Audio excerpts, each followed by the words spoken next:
What's up, gamers?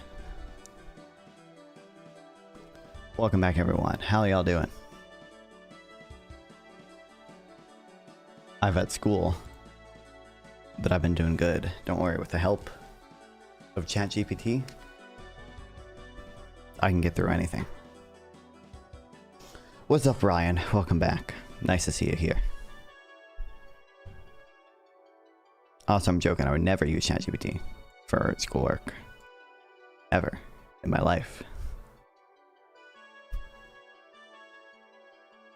In case in case my community college teachers happen to be watching this. I would never, ever, ever even think about it.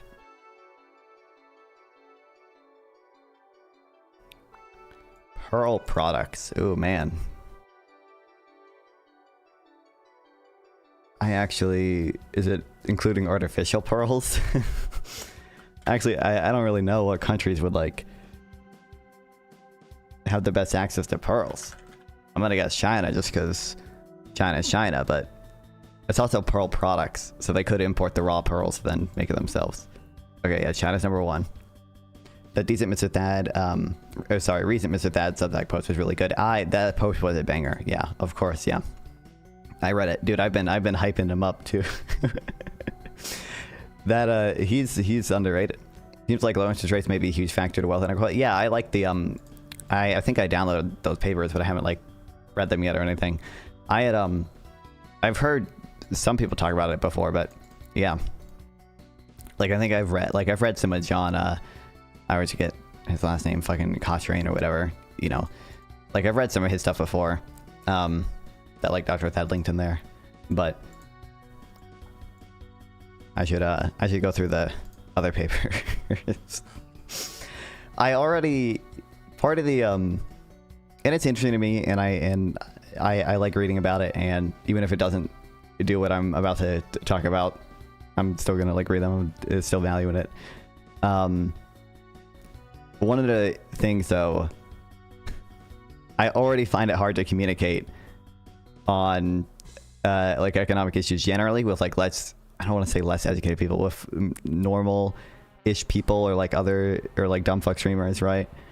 And even like with wealth inequality, because people like have some strong views on it, it's even like harder there sometimes. And I just can never imagine going into like a panel and being like, well, actually, because the decline in real interest rates it's a big factor to wealth inequality, because you know something financial wealth has to, or distribution of wealth has to adjust so that so even if the distribution and consumption stays the same, because in a measure of wealth inequality you're not really accounting for the human capital that people have. It's like I can imagine giving like some of the kind of simpler examples in there, but there's no reason to these people. Phil Graham blows the fuck up. Like, dude, half the people I talk to are they're not even citing Piketty, but yeah. Or if they do, they haven't actually like read them. They just like, they have the vibes. Which in fairness, there's like other places where like I just have vibes about things, but I try to match my credence with my level of knowledge. Like so much literature shitting on Piketty is insane, of course, yeah.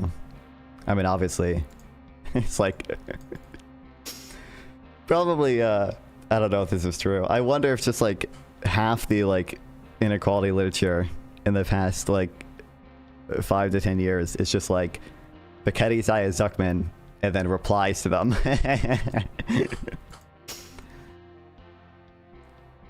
Because there's a lot of those out there. And a lot of replies to the replies and replies to the replies to the replies. I feel like maybe some other Southeast Asian countries would do this, but I'm gonna guess Germany as well. Okay, Germany is not that good, I guess. I feel like it could be like fucking Italy and Spain, and or doesn't Switzerland have jewelry? I'm gonna guess Malaysia though. Okay, that was horrible. Never mind.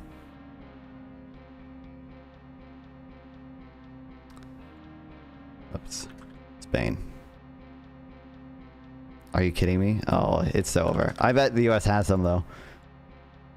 Okay, we're number 2. Okay. Thailand. God damn it. Should have guessed Thailand and not Malaysia. Vietnam. God damn it. I was thinking about Vietnam too, but it's never Vietnam. And France. Damn. You know what though? We got 75% from just 2 countries. I watched a video of some guy shitting on Milton Friedman, but then citing Naomi Klein's shock doctrine as if it's any better. Incredible. Many such cases. Too many such cases. Okay, what country only exports diamonds? Diamonds and copper ore, and it's 6 billion.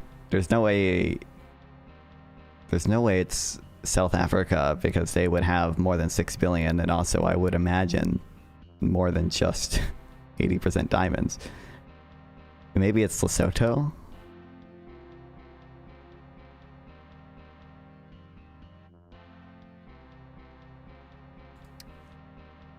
Is it Botswana? Yeah, there we go. Goated. Goated. Goated. Okay. This is pretty short. I just want to watch my goat, friend of the stream, Corbin, his talk with Myron Gaines, which I have heard about because I was at this event, but I have not seen it. ICE. Are you generally pro or against ICE? Pro ICE. Yeah. So are you pro immigration enforcement? So are you pro them violating the Fourth Amendment? How so? Yeah. So in the Todd Lyons memo that leaked, they basically said that they could go into your home without a judicial warrant. But then they only read literature that agrees with them and not any opposing view. Yeah, I mean, listen, there are good people out there.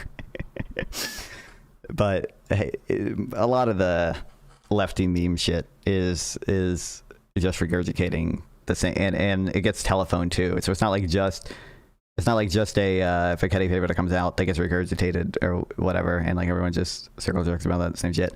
But it's like eventually it works its way down to more perfect union, and more perfect union. It's not even accurately representing the already like misleading stuff or whatever. That violates the Fourth Amendment, right? Well, there's exceptions to the Fourth Amendment. So yeah, for like incredible intellectual we got here. Circumstances, but they're saying sure, that you can just carte blanche. There's not really. I don't know what he means by exception to the Fourth Amendment. There are cases where the Fourth Amendment is not applicable, and there's like, I don't know. I'm not a lawyer. I don't know the exact standards, but like there's some like reasonableness threshold, right? It's unjustified search and seizure. Is it what's the exact text of the Fourth Amendment? Does it have the word unreasonable or unjust in there?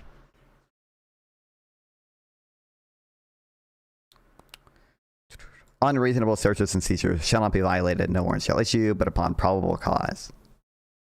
So, like, I don't know what he means by exception.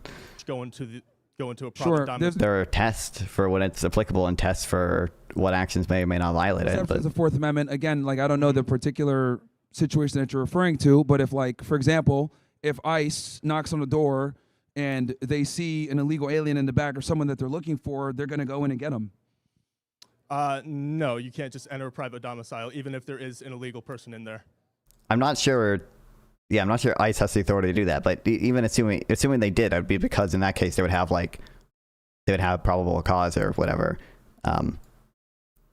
That violates the Fourth Amendment. You can. And you see this with methodological nihilism when it comes to studies that disagree with their ideology. They become very super hyper skeptical about the methodology that disagrees with them. Yeah, but very charitable towards a priority, except studies that agree with their. Yeah, of course. Yeah.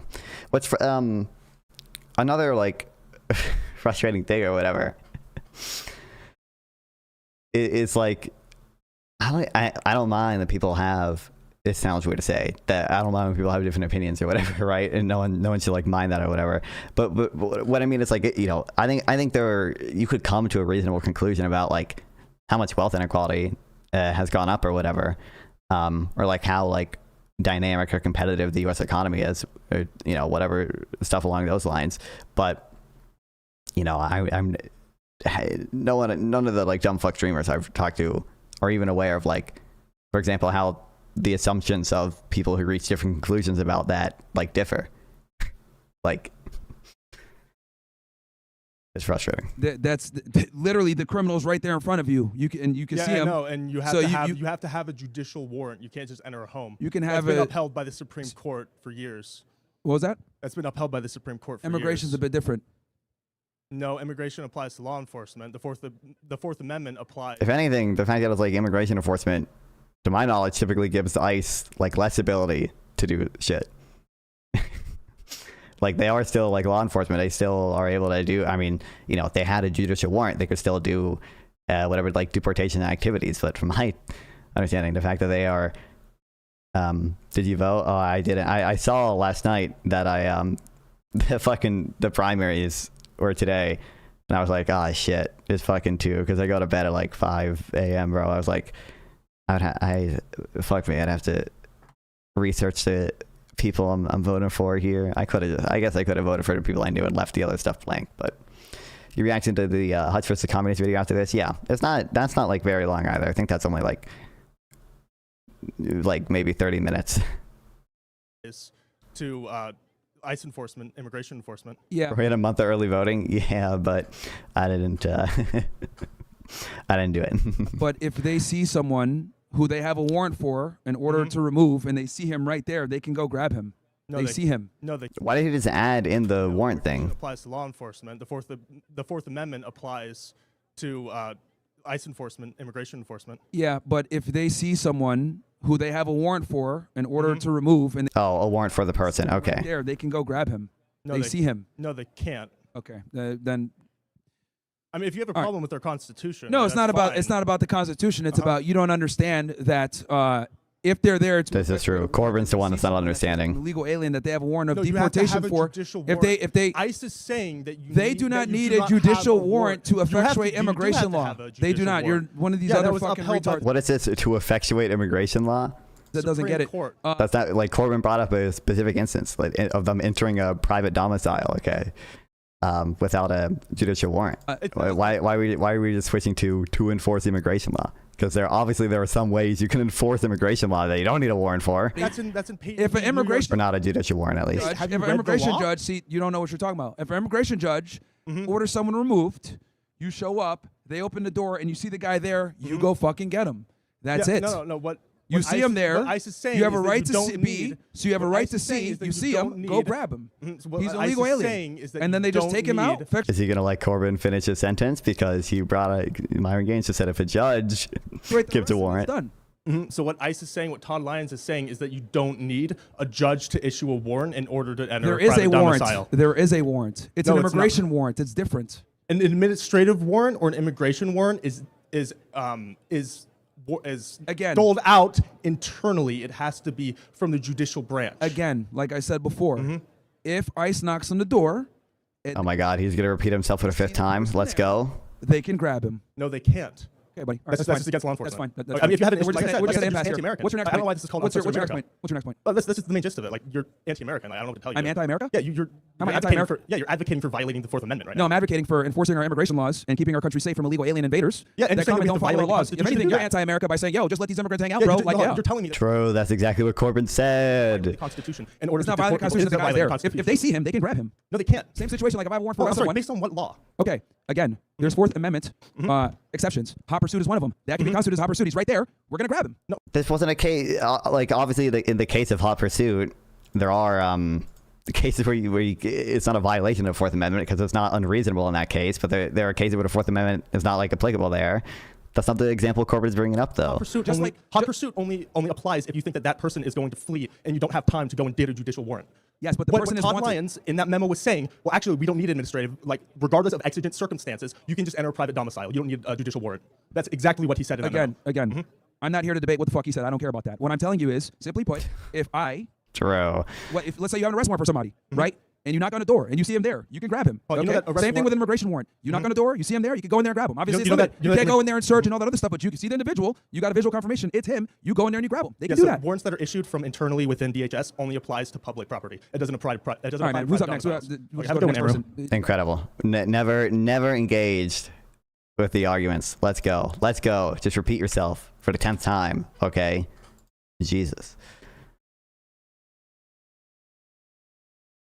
I wonder if they put North out in the video. Did they? I don't even think mine uploads the entire thing.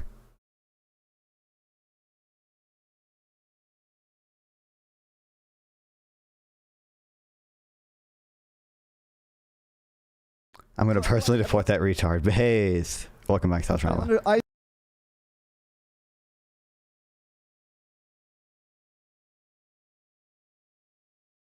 I think it might be.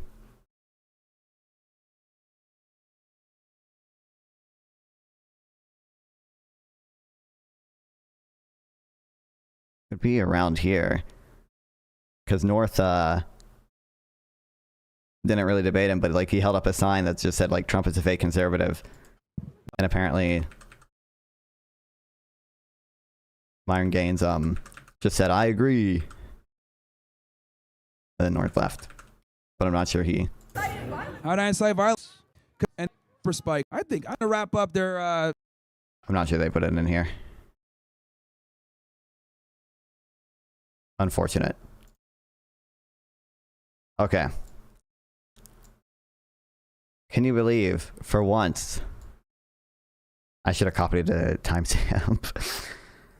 For once, we got a conversation in the lib-left civil war that wasn't just about Democrats this, Democrats that. It's about actual, like, I don't really want to say policy because it's like a capitalism versus socialism thing for the most part, and that's not really like a policy in the context of policy that could actually change in the near future kind of thing. But a debate about something substantive. I saw like one clip of this because I saw Loner Box reacting to it, and then I clicked on Hutch's stream and I watched until the end. I saw her mention John Rawls, but I only watched like 5 minutes of the last 5 minutes of it. I remember Straighterade being like, "Oh, Hutch, you gotta read A Theory of Justice. You gotta read John Rawls, bro." So MAGA. But I think the biggest thing was towards the end. You said like this will be interesting. You're saying that you're getting like authoritarian tendencies, almost like revolutionary vibes from this guy, and that you don't like that because it's important to uphold the liberal order. But then when you were asked about the Iran strikes, and you were like, well, that didn't work out so badly, like when it happened all those months ago. So like, I guess it's not that bad. And that just immediately was a massive contradiction to me, because the power to declare war resides with Congress, and Trump taking those actions, even if they had netted better outcomes than what they did, to me should be like a huge red flag to you, and they just didn't seem to be. Maybe you can reconcile this for me though. I guess I'm not understanding the contradiction, because like I don't talk a lot about foreign policy stuff because I don't really know a lot about foreign policy stuff. I couldn't tell you what legal authorization So I don't know. used to do the strike. I don't know the exact context of Hutch saying that, but like, I think clearly you could hold that like liberalism overall is very good. It's very important to uphold the liberal order, and like you should, and you know, saying that you're getting a revolutionary vibe from someone suggests that they are not willing to uphold that.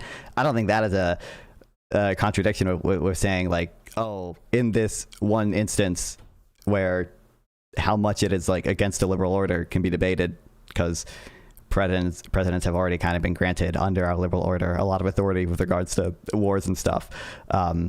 Like that in this instance, it's necessarily bad to do something that might be even like at least slightly anti-liberal order or whatever. Strike unilaterally. Well, internally against liberal order. You could also argue that it's pro-liberal order globally because of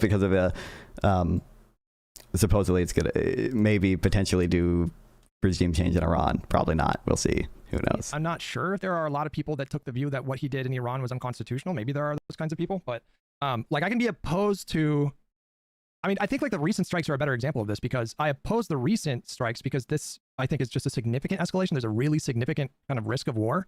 Obviously, like I was like a young adult when Iraq happened, and so like all of that is very vivid in my mind. But as far as the strikes go on the facilities, I was very nervous the first day.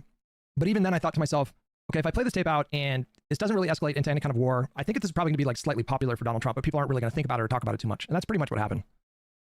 Oh, then I guess I would encourage you to take a more firm stance against it, both the ones that happened last year and the ones that just occurred now, because the reason why you said that you're more opposed to the ones that happened recently is because you think it's contributing to a significant increase for the risk of war, which I'd argue like him doing that, like even the New York Times is referring to this like as a war of choice. Like it is already a war. Whether or not we're going to like feel the effects domestically is going to depend on how much they're going to lean into like mobilizing troops, if they're going to seek any sort of congressional authorization to divert funds, or however like if they need more spending and they're not able to just use it through like executive action or whatever. But I would say that unambiguously both actions in both instances were absolutely extra like not constitutional.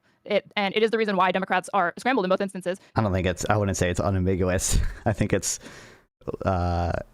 probably more likely than not, but I doubt it would ever be. Who would even like have standing to sue? I doubt the courts would ever like roll on it. Congress could do something, but you know. To vote on the war powers resolution because they're trying to rein in the president. But like, there was no reason, especially after the pretext being last time that, oh, we need to completely destroy their nuclear facilities. Well, if you bragged and said that they've been completely obliterated, like, what is the reason and justification for this?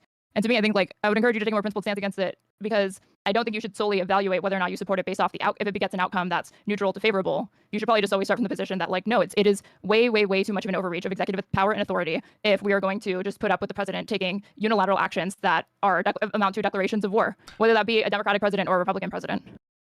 So I am principally opposed to both the strikes. It was just, in the case of the first strike, it was just more of a, I think there's like the second, certainly. Okay, how long will they talk about Iran for? The consequences of that are much, much, much more extreme. The situation is like much, much, much more incendiary. And the way that, you know, Americans really cared about, like, I think this is different because America, like, I can be okay with, I can be okay with an outcome, but still say that I don't think that it should have happened that way, or I don't think it should have happened. And maybe I'm trying to think if that even like, yeah, I mean, mean, here's like an example. Like if Comey had been indicted, which is like politically motivated, like maybe you share this. I have 1,000,001 reasons that I fucking hate Comey, but I wouldn't like rah, like, yeah, Comey's getting like held to account because the reason why in this instance is because like he's being politically targeted, and it's a weaponization of the DOJ for them to be going after him. So even if like I could see like, oh, well, at least there's like a silver lining to this, I don't just hesitate. Like I'm unwilling to grant that that's a positive because I see these two things as like inextricably for anybody, any semblance of credit for like the outcome that you want, that you held yourself back from doing. Like, no, I think it needs to that like hammering in on kind of like your first principles because. Oh my God, how long did you talk about this one? Oh, this is business as usual. One thing, did I skip over Hutch responding or something? And like reminding people, like a little bit more ambitious than like even what George Bush was doing. It's like insane amounts of authoritarian grabs. These are all like, by the way, like outcome-based things still, really, right? Like I don't think anyone is like has a fundamental. Like when I say fundamental, I mean like actually fundamental. Like intrinsically, it's important to like not grant the executives this power or whatever. It's just they're concerned over the long-term outcomes from the overreach in executive power, as opposed to whatever short-term accomplishments that you think is you're going to get with like the Iran strikes or indicting James Comey. I also don't think it's a coincidence that he does this after the Supreme Court tells him, no, you can't do the tariffs, dude. That is also a power that resides with Congress. Like, you can't just do it. I felt like it was a show of force that was like to say, fuck you, like, watch me take this unilateral action. And there's not really going to be, there's like not going to be any dissent from my party. And there's only going to be, like, there's not going to be total dissent. Consider a nuclear weapon, but I don't think I ever came out and said, like, I like the way that has the Rashad thing currently in the like American system of government. No, but what I'm talking. So like when we spoke, you described yourself as a communist, right? So what is your okay? Here we go. So do you like the norms that exist currently in the like American system of government?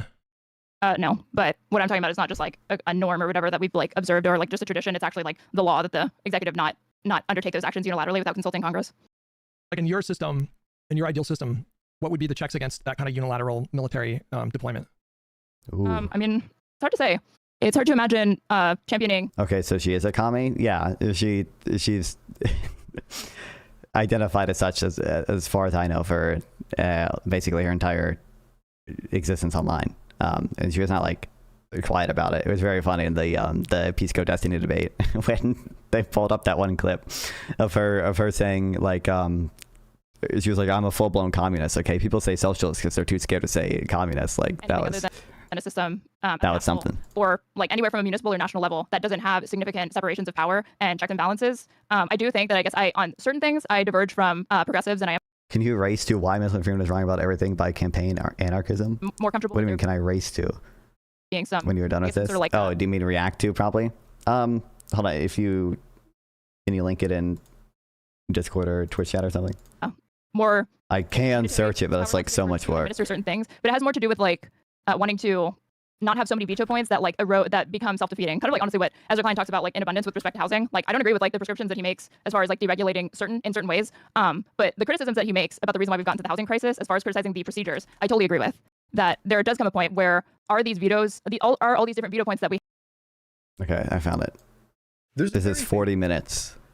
I guess I don't have much better to do. We can actually watch at least some of it. like expanding or maximizing like freedom, or are they just like pointless red tape that's actually impeding people's ability to get things done in our government and like creating just administrative nightmares that are very, very expensive and actually harm people both short and long There would be no administrative nightmares on like communism though. term because they're not able to get access to the things that they need. Sorry, I don't know if that's a satisfying answer or whatever. It's like hard to picture these sort of like, you know, more utopian visions or whatever. I'm just mostly forthcoming with that because that is where I am like ideologically. But given the fact that like it sounds like what you were saying was that so in your ideal system, would there be a singular leader, and then would that leader have a lot more authority than the current president does? Would there be a lot less like checks on their authority? no, if anything, there would be more in my ideal system. I think like the president enjoys too much power currently. And then, so like, what would be the mechanism? So would there be something resembling a parliament or a Congress and a Yeah, I think judiciary? I like closer to a parliament system because I don't like the two-party duopoly, and I do think that there is value in like lower thresholds for being able to accomplish things and coalitions that maybe reach pluralities rather than. Doesn't she know that the state itself would dissolve away, wither away once the proletarian becomes the ruling class, and slowly we achieve real communism? Majorities or super majorities, but I do think that there is value in preserving like constitutional amendment. I don't think any of this stuff is like crazy or anything, but it's like, one, there are not many examples of at least a type of socialism that Straighterade, as far as I know, likes, that had these types of checks and balances, or even had like a transparent, free and fair elections in a parliamentary system or any type of somewhat democratic system, right? Like, I mean, most of them, like Cuba has fucking, I don't know, they don't call it a Congress. I imagine it's a parliament or state assembly or whatever, general assembly. But like there are quite a few restrictions on who is able to run in those elections, for example. There are, like, depending on what your definition of like socialism is, there have been like liberal socialists. What's up, MVTTT77? Yeah, your name's too long for me to pronounce. There are so welcome back. There are like liberal socialist ish parties and or countries that have like that, some type of liberal democracy or whatever, with checks and balances and such. But I don't think, I could be wrong. I don't think Straighterade would consider them socialists even. Of which, like, any vision of a society that I see for like the next 100 years would have a constitution that everybody, both citizens and politicians, public servants, judges, etc., is bound to. It would not be like super easy to change the constitution or amend the constitution. And then by what process would your system appoint judges and positions in parliament and like the national leader, whatever you call that, a president or prime minister? Like, by what mechanism are these people put in those positions? No voting. It would be voting. See, this is so I don't know. I feel like this is. Wait, sorry, did you say a president or prime no voting? And then, or are these people put in those positions? No voting. It would be voting. See, this is so I don't know. I feel like this is one of the critiques of Marx that I've heard, though, is that you kind of get at a system that very closely resembles liberal democracy. You know, you can imagine a system where people are trying to explore how to, incorporate like Marxist ideology into the government, but then with all the bureaucracy and all these mechanisms, you kind of end up just like recreating liberalism. So how is this? There's a difference between like. I don't think anything she described there was even illiberal, because in principle you can have almost any type of like form of government be either liberal or illiberal. To me, bureaucracy versus checks, which is the delineation that I was trying to draw with like the housing example. Like, in my ideal world, like, housing is like understood as a human right, not a commodity, and it's guaranteed and nationalized. And there would be guaranteed, and what does nationalized mean in this context? You could guarantee it without nationalizing it. Number one. Number two, does nationalizing housing mean the government literally owns all of or the majority of like housing units, or are we also owning like the construction companies, or are we like still contracting out to private companies? Like, sort of. Why would we, like, in what world would we think that would have better outcomes? Why would I think that would have better outcomes as opposed to even just, like I said, you could guarantee it by just having some subsidies for building homes and or homeless shelters and such. Like, Secretary of Housing, in the same way that we have that for like Secretary of State, Defense, HUD, Transportation. There would be one for housing, and they would likely. I was gonna say we literally, like, it's not a department, but like we have the housing and urban development. I don't know, it's not like a full blown administrative department or whatever, right? But it is a, I guess it's a department of something. Magic the Gathering cards are human, right? This is true. We should nationalize them all. But like, and they literally give out grants for like building homes and such, right? Like, don't they, I could be wrong, don't they administer Section 8 like housing? Which is not, I mean, that's not like the government itself directly building those homes or anything, but I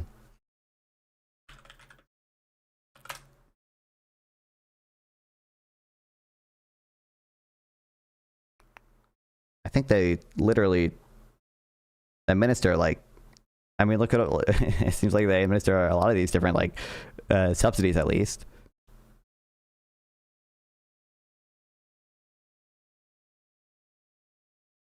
Yeah.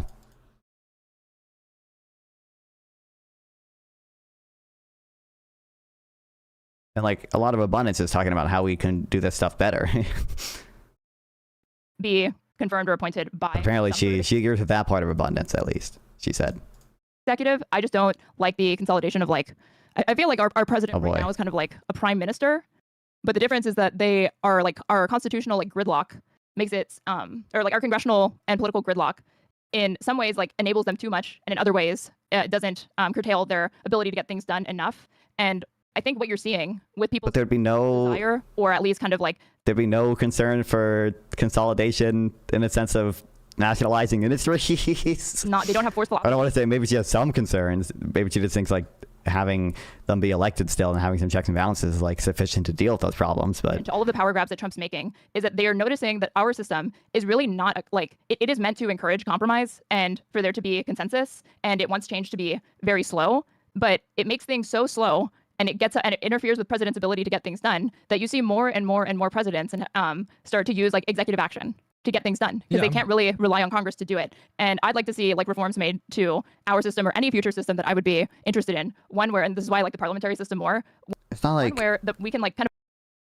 There are quite a few liberals who agree with this. All acknowledge that like. I don't think it's not at all illiberal to suggest that like there be less like power vested in the executive. The founding fathers. And it's an issue that, you know, we do so many things through the executive nowadays as opposed to through Congress. Arguably, it's, you know, more liberal to do things through Congress rather than executive action. Or the framers of the Constitution ever envisioned that their system would actually lead to, there would be so much polarization that the system would actually lead to actors within the government, especially when you have actors as bad as like the GOP, incentivized to make power grabs, and then entire swaths of the population, like millions and millions of people, gleefully okay with this because they're sick of how much bureaucracy exists to check the president. But they're casting away things that are like, and like that's not bureaucracy, people. That is like, again, a check on power. And I think the conflation is being made, and we don't like to see it, folks. Well, I do wish that people could recognize that like there can be change without being like, yeah, let's just fucking enable the president to do whatever he wants so we can get it done. Well, so you can have guaranteed housing within a liberal democracy and a capitalistic structure. True. So thank you, Hutch. I still don't really understand. Like, and you don't even need to nationalize it to do it. Having a system that has a constitution, it has democratically elected representatives. That just sounds like a constitutional republic. So where's the communism part of this? Well, every single state, whether they have a constitution that more closely resembles ours or is even like authoritarian or totalitarian in some way, shape, or form, has what's understood as like a constitutional framework, even if it doesn't look exactly like what we think. So that is certainly not unique to a liberal government. That is a feature of like any state. He's not saying a constitution on its own or anything is sufficient for that. But he said a constitution with these types of checks and balances and also elections. You can have guaranteed housing within the constitution. It has democratically elected representatives. That just sounds like a constitutional republic. So where's the communism part of this? Well, every single state, whether they have a constitution that more closely resembles ours or is even like authoritarian or totalitarian in some way, shape, or form, has what's understood as like a constitutional framework, even if it doesn't look exactly like what we think. So that is certainly not unique to a liberal government. That is a feature of like any state apparatus that has a constitution. No, but liberalism, there's like these are hallmarks of liberalism though. These like co-equal branches of government, checks on authority, True. Constitutional rights, individual liberty. Yeah. You know, so but I don't like some view that as a criticism of Marx. Like I find that to be in some ways like a feature, and in some ways like a reason why I think leftists should be more interested in making building coalitions and inroads with different political parties in this country, and like start needing to understand the value of these processes, and like how they are ceding a lot of power to interests that don't need to have it, when it could be there if we just be disciplined enough to organize, not just like locally or within like a community or like mutual aid efforts, but also like get into the state and then exercise power. Sorry, I don't want to lose the thread here. I want to explore how your system is meaningfully different from the current system. Ooh, okay, he wants to, and I like that Hutch is focusing on that, but like when it could be there if we just be this is like she's doing the like Hassan meme of like, you know, I need to fucking co-opt the Democratic Party, and like how they are ceding a lot of power to interests that don't need to have it, when it could be there if we just be disciplined enough to organize, not just so I can get my fucking that's a epic freeze frame there, and my genuine reaction too, so we can get my epic awesome parliamentary socialist system locally or within like a community or like mutual aid efforts, but also like they're like, you know, I don't take strong views on the like what is the best Democratic Party strategy and like how much exactly we should court out to leftists or whatever, but if you're saying we're gonna, I mean, she gave one explicit position, which is nationalize like all housing, which again I don't know exactly how to interpret that, but like that alone gives me reason to be wary about accepting people with those views into the coalition. Get into the state, then exercise power. Sorry, I don't want to lose the thread here. I want to explore how your system is meaningfully different from the current system. Like why the term communist? Because like so far what you're describing to me is, you know, the current system with more democratic kind of institutions. Like I would agree that like a parliamentary structure, while it's not perfect and there are problems with multi-party system, it's probably more democratic than the way that we do it, with like an electoral college and a first past the post two-party system, and you know institutional norms like the filibuster. You know, I agree. Like that would be gone. Like no electoral college, no filibuster. I think the Senate's undemocratic. I think there ought to be different ways for the Supreme Court to not only should the court be expanded, I actually think it should be like there needs to be more like input from voters as to like which Supreme Court judges make it onto the Supreme Court, no one, given how much power they have over people's lives. Like I don't know what feature she's describing here that like Norway doesn't have. Like Norway has proportional voting. I don't know exactly how Norway's like Supreme Court works. Does Norway have two houses even? I think I could be wrong. I think they just have like one branch or whatever. Does Norway have two branches of legislature? Yeah, they don't. Only since 2009 though. And these are elected, I think, with proportional voting. But I don't think Straighterade would consider. First of all, I don't think Straighterade would consider Norway socialist or communist. Maybe she would, but I'm fairly certain she wouldn't. And then two, I don't think if you describe the system to like anyone, they'd be like, "Oh, that's socialism or communism."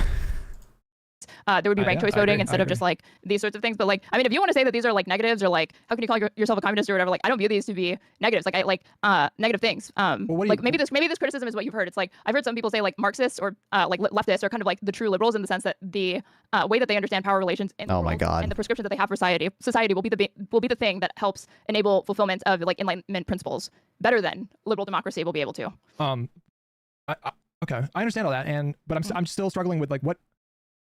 When you describe your prescription here, it sounds like just like social democracy. I don't understand why. Do you have the end goal of like the abolition of private property?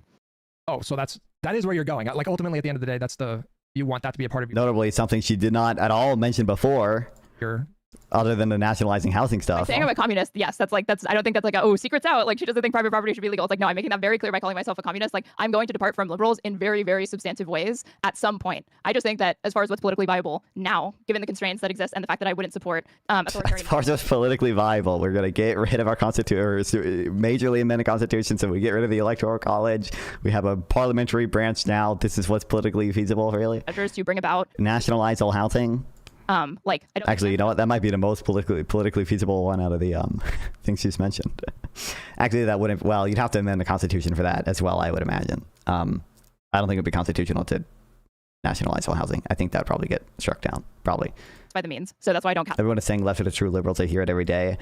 I understand what she's saying, but it seems kind of like a failure to understand part of what liberalism is.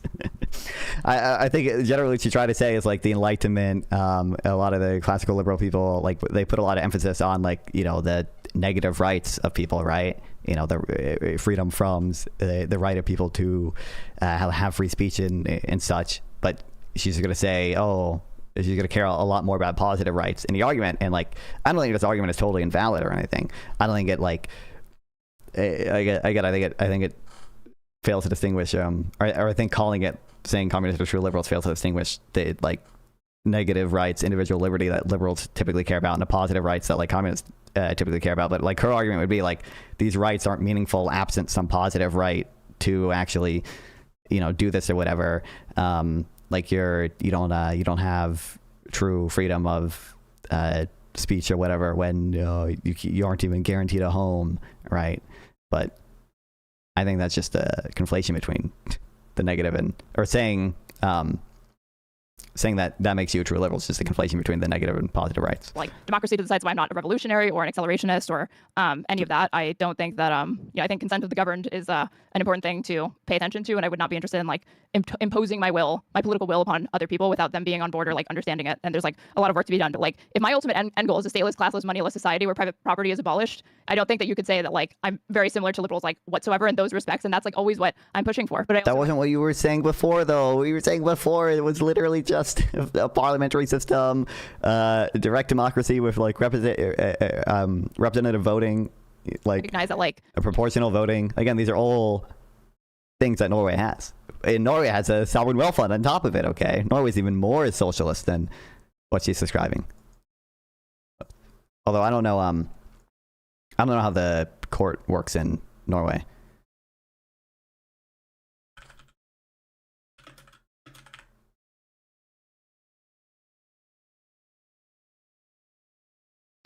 Mixture of customary law, civil law system, common law tradition, Supreme Court renders advisory opinions to legislators when asked, accepts compulsory ICJ jurisdiction with reservations. Special Court of the Realm hears impeachment cases against members of the government or the Supreme Court. Hold on, what's it? 18 permanent judges and a persistent courts of appeal. The King of Norway. So I guess Norway does also, they have their monarchy as well, but it's, as far as I know, mostly ceremonial. King of Norway, sole authority to appoint judges to the Supreme Court in Norwegian tradition. However, this section is interpreted as delegating the privilege of the Council of State, i.e. the Cabinet. The Cabinet makes their appointments on advice of the Judicial Appointments Board, a body whose members are appointed by the Council of State. So formally, technically, I guess the king can make appointments, although it's delegated practical to constraints. This like capitalism some level of democracy still. is like an ethical world order. Like I couldn't tell you exactly when conditions would be more favorable for like another system to overtake it, but what I could tell you is that I wouldn't support authoritarian measures to bring about the end of capitalism, if that makes sense. You think you could get there through reforms, like gradual reforms, and build Yes. build a kind of democratic consensus? Well, yeah, and so- there's other like leftist theorists that think this. Anybody who's like heard of like Murray Yeah. Bookchin, he like outlines this and like what he calls like, and probably this is like very very niche, like getting into it. Boy. Well, I don't know if he would call himself economist.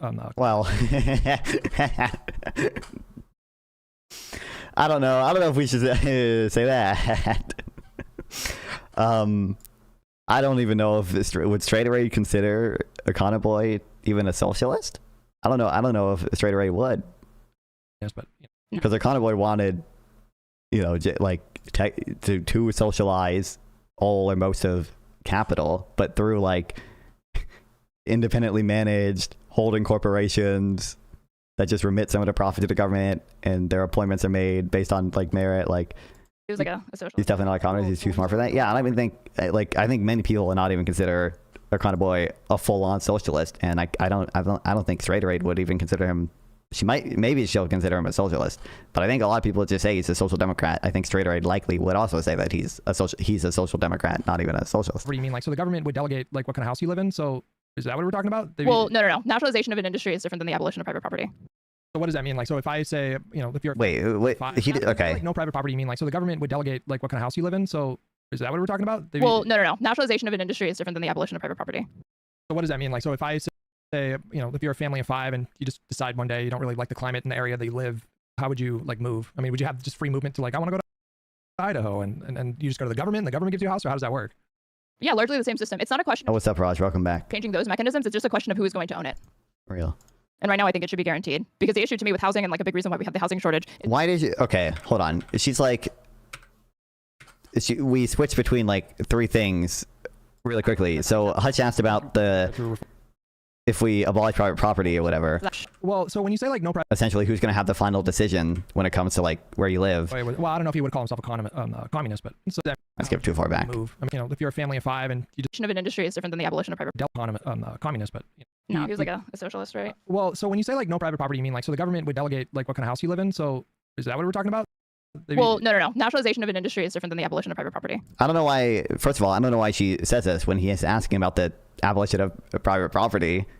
Is this implying that once we did abolish private property, the government would have the final say on that? And what even abolishing private property means, that'll mean different things to different types of communists. And you need to give her model. Maybe she will do that. But like, even if we nationalized housing, like that implies ownership, the final say on who's going to live where would ultimately be with the government. And even if the government is not like actively placing restrictions and such on who can move where and everything, which I think in a context of the US, like that would be unlikely. I think there are still reasons to believe that one, there'd probably be deadweight laws in terms of like wait times and such, and the administrative cost that don't exist in a private system when you did want to move. And that would just lead to a misallocation of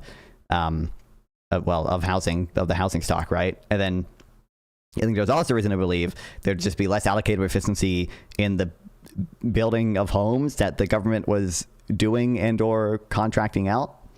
Like, how are they making those decisions? Presumably, it can't be based on prices or like profit maximizing. Nationalizing housing is silly. I agree, believe it or not. So what does that mean? Like, so if I say, you know, if you're a family of 5 and you just decide one day you don't really like the climate in the area that you live, how would you like move? I mean, would you have just free movement to like, I want to go to Idaho and you just go to the government and the government gives you a house, or how does that work? Yeah, largely the same system. It's not a question of changing those mechanisms. It's just a question. What does that mean? What do you mean the same system, dog? And right now, I think I go like pay a private developer for a house in a context of nationalizing all housing. Would I be paying that? I would guess that she would still want some type of like income test. Maybe not, but like, would I have to fill out a form to? I mean, obviously you have to fill out forms as well to buy a house in a capitalist system. But I have to fill out a form with the government housing agency to live somewhere, and then would I pay the government, or is it free, or is it free if I'm below a certain income level? I think it should be guaranteed because the issue to me Every citizen in Idaho has to vote whether you can move there or not. That's base. This is true. Because for more housing to be made, it needs to be the best investment that capitalists can make, as opposed to any other investment that they could put their money into. True. But the need for housing is inelastic. It is a basic need that we all require in the same way we need healthcare, we need dental access to like dental hygiene, we need water, we need clean water. So number one, she's switching between there. It's funny. Question of who is going to own it. More housing to be made, it needs to be the best investment that capitalists can make, as opposed to any other. She's switching between an individual firm there, a person there, has to be the best investment a capitalist can make. That they could put and then into. But when she's talking about the inelastic demand, need for housing is inelastic. It is a basic need that we. That's talking about the whole market, right? Individual firms and capitalists will still face a downward sloping demand curve, right? Because there's competition between sellers. Now, the housing market might be a little bit less applicable because, I mean, it's housing, and land is the supply of land is inelastic, and location matters a lot for housing. So there are nuances to that, but like individual firms are still gonna face competition between each other. They're still gonna face a downward sloping demand curve, and in some sense, like people will do like capitalists or firms will make typically the best investment they can make on the margin. But like that's why it's part of like firms specialize in different things. It's true, like the returns to the returns to like markets as a whole and everything can shift, and that'll change how capital is like kind of more broadly allocated. But it's not like a in a short run, at least, an individual firm is not going to be making decisions between investing in the housing stock versus investing in fucking soybeans, right? Not many firms are going to do that. In the longer term, maybe they can do some of that stuff, but there's gains from specialization. So firms don't oftentimes would struggle to enter the market in a market where they don't know how shit works, right? And that's why we have kind of a broader capital market, with the stock exchanges and bank lending as well, obviously, that can provide capital to a variety of businesses.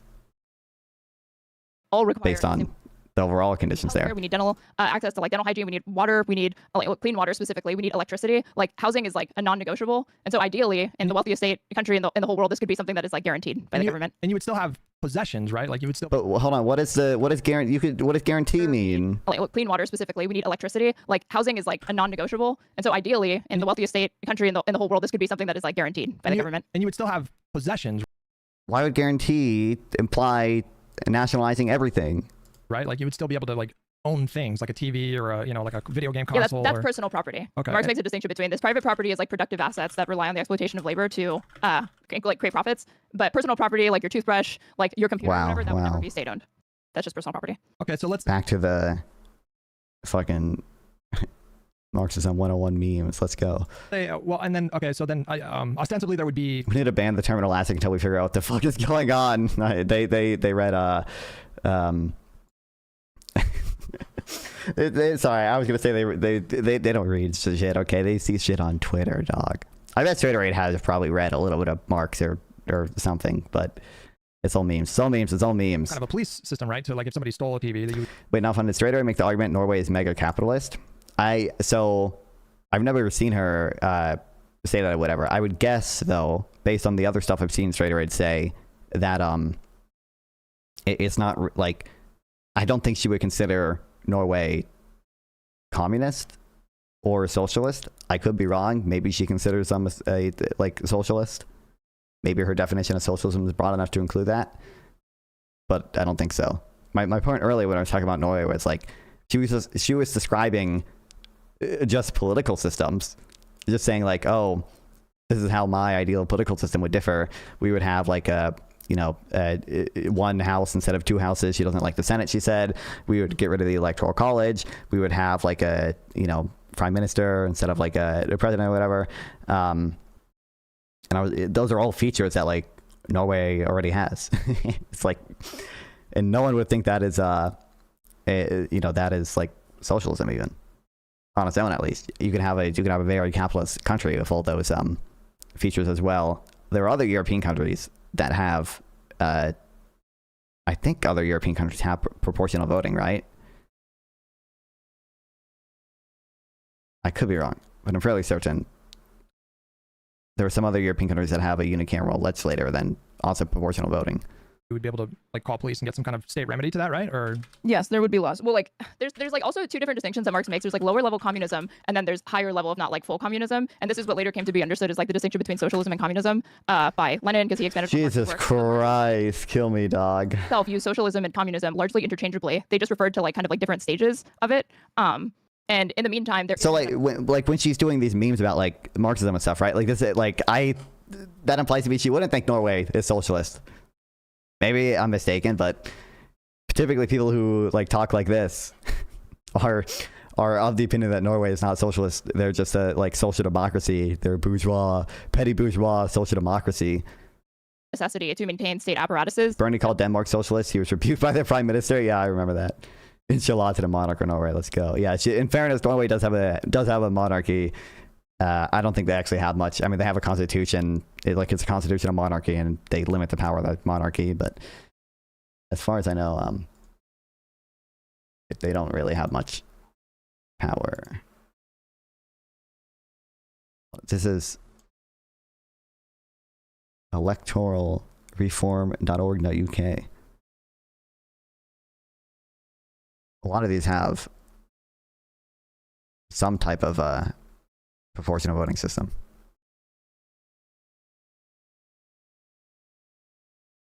Just to facilitate people having access. Norway's a fascinating country for me as a social democrat. Not going to lie on that's. I mean, yeah, that's fine. Chris Freeman has a paper on the personal slash private property distinction.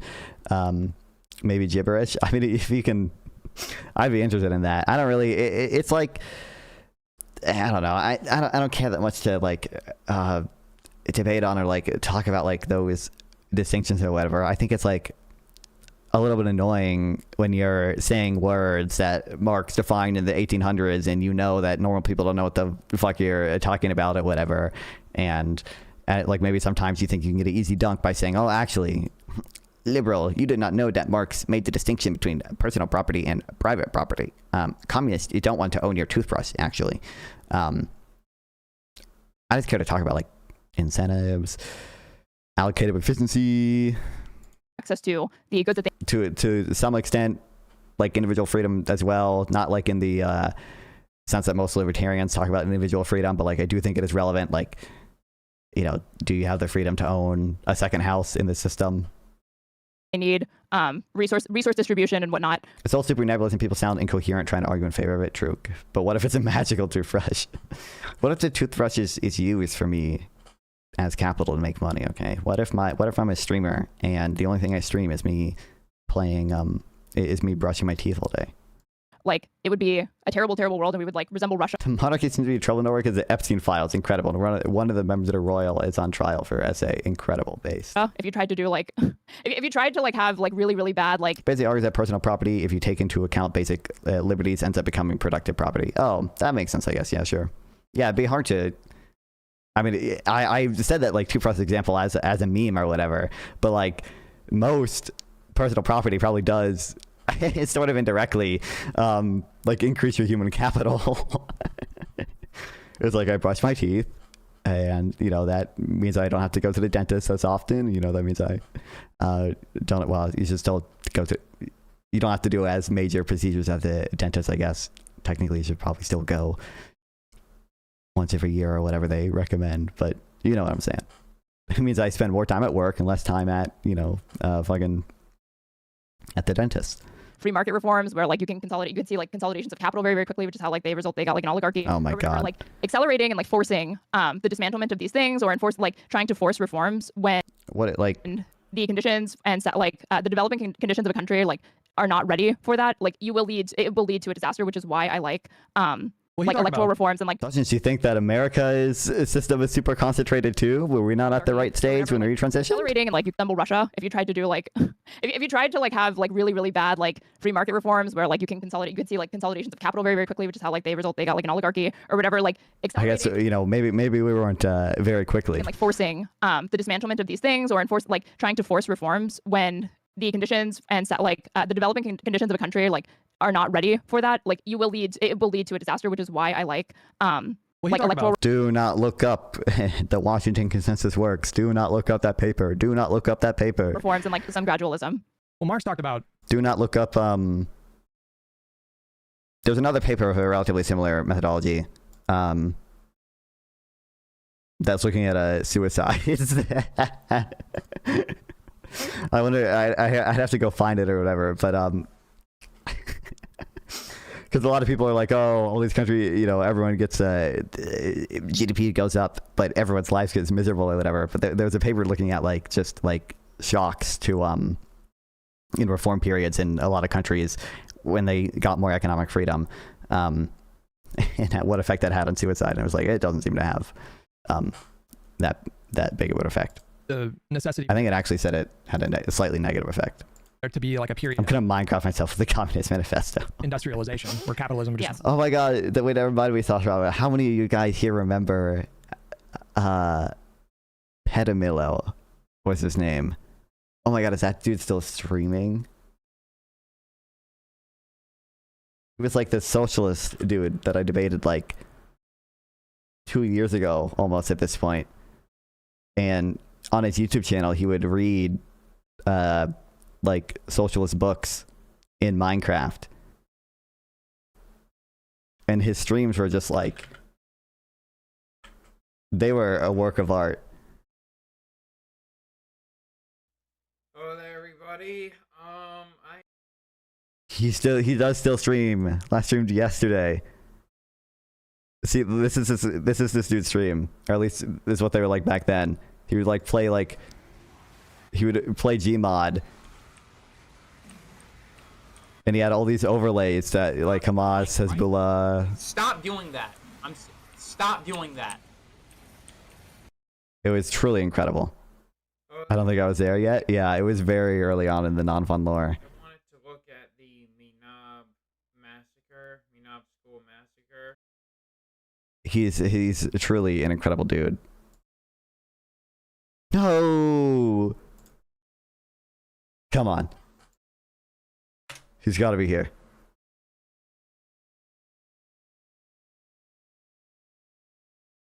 No, no, no. Not fun lore drop.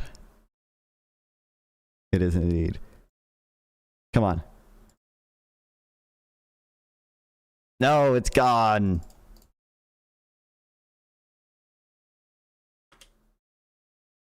No, it's not. He just, okay, he switched to this.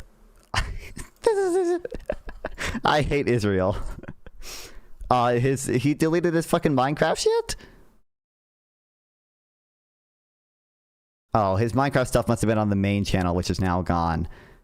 You know, that's not surprising considering some of the content he made probably not YouTube approved.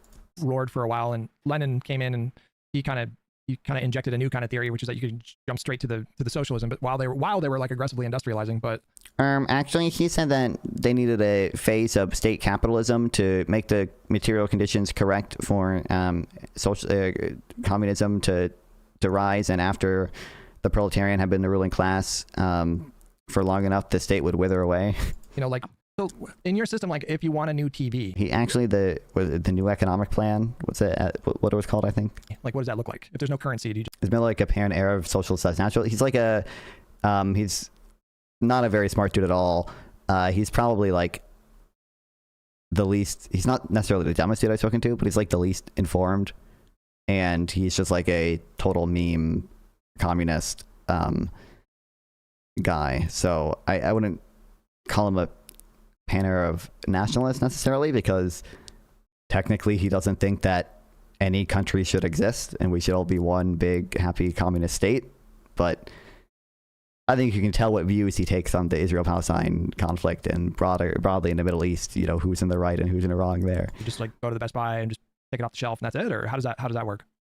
It's hard to say because you're asking me to like talk about the specifics of like a post-scarce society where Oh my God. our resources Why are we saying we need to be a post-care society for this? You said we could nationalize housing now. In your system, like if you want a new TV, like what does that look like? If there's no currency, do you just like go to the Best Buy and just take it off the shelf and that's it, or how does that work? it's hard to say because you're asking me to like talk about the specifics of like a post-scarce society where not only are resources abundant within society as it is, it's like a matter of like making sure that there's distribution. I feel like I'll give you like unsatisfying answers because there is a reason a lot of it remains theoretical, because trying to Just talk about what you actually want to do make these sorts of with regards like, to economics and not the political systems again. concrete prescriptions of how to like how those more specific things are going to work once like communism is achieved, which again is like literally, I would assume like literally thousands of years off in this like post like Star Trek-esque utopia. I can really only tell you like what I wouldn't be okay with as opposed to what I would. You know what I mean? Sure, but so like, are there markets in in this communism? Is markets? Oh my! I can't wait for the dumbest answer ever. I'm trying to predict if she's going to say, well, actually, socialism and markets aren't inherently incompatible, and you can have worker co-ops and still have markets or whatever. If we're going to do that, or if we're going to do just another like, well, in post-scarcity, you wouldn't need markets, and markets are inherently coercive, so we should get rid of them. Are those even a thing? I'm betting on. I'm going to guess she's going to do the first one. Yeah, there's always markets. Okay. There's always markets. Okay. Or not markets exist. They can exist outside of like formal structures. Are we really? Is this really what Hutch is asking? Is Hutch asking? Well, I think it's reasonable to think. Like, he's asking like, oh, do you think there'd be any like informal market or whatever, informal activities? You know, do we think in the fucking socialist re-education camps that the troops there would be using cigarettes as currency to trade their rations for, you know, that one paper that looks at the I think it was Germans like SS members use cigarettes as currency or whatever. That's like a famous paper in economics. That's not really what he's asking about. I'm pretty sure he's asking, would you allow wider spread markets to exist in most commodities and financial I don't know what else to call them other than markets that we have today. Okay. So I mean, it just. So are you talking about a totally centrally planned economy, or are you talking about No. like a combination of like market socialism? No, and- I just want the government to, I just want to abolish private property and have the government nationalize housing and have, And- presumably them nationalize a bunch of other things. Socialism, like what does that look like? Yeah. If it's No, not like all movements centrally towards planned. market socialism would be ideal, where you slowly begin to Movements towards market socialism. workplaces, and people have more of a say over the area of their life where they spend. I mean, most people spend like from the age of like even slightly before 18 all the way up until they're like in their 50s, 60s working, and are, even though we like emphasize and underscore the importance of democracy outside of the workplace, Marx draws attention to the fact that it is important to not disregard the fact that like when you for like 8 hours a day functionally, I didn't consider Marx said that. you are under the boot of your boss that makes largely like unilateral decisions over what you will do for like a good portion of your life. And expanding democracy to the workplace is like some of the like best, easiest, and most tangible ways in the short term you could start to bring about like abolishing wage slavery entirely, abolishing private property, What does and that mean? What does that mean democracy. Have to throw in the wage slavery in there. Let's go. They're going to talk about that. Like, first of all, depending on what her model is there, I don't know how well it would accomplish it. Like, nationalizing housing, in some sense, gives people more control over housing, in the sense that, like, the government is, at the end of the day, it's susceptible to the will of the people. At least. Maybe she doesn't think so. Too many corporate interests, but at least typically that's the case. But again, she never provided a satisfying answer to, like, if I want to move, like, do I have the freedom to, like, move, or do I have to get some type of permission from the government, or like what is the method, or what is the model here? We're going to be allocating homes to people.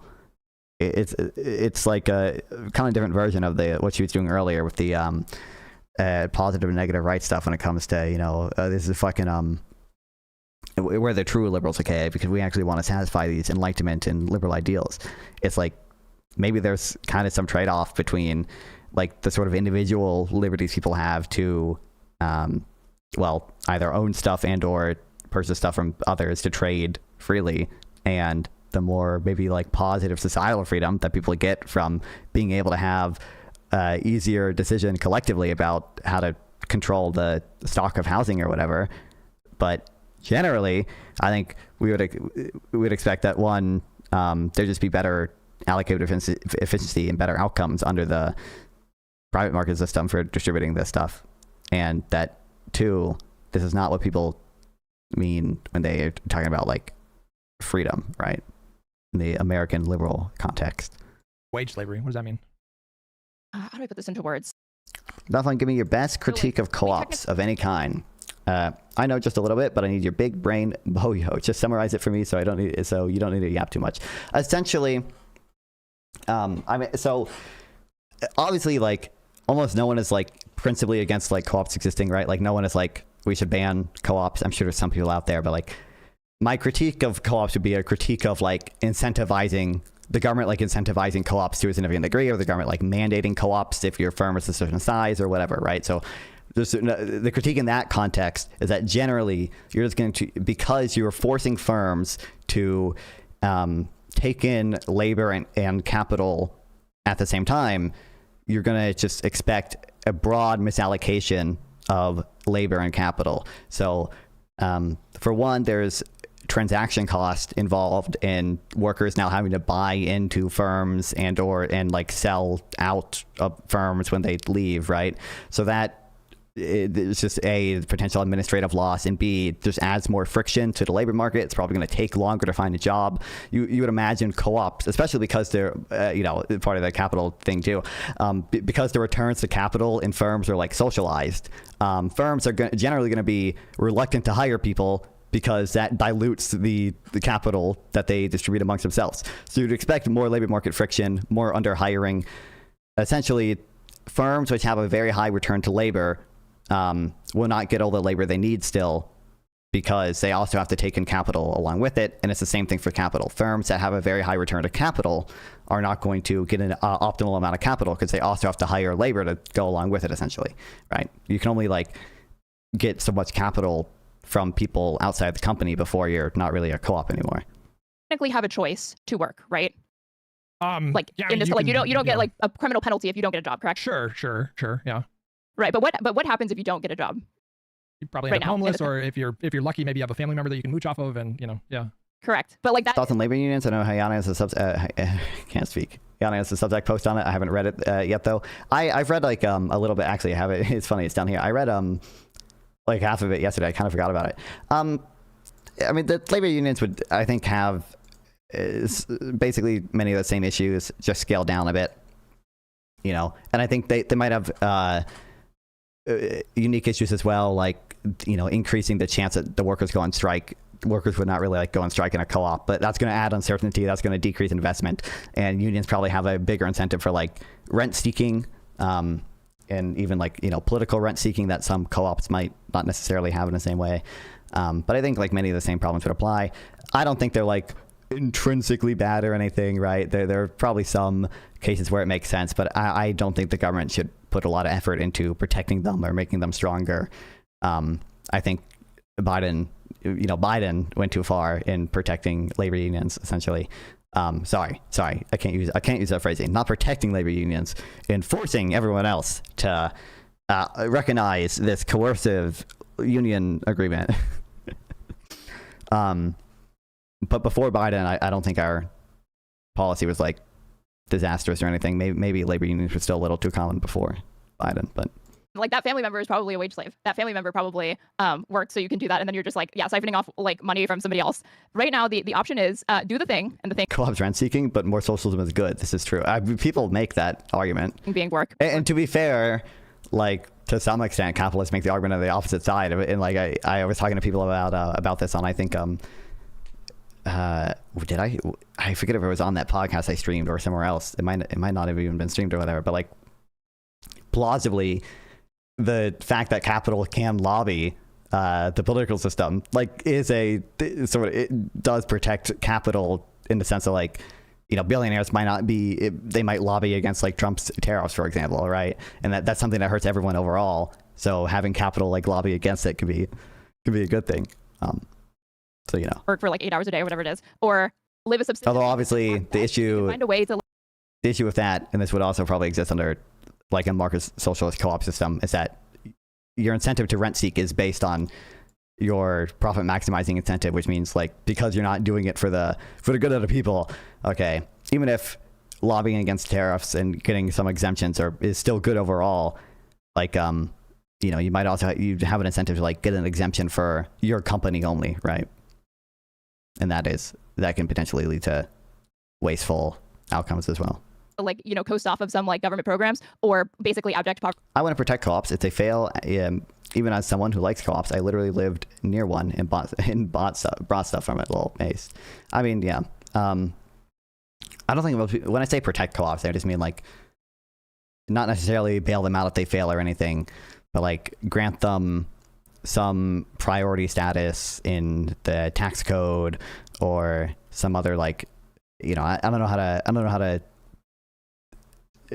use a different word other than protection to like generalize this, but like legal rights or privileges granted to them, not necessarily like saving them if they fail. Poverty and homelessness. Well, what happens? So it's not really like a meaningful choice, right? You have to work. Incentivize is a good word, yeah. Well, Thanks, Envy. I assume people would have to work in your system too, right? Yes, they would, but this would not be coerced through poverty or do the thing. It would be a better thing. It would be a better system. Well, like how? Like let's It would be a better system. say somebody in your system decides, I don't really want to work for like the rest of my life. Like, I hate the fucking, it's just stupid too. Can we just talk about outcomes? Can we just talk about outcomes? Can we just talk about outcomes? Can we just talk about outcomes, please? I just want to talk about outcomes. I just want to talk about outcomes. you incentivize that person to contribute to society. Well, to I do like that I can show people's profile pictures with this. It's funny. break this into two parts. For one, every single system, even right now, there are always people that opt not to work, even with how bad it is, like how poor and Whoa, what? I thought you were forced to work. Whoa, what? Huh?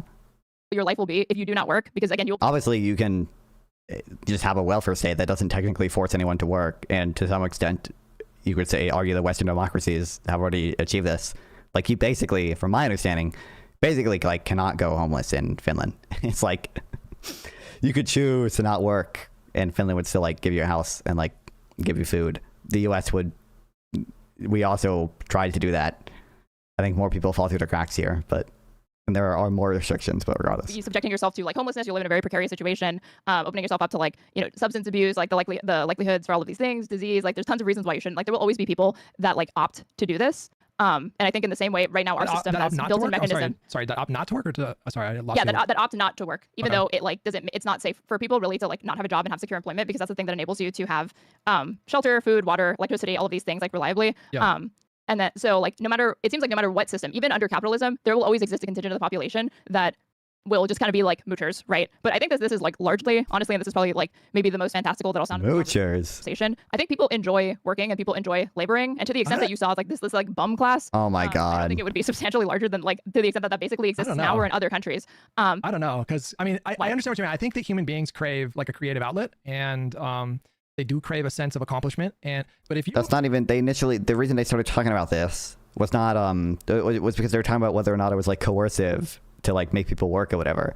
I don't think you can say there'd still be there'd be like voluntary work, and it's true, like what I'm doing right now is streaming. Okay, it's essentially voluntary work. I do get paid for it technically, but one, not very much, and two, I would do it if I might do it less often, but I would do it if I didn't get paid.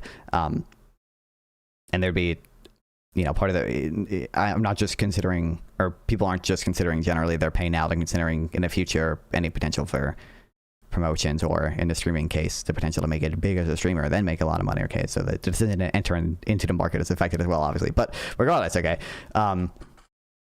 they were asking, Hutch was asking about whether, how you would get work done without it being like coercive. But now we're just switching to, well, people are going to like naturally still do some amount of work because we have a creative drive. I don't think anyone has a particularly big creative, well, there's someone out there. I don't think many people have a creative drive to, you know, clean the sewers or do a lot of that other work. Who put me in a system where there was like no disincentive to not working, I would probably think about maybe just not working. Wait, I think there would I mean, be a like, lot, think about this. Think about this. I think there would be a lot of people that would be like, countries- well, I don't know if I want to do that. Why not? I'd rather fucking. But like the better point, the point I care to talk about, okay, is just like, under what system would we expect labor to be allocated more efficiently? The system where there is very small disincentives for not working, or a system where there are very big incentives for working? Sleep in or whatever. No, wait, I acknowledge there will be lots of people. I'm just saying I have a creative drive to fix my sleep. I failed. Relatable. it's not a unique feature. I told you months ago about this book called Capitalism and Inequality, the Role of State and Market. Phil Maness has a chapter where he shows up Piketty, History of Inequality, just an FYI. I feel like I remember you telling me about that. Yeah, maybe I should, I was going to mean Phil Magnus, but Phil Maness is funny. I should check that out. I think I have. To communism, like people seem to think it is. It's just. I have other books that shit on Isaiah Zuckman and Piketty and such. Where's the inequality section? Like the myth of American inequality, like this has stuff, I think, shitting on their work. Actually, it's the only thing I have highlighted in this book is some Isaiah Zuckman hate. I don't know if he talks about Piketty in this one. I don't know if they use his papers at all in this. It's just a unique thing to like kind of or like a thing that humanity is going to produce. Like there will always be this sort of class of people that like, yeah, they don't really care, they don't have prospects. But when we look, my strongest rebuttal against this narrative is think about the types of societies like, you know, fellow socialists and communists want to move towards, like Econoboy, right? Econoboy would probably frequently talk to you guys on Live and Learn about like the model, right? And what happens in Scandinavia and Denmark, or like the housing programs. Wait, why are we things, right? Like where they have more robust. How do we go from? First of all, how do we go from one, the very fundamental point of it, like how would you get work done in your ideal system if we were guaranteeing like all this shit to everyone and everything was nationalized or whatever? Like the very fundamental point about the coercive labor point, and then two, we went from that point to just like how many more people would be bums essentially if we did this, like going off of the I don't want to say moral point, but like going off of the point about whether there is some moral wrong in like coercing people to work or whatever, to just like the outcomes of whether or not it's more people are going to be bums or whatever. And that we've moved from like Aaron's Straighterades like ideal system to fucking Norway now. Welfare and Econoboy, and yet nonetheless their populations are happier, they have lower rates of poverty, they have more productivity, and everybody those are like so they don't really have more productivity. Those numbers are complicated. Like, That's the difference between a welfare state and, you know, you can't just get away with like not working in Norway. I mean, No. their welfare state is like just much more robust, but that doesn't mean that people are like, I think I'm just. Marx just tried making fun of Magnus for a book, claiming he didn't read, but didn't notice that Magnus edited the fucking book. Shit was hilarious. Based. yes, you just made my point. That is literally what I'm saying, is that you can have these sorts of robust welfare states and you don't actually see No, there's the significant increase in people being like. One, how would that not be an example of under capitalism, unless you're considering any state that has a robust enough welfare state where you can get away with not working? How can you at that point say that capitalism coerces work if you have an option in a social democracy in a welfare state to not work and just get welfare? I'm just Two, gonna take advantage of it. Away with like not working in Norway. Everybody, Those are like, so. I mean, that's the difference between a welfare state and, you know, you can't just get away with like not working in Norway. I mean, their welfare state is like just much more robust, but that doesn't mean that people are like, I think I'm just not going to work. yes, you just made my point. That is literally what I'm saying, is that you can have these sorts of robust welfare states and you don't actually see there's the limits, significant increase in people being like, I'm just going to take advantage of it, you know? No, but my point was that there's limits to these welfare states. Like if someone in Sweden just decided they're not going to work. I don't know why they talk about the coercion point again, whatever. Or sorry, that wasn't Hutch's initial point. His initial point was about the coerciveness. I don't know. You tell me about the Swedish welfare system, but Or asking her, like pressing her about the coercive stuff. that they have a system where they're just going to. I think she brought up the coercive thing first, but and subsidize people who are able-bodied but choose not to work. I mean, like a different problem that I would like pose to you is, you know, let's say you're the head of state and you're working with the parliament and you come up with this really like ambitious infrastructure plan. You know, you want to switch the entire country to renewable energy and you want to do high-speed rails or whatever. Like, I would unironically enjoy living in a convoy's idealized socialist utopia mostly because their convoy is very nice. This is true. I would enjoy living in the world if a convoy was president. Okay, that's true. I can incentivize people to actually do the labor to build the infrastructure without it being wildly authoritarian. I have to challenge like a fundamental assumption that like there's like a premise that I think is implicit in a lot of what you're asking me, which is that like communists believe that there will be no labor under communism, but that's not true. What communists want to do is change the relationship that exists between the laborer and their own work. And rather than have it consolidated in the hands of capitalists, that they own the means of production and they own the fruits of their labor. I understand all that. No, I understand all that, but there's going to be some type of... They own the means of their labor. First of all, depending on, I don't know what model she's talking about right now. If she's talking about, it sounds like she's talking about, again, her like in a lot of what you're idealized model here again. Which is that like communists believe that there will be no labor under communism, but that's not true. What communists want to do is change... I don't think Hutch ever claimed that or anything. ...that exists between the laborer and their own work. And rather than have it consolidated in the hands of capitalists, that they own the means of production and they own the fruits of their labor. And when we say they own the means of their labor, in the context of like what she's saying about, for example, like nationalizing all homes, which first of all, again, I don't know, she would have to specify. just in that case, assuming that, as far as I see, there'd be two options. Either the government could like contract out to private construction companies to build the homes for them, and it would just be the government sort of allocating the where homes are built and such through that. They just decide what programs they're going to do and contract it out.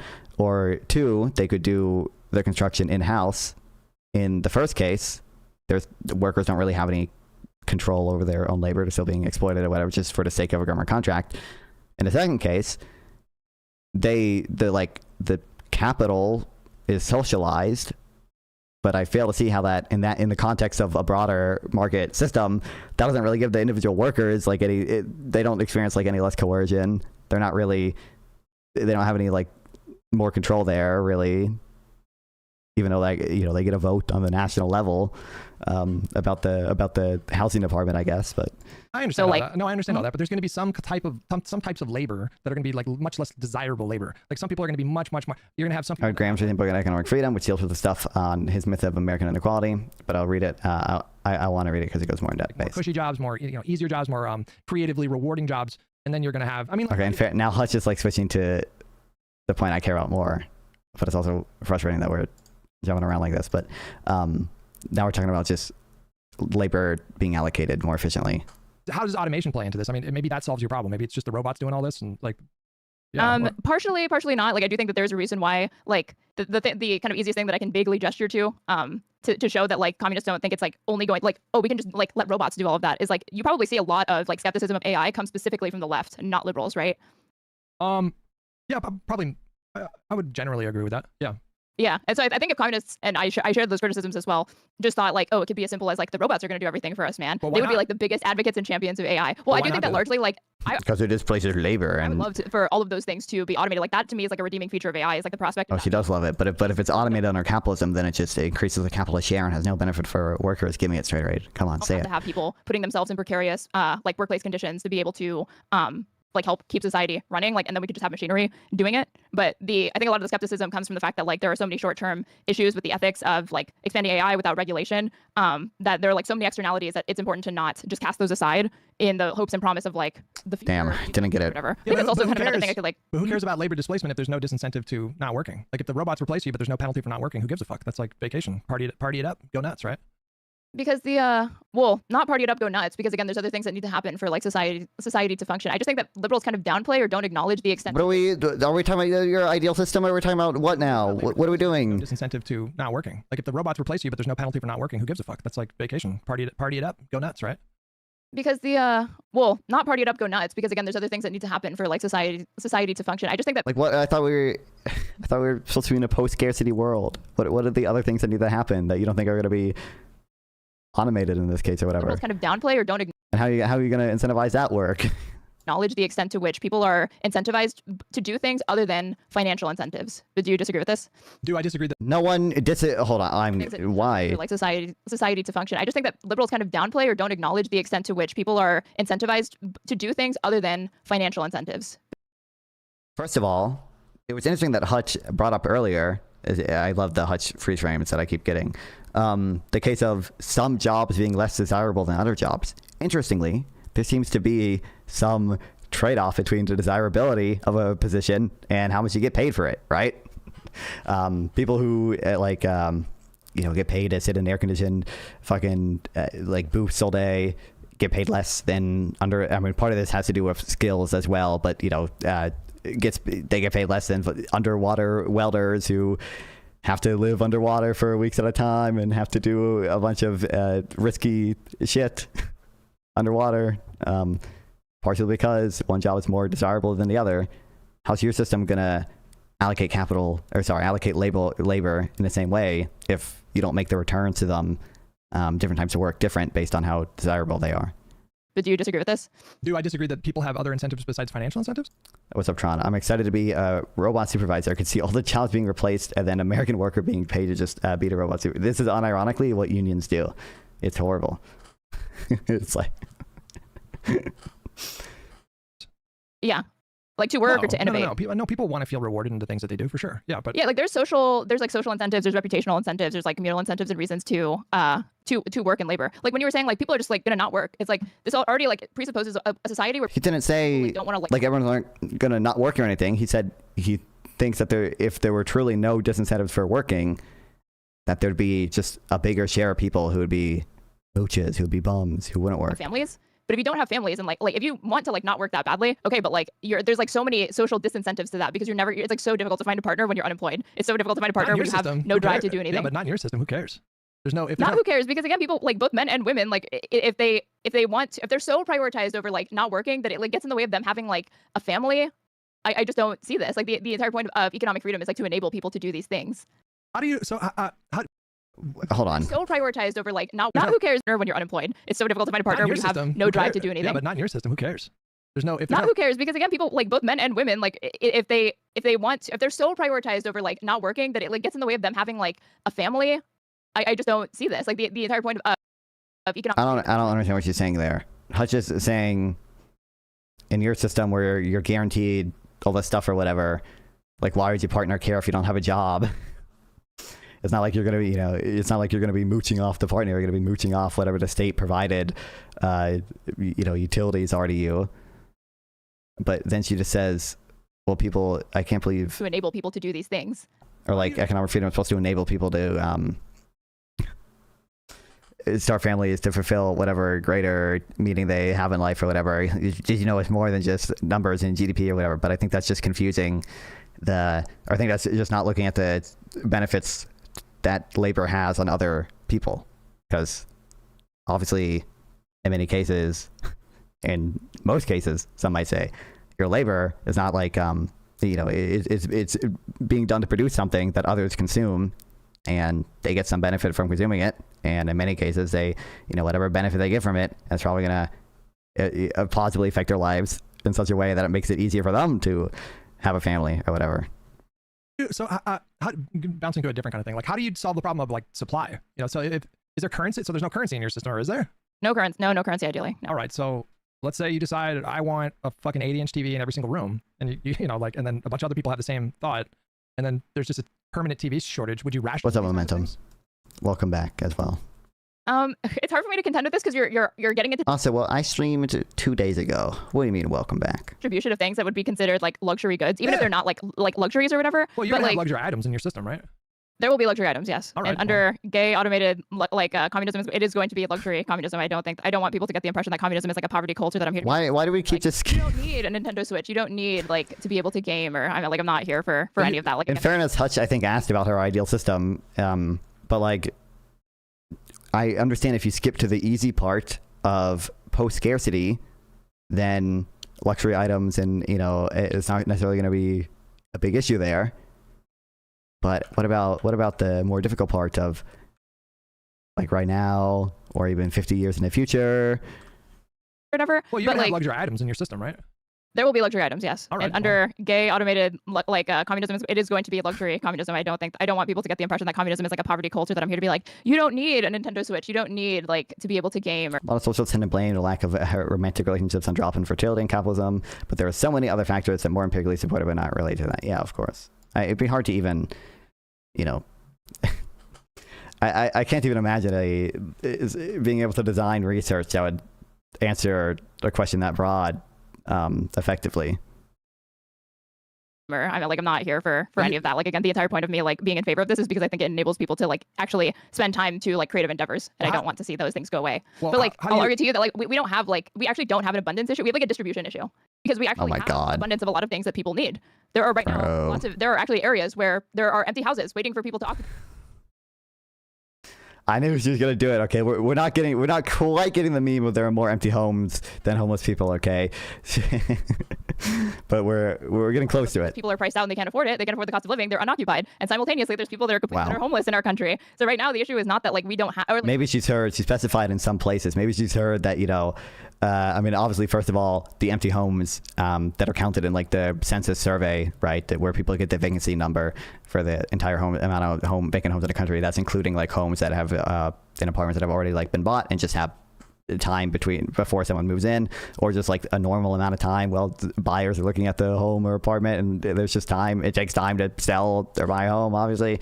And maybe she's heard, because she's specified in some places, that most of these homes are like not where all the homeless people are.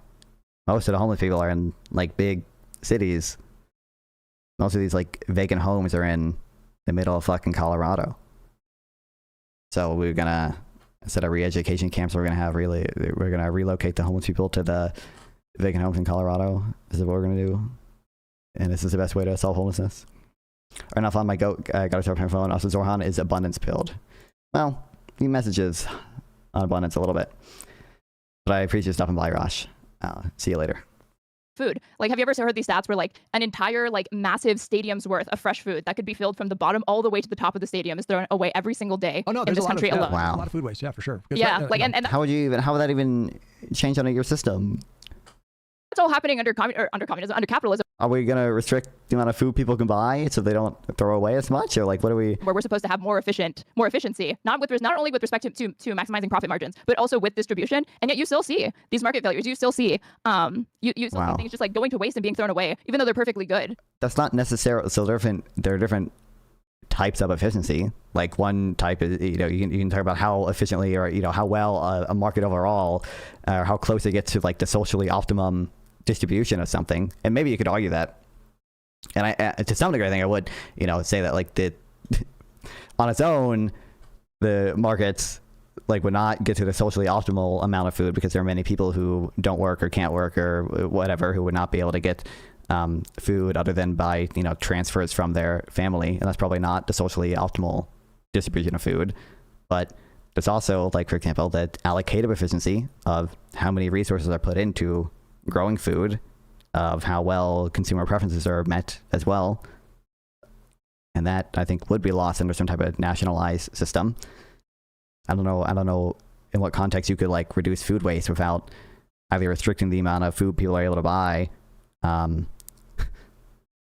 or like you could do a government education campaign on reducing food waste, but you could also do that under capitalism. And so what we need to do is like have a system that enables us not only to produce that much, but like ask ourselves like, do we need to produce that much? And if we do, how do we make sure that it's distributed perfectly? And this is where Marx came up with the mantra of like from each according to one's ability to each according to one's need, which is how you understand like who needs what in society. But if you're going to have a communist state with an abundance of luxury goods, how do you regulate the supply of this without some kind of a currency? Because like what is to stop someone from saying, I want an 80-inch TV? How do you even know how much supply to produce? Like these shelves. The same thing that stops people from doing it in this system now. How do you know what consumers even want in that context? Wait, that's not true. I mean, this is the thing that stops people from doing that. Hutch, if you find me the guy who's like obsessed with not only like like scalping, reselling TVs, but then also like they also just like want to keep them so they can have a TV or whatever, I will eat my hat. I will come on your stream and I'll turn on my camera and eat my hat. I promise you. Well, I mean, the thing that is a bulwark against that in the current system is that resources are finite and people, most people are not made of money, like you can't, it's expensive to put an 80-inch TV in every single room. That's a pretty strong disincentive to not like blow a bunch of cash. But if you gave me a system, you think if there was no money, people would want the TV in every room, including the bathroom? I love thinking on the margin. No, I would 1000% would want of. You would expect just the distribution of many goods to be worse if there wasn't a price mechanism for distributing them. And that doesn't mean everyone is going to put a million 80-inch TVs in their house, but it does mean goods might match consumer preferences less. There might be more deadweight loss in the form of like wait times and administrative bloat, as opposed to the pricing mechanism pricing people out, right? There might be some, probably some trade-off. It kind of exists for like rent control too, between like, like this for a lot of things, but rent control is an example where it's like, wait times will increase for getting a new apartment or whatever. And there's more administrative work on behalf of the state. And now maybe some people aren't priced out of homes, but everyone also has to suffer the consequences of the added, waiting times and such. Fucking 80-inch TV in every room if they were free. Oh, well, okay, this is all just projection. She's being dishonest or not aware, and knows damn well the lack of housing supply is a major factor. Well, she's talking about post-scarcity communism, though, now. Just hand-waving it away because it goes against your ideology won't help. True. Scarcity isn't a real thing to these people. Well, it's frustrating they keep... Everything's easy if we just assume that that we're living in the post-scarcity world already, or in her model, we just have post-scarcity. But you telling me about your like TV plans and that's not really the issues we need to address. And how you intend to take advantage of the system, then sure. I'll have. Also, arguably, capitalism is probably going to have better incentives for getting to the post-scarcity world. Presumably, there'd be rather high returns from, for example, there's going to be probably rather high returns to like AGI. If any company's able to make like AGI that could automate a lot of stuff, there'd be a lot of returns to that. So they have a big incentive to do it. I'll have to think harder on that one, on how to prevent Hutch from getting a TV in every single room in his house. Well, you'd come up with like a currency, and then you would have like a market solution to these kinds of problems. But your system, you would have to ration things, right? Like everybody get the coupon for one TV or something like that. No, I wouldn't be opposed to that. No, it's post-scarcity. As opposed to like the system that we have now, but I would have to. I don't really have a satisfying answer. It's something that I would have to think about more. Because to the extent that like you would have to think about these supply chains. We saw what happened after COVID. Like the inflation that we all saw happen after COVID was because these supply chains were just so unbelievably overwhelmed. Yeah, and your system, all under capitalism. Right, but all of that failure under capitalism. Well, but wow. But I think for one, at least a non-negligible part of the inflation, was due to actions by the Federal Reserve and the federal government when they did a bunch of stimulus. Right, you can debate how much of it was, but I think it's a good chance that at least a third of the inflation was like caused by fiscal stimulus, and that's something that like obviously happened under capitalism, but it's not really a it's not a capitalist principle or whatever, right? Or maybe, well, I guess I don't think it's fundamentally opposed to it, because obviously most capitalists would say there are many cases in which like fiscal we define under COVID. We obviously did do pretty well under COVID even compared to the more socialist countries. But like obviously most capitalists would say there are cases in which you should do fiscal stimulus. But for your system where everything was there's no currency and there's no limit to the luxury items that you can own, the problem that we faced after COVID under capitalism would have been like literally 100 times worse under your system. I don't know how. And we're ignoring all the benefits that these supply chains gave us during normal times. I mean, and plausibly even during COVID, there were many, like, you know, the ability to quickly find buyers in other countries, as opposed to having, I don't know exactly what Straighterade would want, but as opposed to, like, you know, only manufacturing, you know, certain products internally and not being able to import from a variety of different countries. you would have to have like 3/4 of the planet would have to be like manufacturing infrastructure to accommodate the system that you're advocating for. I have a hard time. I mean, like, America is, you would agree that America is like a culture of like hyper consumerism, right? Oh yeah. And a lot of that is Oh, no. fueled by, you know, cultural pressure and FOMO and just, you know, a lot of technology that's happening these days just being really cool. And There's people plunging themselves into debt over these consumer goods. Yeah. There's people that are financing pizzas. They are using Klarna and Affirm or whatever to like pay in for like DoorDash and shit. There's people. Household debt as percent of GDP. Interesting. Oh, look, this even includes household debt service payments as a percent of disposable income.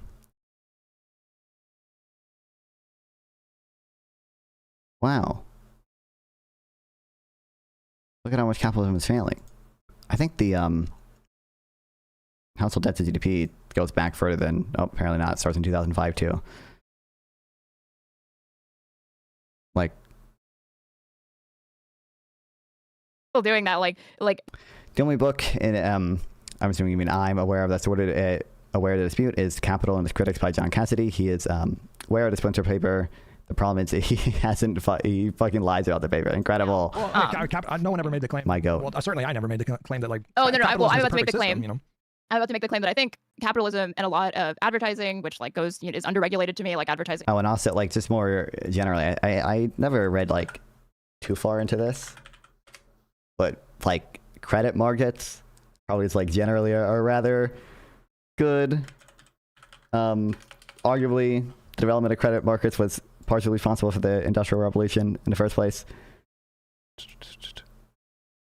And I remember looking at stuff for this for one of my debates, but I never read that far into it. This is like a blog post about how access to consumer credit has been quite good.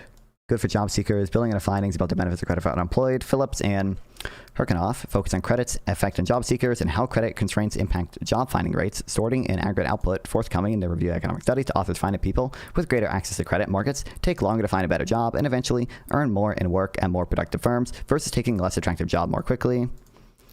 Mixed effects on intergenerational mobility and inequality. Answer to those questions, authors combine the, okay, blah, blah, blah. You're not going to give me the results. You're just going to give me the questions to answer. You're going to make me read. And like, I don't know, maybe you think Klarna is just going to be like so different or whatever, but Is something that I do think should be more tightly regulated.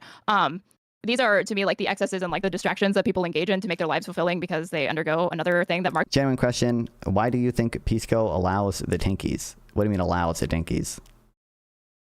Like on a stream or like in the Democratic Party or I think Pisco is just somewhat sympathetic to like leftist clearly just go chat invading. Yeah, so I was gonna say I think just generally he has like sympathies to like left-leaning views like more than Hutch does, potentially more than like Soy Pill does and such. Like I've talked to him a little bit about like healthcare and wealth inequality and stuff. Like he is a social democrat, like on those issues at least. So I think he has like just some sympathies there. Two, I think with regards to like his chat, like he just like really likes being able to have free speech in his chat or whatever. He doesn't view it as or at least didn't view it as like his piece goes very progressive. Yeah, like his responsibility to like stop the snarkers in his chat or whatever. He just wants to. The free speech aspect is BS. Well, I mean, I think it's likely Pisco like generally, like genuinely has some concern there. Like he doesn't want to be audience captured. He doesn't want to like restrict speech in his chat or whatever. Marx describes as alienation. People feel alienated from the product of their labor because of the way that we people are like relate to their labor in the first place, and because of the wage slave system, and you know, capitalists like selling, like encouraging you to work. Yet his chat is not his views. Well, For the majority of on the in fairness, like he has disagreements with a bunch of his chat on like the Ethan H3 shit, right, on the Son stuff too. But it feels like, I think obviously part of it's like the logistical Queeman Snarker people probably also like all agree with Pisco on that stuff, and like a lot of the like more DGG or fans in his chat are gonna disagree with him on that stuff. So I don't know, you know, they're probably people who are part of other communities watching Pisco stream, and of course when he says something, one community is going to agree and one community is going to disagree. But of your life for a paltry existence and living, and then but you can make yourself happy like by buying stuff, even though people know that like stuff doesn't really make people that happy, or there's definitely limits to the happiness that consumer goods can provide you. And yeah, I don't see that there being a movement towards communism that doesn't start to sort of de-emphasize the importance of consumption and consumerism for people. So would you say that Marx was just wrong in his predictions then? Bruh, why are we doing this? Obviously, essentially everyone would agree that number one, they're just diminishing marginal utilities to consumption, right? Even these evil neoliberal, economists, okay, will agree with that. That might be a important assumption. One might say that there's diminishing marginal utility to most things. Okay, that might be a thing everyone agrees on. Two, no one is saying that like consumption alone is like sufficient to like grant you personal happiness and fulfillment, or at least most people say that or whatever. But certainly your life is a lot easier if your like material needs are met. And it seems like capitalism, by the same mechanism by which you might say it incentivizes consumerism, also does things like drive down the price of food, for example. If you just look at it and like drive up incomes, if you look at like the percent of household spending on necessities like food and gas and clothing and such, like that has all been generally trending downwards, and that lets you spend more money on consumption goods that plausibly many of them do make you to some degree happier, even if there's diminishing utility to them. God knows where would I be without my RGB lightings and shrimp costume? Okay. And I forgot what I was gonna. I feel like it was the third thing I was gonna say. I forgot what it was. Provide you, and yeah, I don't see that there being a movement towards communism that doesn't start to sort of. Oh, and like I don't know how. I don't know how like communism is gonna fix a lot of this stuff any better. Maybe when people aren't alienated from their labor, they'll find more meaning in their work, and I think there's some evidence of that. To be fair, like with regards to worker co-ops, but you just have to weigh the cost and benefit there. De-emphasize the importance of consumption and consumerism for people. So would you say that Marx was just wrong? He also claimed that post-tax 0.1% increased to 3%. I looked back at the paper, and the post-tax, it was 0.5%. Like, the paper is not at all in agreement with Piketty. Like, how the fuck did he come up with that conclusion? That's much as paper somehow agrees with Piketty. Like, did he read the same shit? Probably not. I think, I don't want to be, I don't know, maybe I shouldn't be being fair or whatever, but like in fairness, there is some agreement in that like essentially everyone agrees, like any serious person will agree, like inequality, income and wealth inequality has gone up like since the 80s to some extent, right? But wrong in his predictions then? Oh, he was. Like, there were things that he was like objectively incorrect about as far as like economic predictions. Like, he thought that like capitalism would like dig its own grave like really, really quickly. He like massively underestimated the extent to which like it is a resilient like world order that would consolidate capital in the hands of like very, very few without there necessarily being a ton of like backlash. I think he presupposed a lot of things about like how people would act in response to like the contradictions of capitalism becoming more and more apparent. And he did not understand the way that people would like. I think he did not. He kind of believed that there would be more class consciousness like as these things happened. When I don't think the two necessarily correlate, unfortunately. I think you can have like massive market failures. You can have all these inefficiencies under capitalism, like even what happened under COVID. But people don't seem to think it's like a feature of capitalism. They think it's all these other things that are like causing it, or they view it as like discrete failures. But they never think like, oh, maybe it's just that the system, the like economic world order, is not actually set up in such a way that it enables like the best distribution of goods, like I thought it was supposed to. Maybe it's not as efficient as I was told. They like think it's all these other things, which is unfortunate. I think the most interesting thing about Marx was that even though he was wrong. Should have brought up Pareto distributions, bro. I like you should make, ideally, I don't entirely disagree with what you said there, but it's because the conversations on stuff like this is always so annoyingly framed and stuff. Ideally, you should be making much more narrow claims about things. You should not be saying, like, super broad, like, oh, like socialism is... there might be some context in which this is okay, but like just saying like socialism has like had all these like failures historically. There might be some context where that's fine, but like that's not a very specific claim.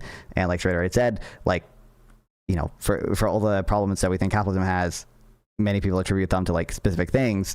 But you should just look at then you should make more narrow claims about these specific things and question why they are happening. And many of the specific things that we see under socialism being like you know, resource misallocation in certain markets are because of the social system. Many of the things that we see that are bad under capitalism are arguably not because of, strictly speaking at least, capitalism. You should, like, just narrow the claims. In his predictions, the observations that he was making about capitalism and industrial, like, obviously, like, maybe you just want to call like all free trade capitalism or whatever, but like it wasn't like Cuba, you know, it was free from effects from COVID or anything. They also to some extent rely on imports, right? At the time were just 100% spot on. I mean, it was just like really unimaginably barbaric conditions for laborers who had like no collective what's up, Chipringer? Welcome back. bargaining rights whatsoever. I mean, oftentimes laborers were like Serfs. violently put I agree, trying to do any kind of strikes. The workforce was entirely replaceable, and so that meant that the capital owners didn't give a flying fuck about safety or anything like that. And so in the context of the time that Marx was alive and he was witnessing these like squalid conditions, these unimaginable conditions for laborers, you know, his observations and his prescriptions make just a lot more sense. But I don't understand how at this point, after we've seen many countries try to do, you know, centrally planned economies and it just never worked out well. At what point do we say like, okay, well, maybe, Hutch is making the claim it's not to make. Not correct either. I mean, because if we have a situation now where, you know, it's not that people are, you know, you talk about people feeling alienated from the labor that they do, and there's layers to the like Marx's idea of alienation too. He also talked about being alienated from yourself, like from your own kind of creative potential, and alienated from your like fellow human beings, alienated from like nature and the environment. Yeah, he got all four. Goddamn, I remember fucking reading that in Marx's Wage, Capital, and Labor book or whatever. I think that's what it's called. Oh. Yeah, you do. Hold on, I think I still have it. Like increasingly secular society struggling to find a sense of community, absent religion, which is unfortunate because there's like should be more like third places and like you know public spaces like libraries and parks and like schools that should be places where people are more social and do engage with one another. But instead we have like, you know, poor urban planning that disincentivizes like walkability or people really like interacting and like being face to face. Like we're all in these fucking cars, which is horrible to the fucking environment. Like it makes like the cost of living very expensive. Like all of these different ways where like capitalist incentives have like created a world where like I understand it's very difficult for people to picture something like baby, I got my shit. Okay, I got my Marx. I've read Marx, not to brag. I don't think I finished this ever. I don't think I read the second, like, quote unquote book in this. It's pretty short, so I don't know what I consider this a book when it's two different really short books put together. Look, I got it highlighted.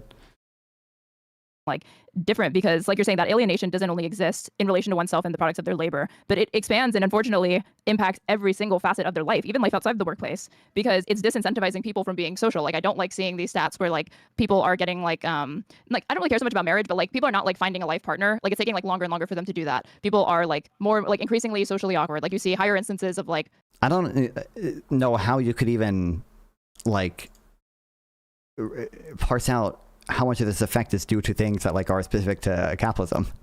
It's like I think like you see like we were talking about fertility earlier. Like you see fertility kind of broadly falling in developed countries, and you could maybe do like some crude correlation between like the drop in fertility and how capitalist you think a country is. But there'd be like all sorts of issues with how do I identify capitalism, with reverse causality there, with endogeneity there. Like, I don't even know how you could like research that. So like the only way to and I think, you know, in the absence of being able to do that, like, it's fine to say, like, you know, plausibly, I think this is a mechanism by which like capitalism would alienate people from their labor, and that would have like a negative effect on their relationships with other people or whatever. But like, you should just not be confident in making strong claims about it in the context of just not having good research on it, I don't think. Mental illness, and that is partially because we have more awareness of these things, but it's also partially because it, like, oh yeah, a little it's a pamphlet. Okay, it's 2 pamphlets put together. Corresponds to something negative in society. Like, I don't doubt that there's probably even more mental illness now, and it's not just a function of like more people just being aware of it, you know. But the point I was trying to make. Oh, that's all of everything. Now that you mentioned that. You know, it's not that the system itself is perfect. It's not that everybody feels perfectly rewarded. And it's not like we've eliminated the toxic stress of poverty, especially in America. There's like way You're overthinking it. Capitalism bad, socialism good. This is true. to address these problems. It's kind of embarrassing that you have these Nordic states that, you know, take better care of their citizens than we do in the richest country on the planet. And so, under a goddamn monarchy, which is very embarrassing. Wow. Well, actually, if you read A. Smuglo 2013, the global equilibrium suggests that some countries' welfare will be enhanced by being a social democracy, and other countries' welfare will not be enhanced by being a social democracy. And actually, the global welfare is enhanced by the same thing. Some countries being a social democracy, and some countries being a being hyper-capitalist or whatever. What's the name of that paper? If I think it's 2013. It's like, can the US be Scandinavia?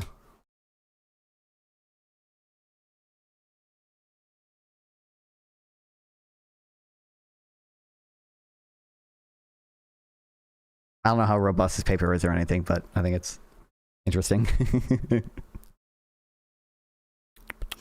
Because of the more limited inequality and comprehensive welfare systems, many perceive average welfare to be higher in Scandinavian societies than in the US. Why then does the United States not adopt Scandinavian-style institutions more generally in an interdependent world? Would we expect all countries to adopt the same institutions? To provide theoretical answers to this question, we develop a simple model of economic growth in a world in which all countries benefit and potentially contribute to advances in the world technology frontier. A greater gap in incomes between successful and unsuccessful entrepreneurs, thus greater inequality, increases entrepreneurial effort, and hence a country's contribution to the world technology frontier. We show that under plausible assumptions, the world equilibrium is asymmetric. Some countries will opt for a more type of cutthroat capitalism that generates greater inequality and more innovation, and will become the technology leaders, while others will free ride on the cutthroat incentives of the leaders and choose a more cuddly form of capitalism.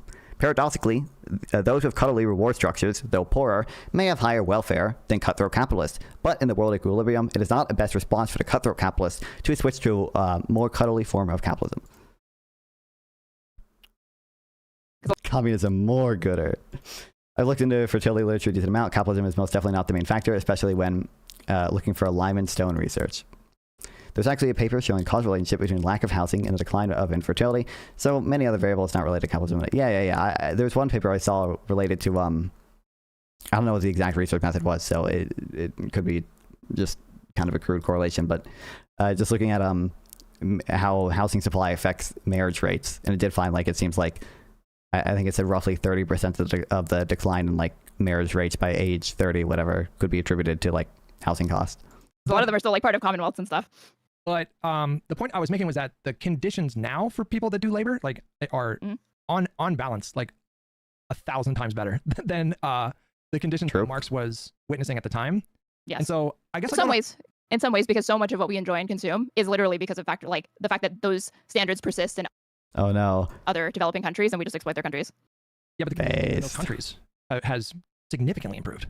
Yes, in the last like relative to where it was, it is still it's a significant improvement as far as but not only comparing it like just to a relative standard, actually like comparing it to an objective standard of like where workplace conditions ought to be and human rights standards and like democracy indexes and like all these different ways, like, or whatever. By all those metrics, though, by all those metrics, though, the conditions for laborers and like what we used to call like third world countries or developing nations like have significantly across the board increased in the last 100 years. This is true, and then also it at least can be welfare enhancing to the third world country as a whole, or the people in the third world country to be doing the evil sweatshop shit. Okay.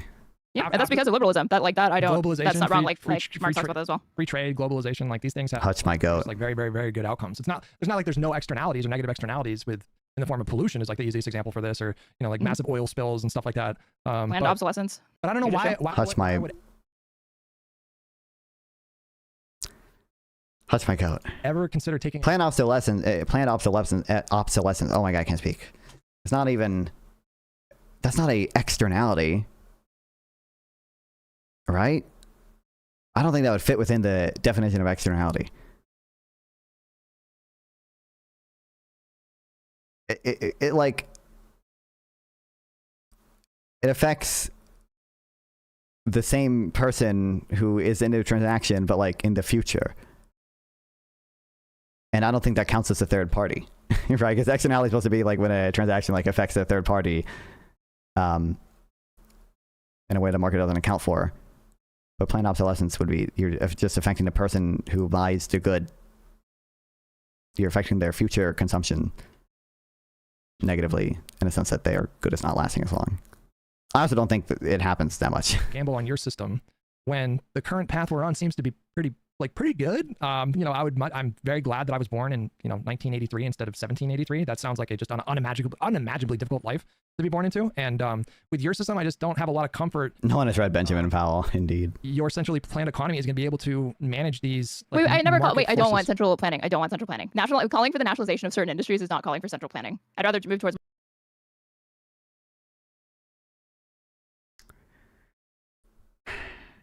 You're free to have whatever definition of central planning that you want, okay? You can make it as dumb of a definition as you want. You're free to do that. But if your definition of central planning does not encompass the nationalization of major industries by the government, you can't be mad when people say you want more central planning, because what everyone understands central planning to mean does include the nationalization of major industries by the government. Why doesn't Apple just make iPhone with a forever battery? This is true. In fairness, they did. They lost that lawsuit with the iPhone 6, right? And I don't know the exact standard there, so it could have been the reason Apple was doing it, which they said it was to preserve the battery life of slowing down, they were slowing down the software or whatever to preserve the battery life. Maybe that reason it was valid, but legally they had to inform consumers of that or something, and they failed to do that. That's why they lost the lawsuit or whatever. But in fairness, Apple did lose that lawsuit, so maybe there wasn't validity to whatever claims they're making. It's market socialism. I don't want there to be concentration. And also, obviously, that was addressed under capitalism still ultimately. Of patent. To manage these. Wait, I never call. market Wait, I don't want forces. central planning. I don't want central planning. Calling for the nationalization of certain industries is not calling for central planning. I'd rather move towards market socialism. I don't want there to be concentration of power, that much power in the state. That's like MLs. That's strictly ML territory, which I'm not. Well, how do you do markets? That's strictly ML territory. Well, I want to address other things that you said right now. One, I don't think that you should just take a gamble on my system or what Econoboy is proposing or anything like that long term. I am the one making the affirmative case for an entirely different economic order than what people know. Is he looking up the definition of central planning? I would be doing that. I'd be am I going crazy? Full skepticism that until they hear more robust arguments and prescriptions and plans for what that's going to look like. I think given everything that socialism is currently associated with, which is despotic regimes, the USSR, fucking Stalin, all of these things, that is a healthy skepticism is one I encourage, and I don't want people to just take people at their word. Certainly not myself for these things. Did you used to be an ML? Did you used to be more of He's pulling up the clip. Oh, okay. I don't know. Always thought that was very, very cringe. Yeah. And I think that those people the way that they treat the theory is She's probably I don't know Straighterade super well or anything. Okay, I don't want to make claims that I don't have good evidence for, but honestly, my suspicion would be that Straighterade is not calling herself an ML just because she doesn't want a vanguard party in the same way that Lenin did, but in most other ways would be very similar to what MLs want, and therefore I think many people would not it wouldn't be invalid to think that she is essentially an ML. like there's like an unwillingness to acknowledge like that these people like Marx, Lenin, Trotsky, like these figures, like even though some of them made influential contributions to Marxism, they're not prophets. Like, you see the new Ask Yourself video? I did not. There were things that they predicted that were wrong, that didn't come to fruition, and it doesn't mean Marxism BTFO'd. Like, you can acknowledge that there were some aspects of their theory are just outdated modes of understanding capital relations in the 21st century, or inadequate, and like, but like the MLs, I just noticed that there was sort of this tendency to like take it. What is it about? I don't want to. It's 3 hours long. I'm not going to watch the whole thing. I've seen Jim Bob before. I don't believe I've ever spoken to him, but he's been on panels that like he's been on Sarah's show a few times, and obviously that's a sphere that I also am broadly in. I agree with it or not. Yeah. Proper function would be that that reality operates and abides by the law of identity. Must be precept stuff. It sounds like it based on. I'm not really sure what I just heard. It means to say reality operates by the law of identity. So stance independent proper function is what that means is reality operates by the law of identity. That is the definition of the term proper function. Stance independent proper function for a soul. No. Always good when I just skipped like 20 minutes at a time, and both times it was Ask Yourself saying the same thing. Oh my god, I bet this debate is awesome. It kind of seem a little sophistic. Which I really think you're doing this, but you're kind of going like the correct way that it's What's up, Darko? The argument. And I'm kind of. Well, there is a correct way to run the argument, because if you run it the other way, wait a second. Isaac. Okay, I'll probably watch that. I'm not gonna watch it on stream because it's 3 hours long and probably not good content, and also I'm not gonna have anything to add. So, but I will watch it afterwards. As like a Bible, almost like they think like there's like kind of only one way to do this. It's dogmatic in a way I don't like. There's a religious reverence for Marx that I find deeply unsettling. But Marx, when you look at the context through which Marx was witnessing industrialization and the stance independent stuff is going to be boring. Well, it'll be fun.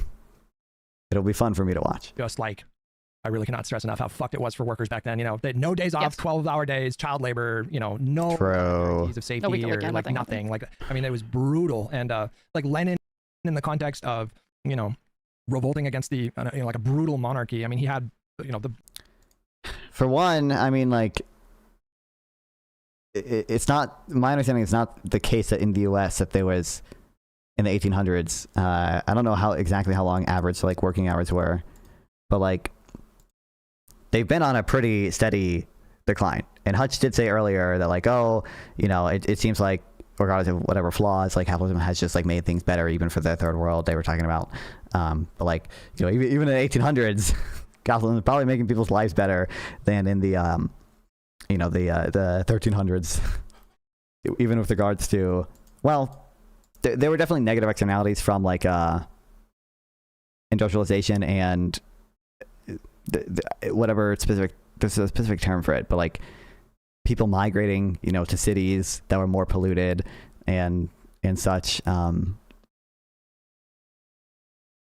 Urbanization, I think, like there are probably externalities from that. And like I've seen some people argue, like some not dipshits online, but like actual like economists and real people like argue like maybe it potentially was the case that like the negative externalities from like urbanization and such during the Industrial Revolution like did lead to a temporary decrease in welfare, but like I think it's probably, you know, more than made up for it by now. But you know, these are, even if that is the case, like I said, it's more than made up for it by now. Like working hours are still falling, right? Despite this decline in union membership that we all love to talk about so much, right? Child labor, obviously there are laws against it now, but child labor was falling rather significantly before there were laws against it, right? Like most of the decline in child labor in Massachusetts, I know, like happened before Massachusetts like actually banned child labor. And you see just broadly across developing countries, the decline in child labor, it follows income growth. It doesn't have a super strong relationship with how what laws there are about child labor. The revolutionaries at the time had plenty of reason to don't watch it. The chats are going to revolt. What the Ask Yourself thing? That time, I imagine most of the people who watch me would not enjoy watching me react to it. Many of them probably would not even enjoy the video itself. But if I'm not even adding anything, then it's probably worse. But I still don't understand, like, Oh wait, Yeah, there was a third part really quick, and then we'll let you move on. yeah. It was like everything that you're going to be like, oh, this, like, we can't have socialism or market socialism or communism because what about this? What about that? Everything that you're going to point to, I can promise you, it exists under capitalism. People I don't just think don't so. understand as like a criticism of capitalism. Like people are like, oh, like breadline. What does it exist under capitalism mean? If I'm criticizing co-ops and I say this is how co-ops are going to lead to more capital and like labor being misallocated, I recognize under capitalism, labor and capital also have the potential to be misallocated, and in some markets are indeed misallocated. But we're talking about how the system itself changes the incentives on the margin for people to do things. I don't think it's like, you know, that's not, I don't think it's fair for you to just say, well, some version of the same problem effect or happens under capitalism or whatever. I think we should look at like what the incentives for people on the margin are, how they're affected by the system, and what the overall outcomes that leads to is. It's like, dude, look at what happened to our SNAP benefits for a little bit there. It's clear that even under capitalism, even under constitutional democracies and republics, with like in developed countries, wealthy countries, you can still have people like dealing with all of these sorts of things en masse, and like an inability, like a lack both of political will and. This is what we're comparing to. SNAP benefits being frozen in some states, only like partially frozen too, because states funded it for them, like California like funded it for themselves. Like this is what we're comparing the shortages of food to, like under socialism to. Really? And like I don't even think, again, I think you should have like more narrow claims. So I don't think it's unfair to say that like the collectivization of farming probably led to A, like just short-term disruptions in farming that led to shortages of food, and B, longer term did have worse incentives for farmers and such than like privately owned farms or whatever, right? I don't think that's unfair to say. I think it might be a little, you know, I think you should focus on that narrow version of a claim rather than just like, oh, socialism, breadline, evil, blah blah blah blah blah. But like, really, this is what we're comparing to? Do we think these problems are comparable? Desire to address these things. Philosophy can be fun and all, but a lot of time most phil bros are word merchants. Tell them to break down what they mean and these big words, and all their brains are fried. Yeah. In the short term, like they're not treated like the crises that they really, really are. No, but it's kind of just like an unfortunate like fact of life that people see, or like they don't understand it to be like an externality of capitalism. They see it to be like, oh, it's just the Republicans doing. Oh, I started watching about here. So it's like just a political party when it's like it's more complex than that. So it's my opinion that like one of the essential functions of government is to fill in the gaps that capitalism has. So if we didn't have regulation, if we didn't have social safety nets, if we went to a more kind of libertarian Wait, I'm lying. I did not. society, I haven't seen this. that maybe they don't have antitrust laws, and you know power just concentrates until there's just like one or two corporations. Or I'm not suggesting that. I don't think that that's a very. I think that's just like positively Orwellian. Happening now with these like Netflix and like Paramount deals, like that consolidation is like quickly happening before our eyes. It could be a lot worse. I mean, Oh my God. it could be a lot worse if we really had no kind of regulation in that respect. But on this particular, Like you should, again, narrow your claims. like the question of like how concentrated is the U.S. economy, or like how much is consolidation like increasing or whatever. Like all like even questions as well, like with regard to like how much wealth inequality has gone up or whatever. All of it is just like too dependent on what you mean by inequality, or what you mean by consolidation, or what you mean by whatever, and too sensitive to what assumptions you make about certain things. And then, and at least in the case of like in the case of inequality too, even proving something there, it's not going to be sufficient for proving what you actually want to prove. Like if you can prove that wealth inequality has gone up a decent amount, if I can show that is just due to the decline in real interest rates, then it's not really going to prove what you want it to prove, that like capitalism is like going to massively increase wealth inequality and it's going to make the rich super rich, and they're going to like overconsume like crazy, and it'll be so evil, and Epstein Island pedophile ring, right?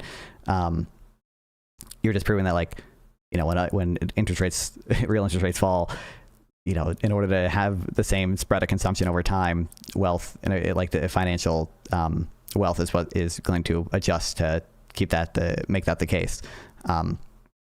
And with like concentration and stuff, like maybe you can prove the U.S. economy got more concentrated since like in the last 50, 80, 100 years or whatever you want to look at. But like that's not sufficient for what you really want to prove, which is like are outcomes for consumers substantially worse because of this consolidation. That takes a lot more effort, especially because there are a lot of cases where competition would increase concentration.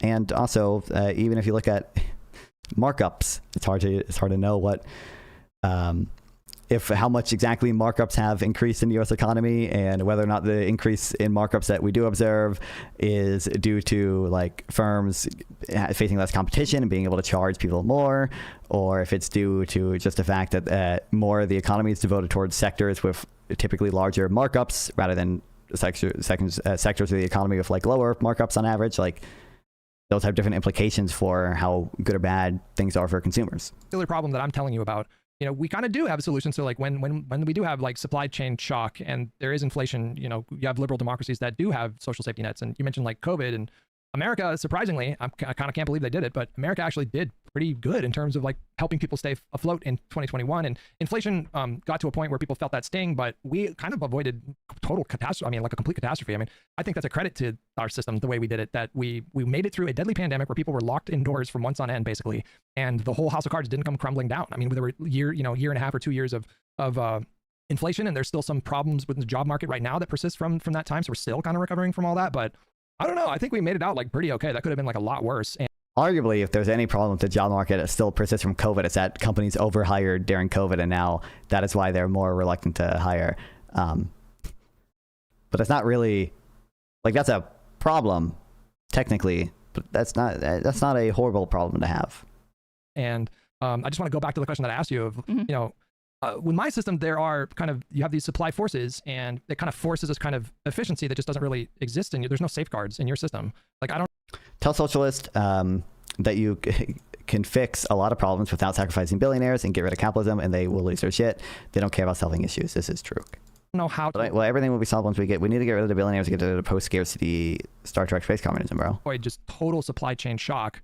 If your system with no currency and unlimited access to luxury items, you said no rationing, no currency, you know, unless no, wait, no, I already conceded that I don't believe it would be unlimited, that there would be checks on this, but like I couldn't give you a satisfying answer as to what those checks would look like as far as distribution of those goods. I only said that there would be existence of these things. As far as like the distribution of them is still a question that is unanswered to me. Did you say that though? I asked you if there would be rations. I don't think you said anything about that. Did you? No, you proposed, you were like, would this be some sort of like coupon system or whatever? It's like, see, like that, those are the types of things that like I am like, because I don't know the answer, like I'm more interested in exploring than it being. I think she said didn't she say she would prefer the coupons to what we have now, or that she'd be open to it at least? It necessarily corresponding to just how much money you earn. Well, if it's coupon system, then again, we're just kind of replicating liberal democracy and capitalism, just with more state control. That's what that sounds like. You know, that sounds like a currency if we're talking about coupons. If you think of communism as super liberalism, that only helps me, Hutch. So go for it. No, I don't. That's not how I see it. But if you think that's not what he's saying. He's saying it's reducing to a type of liberalism, not that like it's a super liberalism. He's still gonna have like objections to the fundamental goal that you have about abolishing fucking all private property. But his point is the narrower stuff, the more moderate stuff that you have proposed is just a type of liberalism. Whatever, like if you sleep soundly at night thinking that, I'm not gonna fight you on it. It's fine. But I wouldn't call it super liberalism because I think your system is like really inefficient in ways that my system is not. You know, Hutch coded. It's inefficient. Like Hutch, we're at an era of like unprecedented like wealth concentration in the hand of like fewer and fewer people. True. Cool. Yeah, but there are remedies like, in this country. One of them is like literally like democratically elected to be the president of the United States. I mean, I'm not sure that's like the strongest argument that It's not. I don't. Do I have to? How much do I have to repeat myself? Not really unprecedented. I read that off stream, the new Timber Rooter post. There was a very interesting thing about this to me was, well, one, the relevant thing here is that, you know, it doesn't seem like wealth inequality compared to historical times, kind of regardless of how far back that you go, is like substantially higher than it is now, or substantially lower, I should say.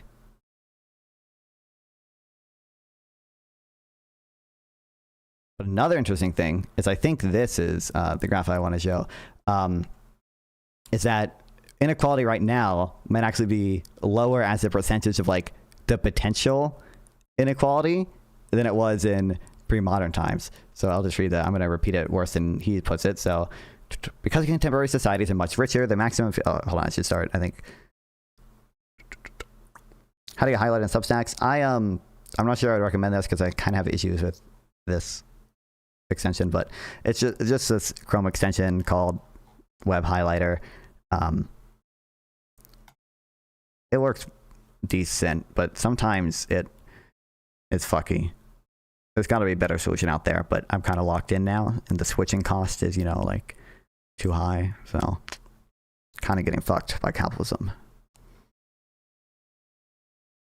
From many grand societies, the best available reconstruction of as average income rises above subsistence, the maximal feasible Gini rises because an elite can, in principle, appropriate more of the surplus while still keeping the masses alive. The Gini might not seem large in absolute terms, like 80, but that's just because they couldn't have been that high without the majority of people being plunged below subsistence. Because contemporary societies are much richer, their maximum feasible inequality is hypothetically set far higher than any in the pre-industrial sample. This is why, looking at the curve, even quite unequal modern countries in terms of raw Gini sit far below the frontier. Put yet another way, the maximum feasible Gini implied by the IPF in the 90s,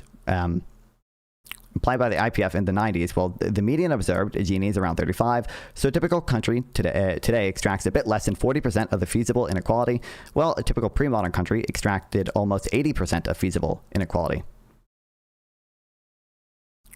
But you're going to see more broadly the comparison of pre-modern times. You probably care more about the industrial times. It's going back to 1300. And I think looking at, this is wealth share, the richest 10%. This is income share.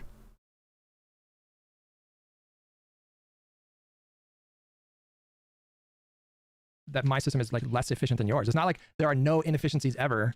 How do we reverse this? How do we reverse this concentration of wealth in the hands of like the 1%? Literally, well, like half, like the underclass of people, like they literally like this concept. This like a few hundred people have simple. All you need is Jerome Powell to raise rates. Okay. Like millions and millions of people. How do we reverse this under your system? I would tax these people more.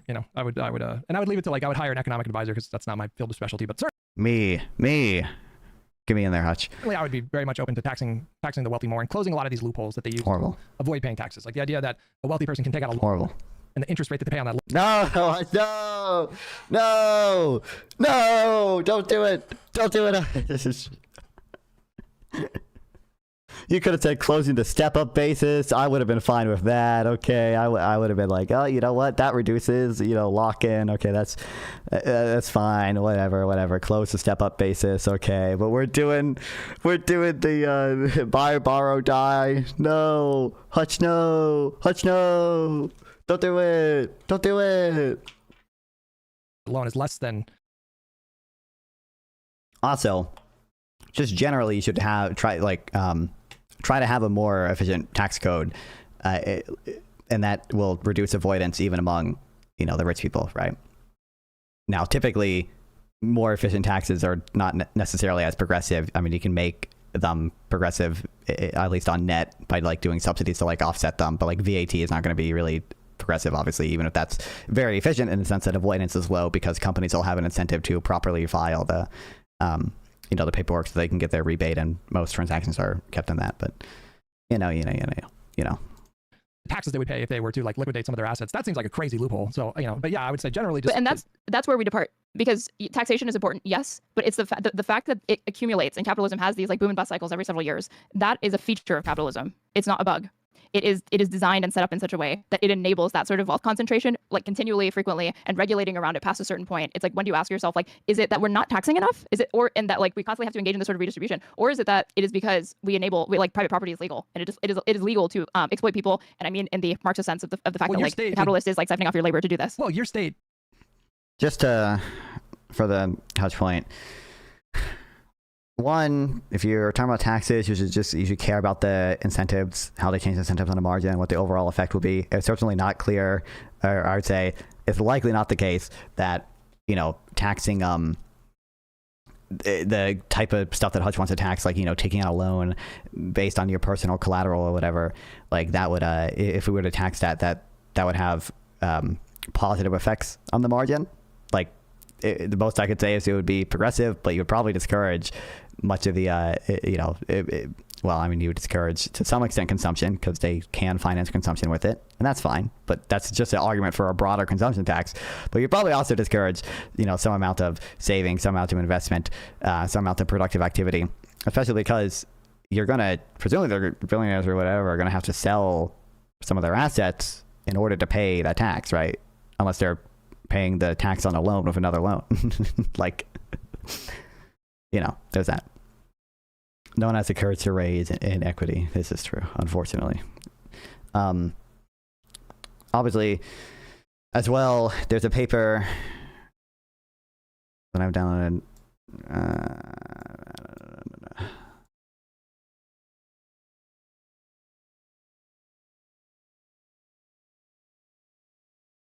The role of unrealized gains and the taxation of rich. Like, most of these rich people who were supposedly be doing like the buy, borrow, die shit just have enough income from their businesses or whatever that it can finance like almost all of their consumption anyways. And billionaires like consume less as a percentage of their income than like normal people do. So even if they do like have some ludicrous consumption, it's not crazy that their sort of regular income, what they call adjusted gross income, would be enough to finance their consumption. And that seems to be the case. Like, I think I read this paper in math class. I didn't highlight all of it. I didn't read the whole paper either. I had math to do. Aggregate borrowing at a top 1% wealth holders in 2022 with nearly 1.2 trillion, potentially unlocking about 475 billion in unrealized gains. But for the 99 to 99.9 percentiles, top 0.1% of wealth holders, new borrowing is only about 2.4%, 1% of economic income in 2022. The economic income is the broader measure of like all of their income essentially. Or sorry, the economic income is their, similar to their adjusted gross income, I think. It's saying like these billionaires only borrow a very low percentage of their income in loans. They can finance all of their consumption with their regular fucking shit.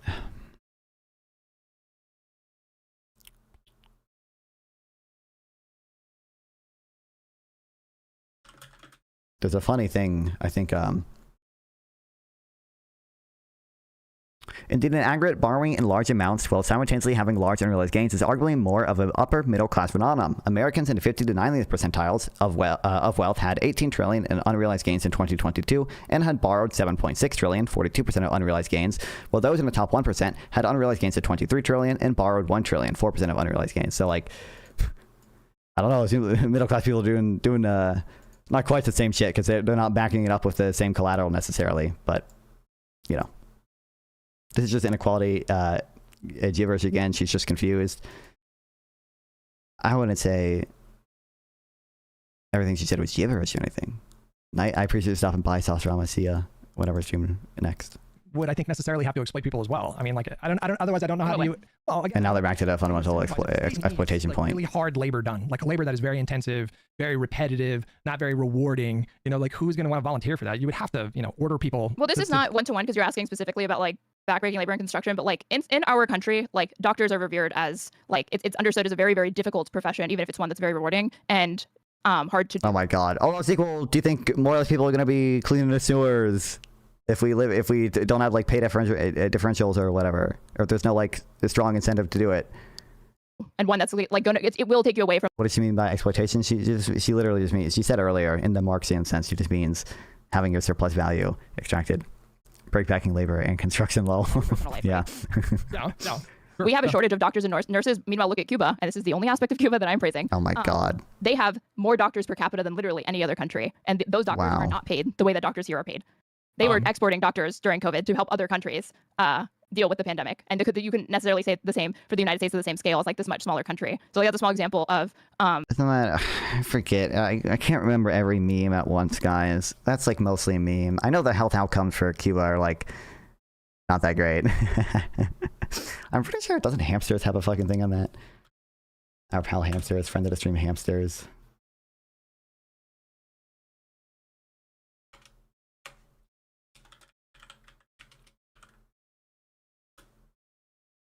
Also, interestingly, part of the reason that we have arguably part of the reason, at least, that we have a shortage in doctors is the sort of government regulation that restricts the supply of them, their infant mortality is crazy. Yeah, and do you mean crazy low or crazy high? From my memory, the arguments there are about if Cuba is misreporting and whether or not Cuba is like pressuring women into late-term abortions if they think the baby is not likely to survive. But I don't remember. I don't have anything on hand for that. I'm not going to make any big claims about it. But part of the reason we have somewhat of a shortage in doctors, right, is because the American Medical Association like restricts the amount of people who can go to medical school. It's also just a very long process to go to medical school. From my understanding, you have to typically go to a regular 4-year college first and then spend like, 6 years at medical school. In many other countries, you can just do 4 years of medical school, like out of high school, and then become a doctor.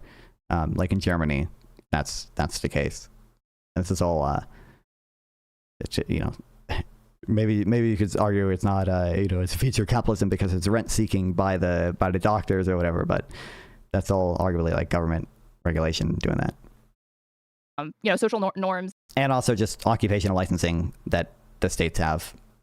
And like different cultural norms. I'm going to react to the Milton Friedman video where the rest of this video is not like him talking to Straighterade or whatever. I think it's probably only like 15 minutes left of this or whatever. Economies leading to incentives that people just and then we can watch it after. Really fathom because you don't see them spring up here in the same way.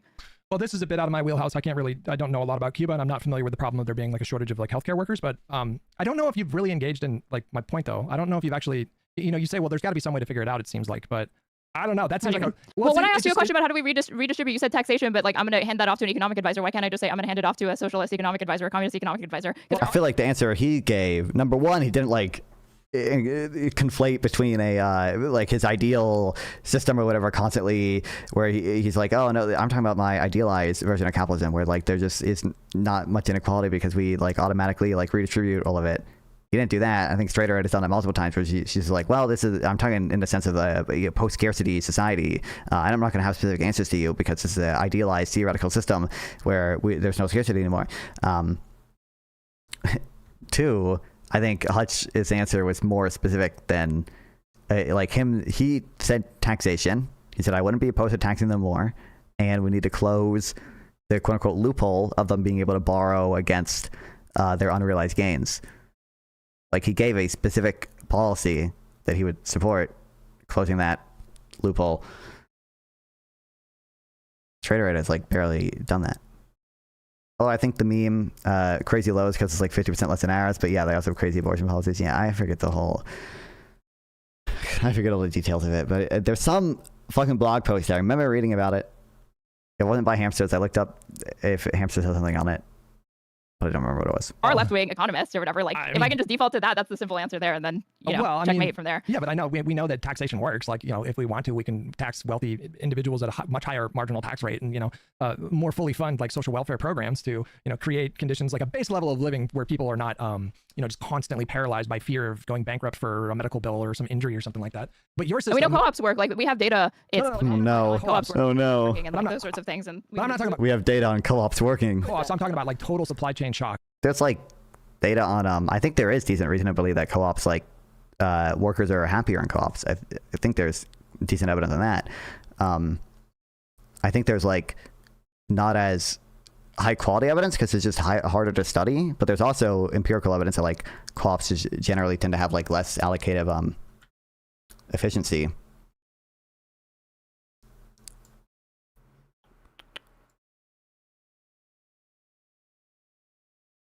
It's just a concept of weighing the benefits and costs there.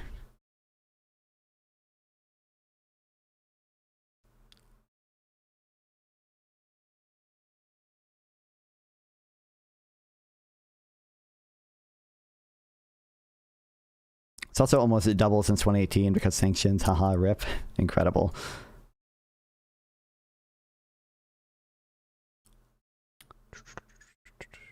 This might not be exactly what I'm thinking of. There's like...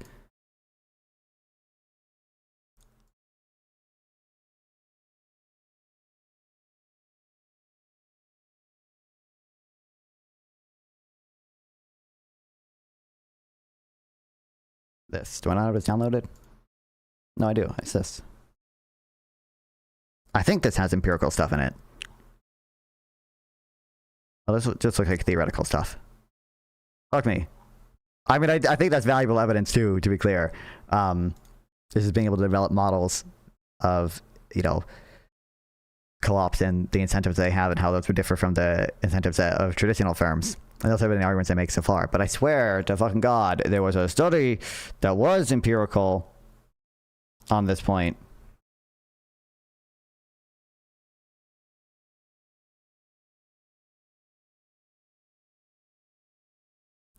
This probably has some empirical work within it.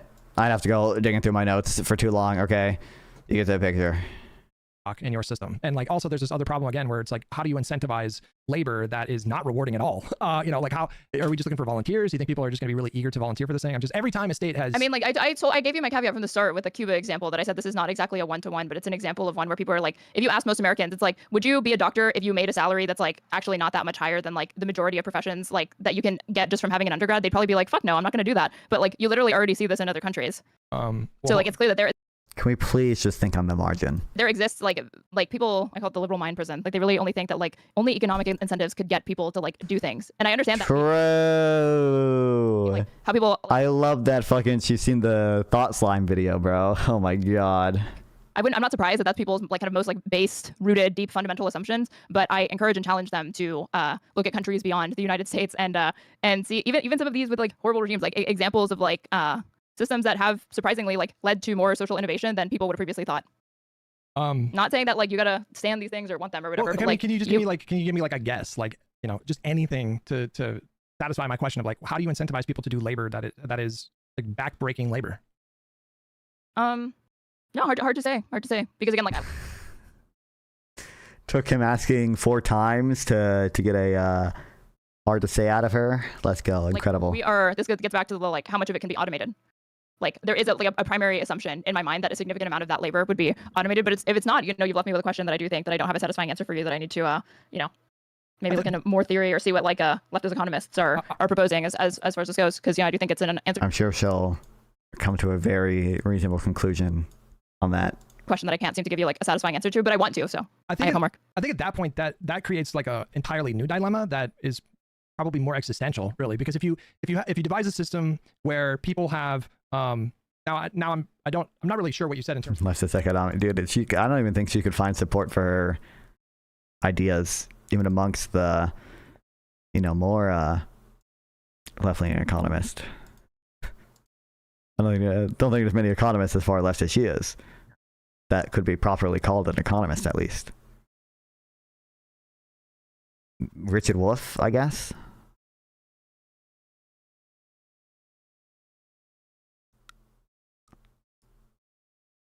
terms of like how to cap like the amount of luxury goods that people have. You said either a coupon system or a rationing system. I'm not really sure, but like let's say you can, you know, AI gets just insanely good and we can replace literally 95% of jobs. Well, then you have like a different problem where it's like you know, in that kind of situation, in a post-scarcity situation, you will like plunder the Earth's resources at an exponentially higher rate. And then at that point, it's like, well, how many? No, it's post-scarcity. The resources are. This goes back into what I was saying, where I do believe that movement towards a society like this, I really can't envision it without there being a not concerted, but like there being a really large de-emphasis on consumerism and people finding joy and happiness in things outside of that, and there being actually more joy found in like some of the, you know, it's like incredibly cliche to say this, but in things that are totally free, and like people spending time with one another. Oh my God. People being outside and engaged in recreational activities that like just don't really. I found it. Fuck. From fucking Uruguay. I remember it was from the paper was from co-ops in Uruguay, and I was able to find it. I think this is looking at brain drain that happened in worker co-op firms. Workplace democracy engender greater pay equality.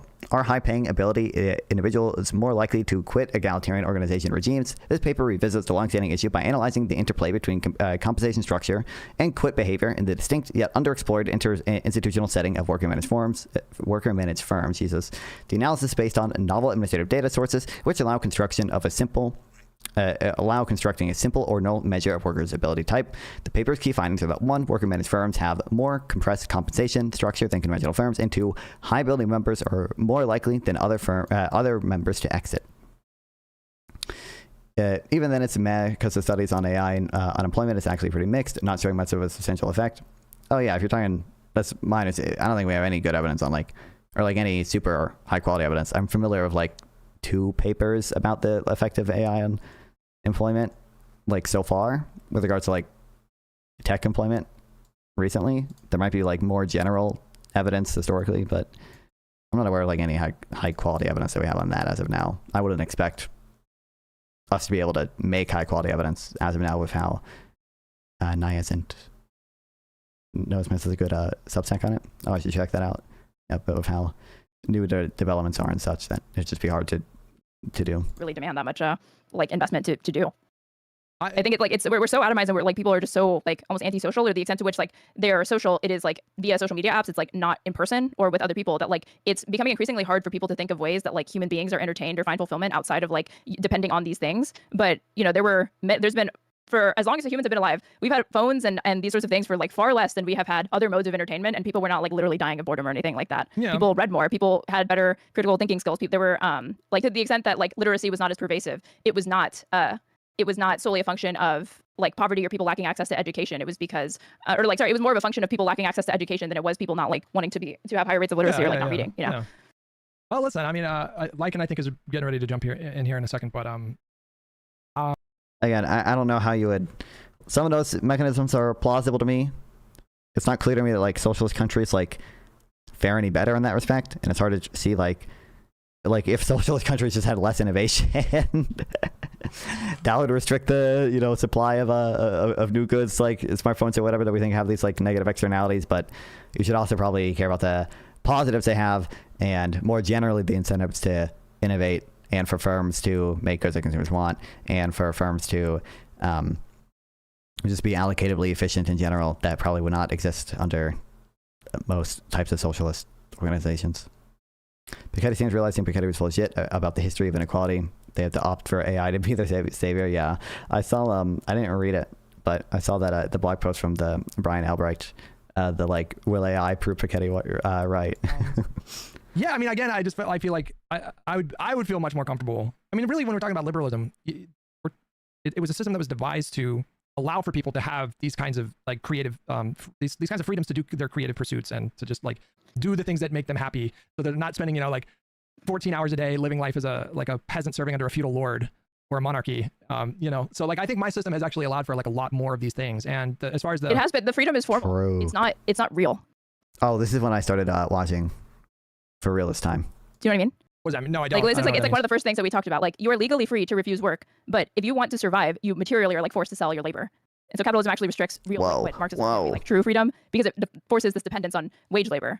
And like, Locke, like John Locke is like the OG lib, and like he staked it on like natural You can see, oh God. rights or whatever, like life, liberty, pursuit of happiness, consent to the governed, like limited government. The state will be there to protect your rights, and if it fails, people are going to revolt, which is why you need these like state apparatuses. But like, you should look into to John Rawls, King of the Libs, A Theory of Justice, because he kind of like replaced like the Lockean vision of like liberalism for like an updated like 21st century version. Yeah. And listen, I don't think there's anything like her fundamental point there. I don't necessarily disagree with that. Like positive freedoms are also important, and I will say it's funny that she mentioned John Rawls as like modernizing like liberalism or whatever. It's like you can obviously provide a lot of these positive freedoms under a liberal society still, like the U.S. has to some extent, and like Norway, in the like Scandinavian countries have to an even bigger extent.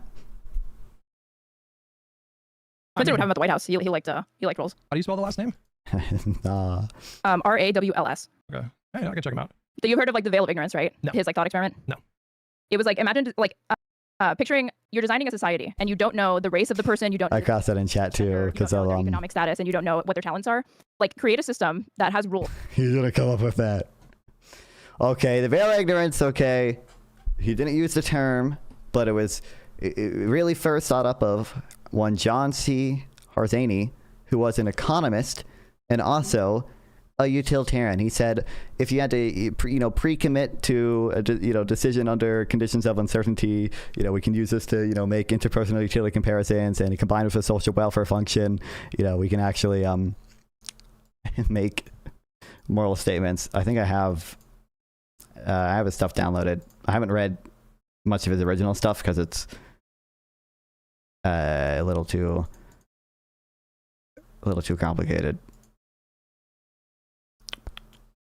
But I think this is where he first mentioned it: the cardinal welfare, individualistic ethics, and interpersonal utility. Comparisons of interpersonal utility.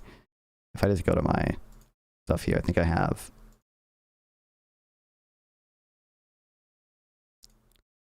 this, and I have this.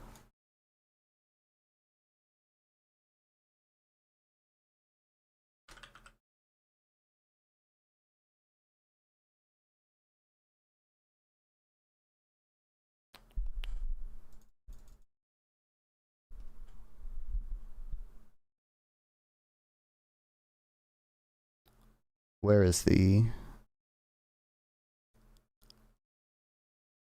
I think they directly compare it to the fucking veil ignorance in the here. Kill me. They do somewhere. I can control that veil ignorance, but... What does she mean by true freedom? And why is that type of freedom worth wanting? Again, normative, loaded, and yeah. She's definitely like loading the language there, but she means positive freedom. Oh my god, is it... Ironically, this device of choosing social principles behind what John Rawls was later to call a veil of ignorance became famous because Rawls drew it upon to argue against utilitarianism in his influential A Theory of Justice. Sorry, before this. Oh, it is in here. Presenting out that its equal chance should apply not only to... I mean, I just go over the argument.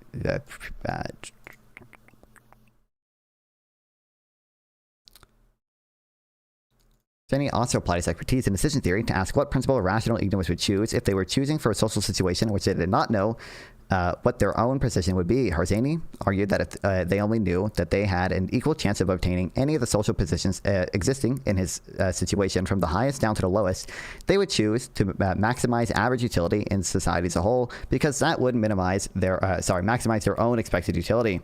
Harzani added this, that equal chance should apply not only to the objective social and economic conditions in which those choosing might find themselves, but also to their subjective attitudes and tastes, so that they would judge the utility of another individual's positions in terms of the attitudes and taste of the person actually in that position. And he goes on, the second paper he wrote, like much later on, has more theorems in it that make it more robust. Rules that are fair and ensures liberties for these people. And you see what just happened? Nope. Decreases. Oh, by true freedom, she just meant positive rights? That's what it sounds like to me. Like significant inequalities, but also like supports that person being born with like none of those things being advantageous, whether like you're not a majority power race, whether you're a woman, you know, or like a minority gender.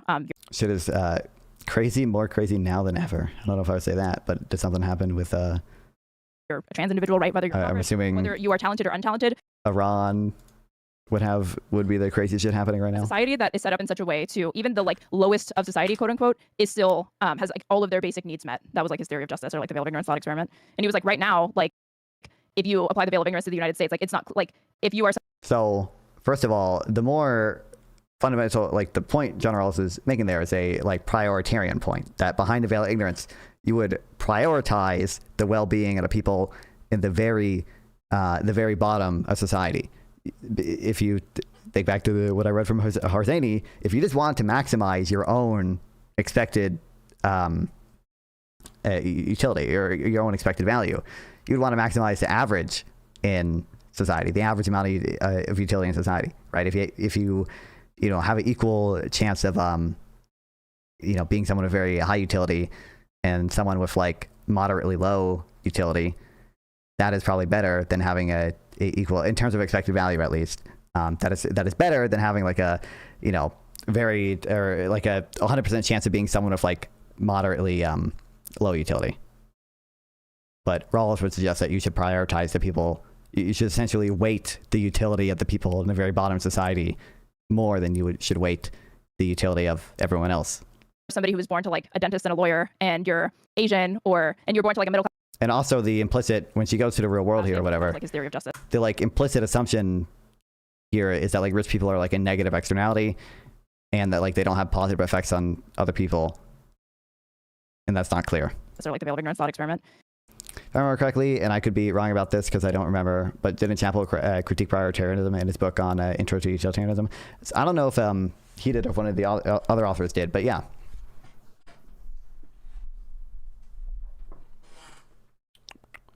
I think it's in there.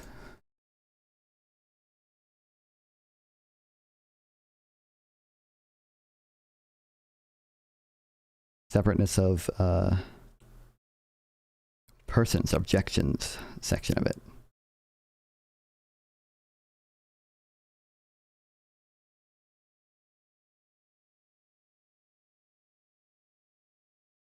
Yeah, there we go. Yeah, see, he's talking about inequality and such. There's even one, yeah. You can see he's describing the two potential worlds we have here. Where one is, equality, where everyone has 45 utility. Another one is 500 people with 80 utility. The other, plus 500 people with 20 utility. So the average of the unequal world is 50, where the average of the equal world is 45. But many people have the intuition they would still rather like give extra weight to the people in modern society. And look, they even go over the gambling.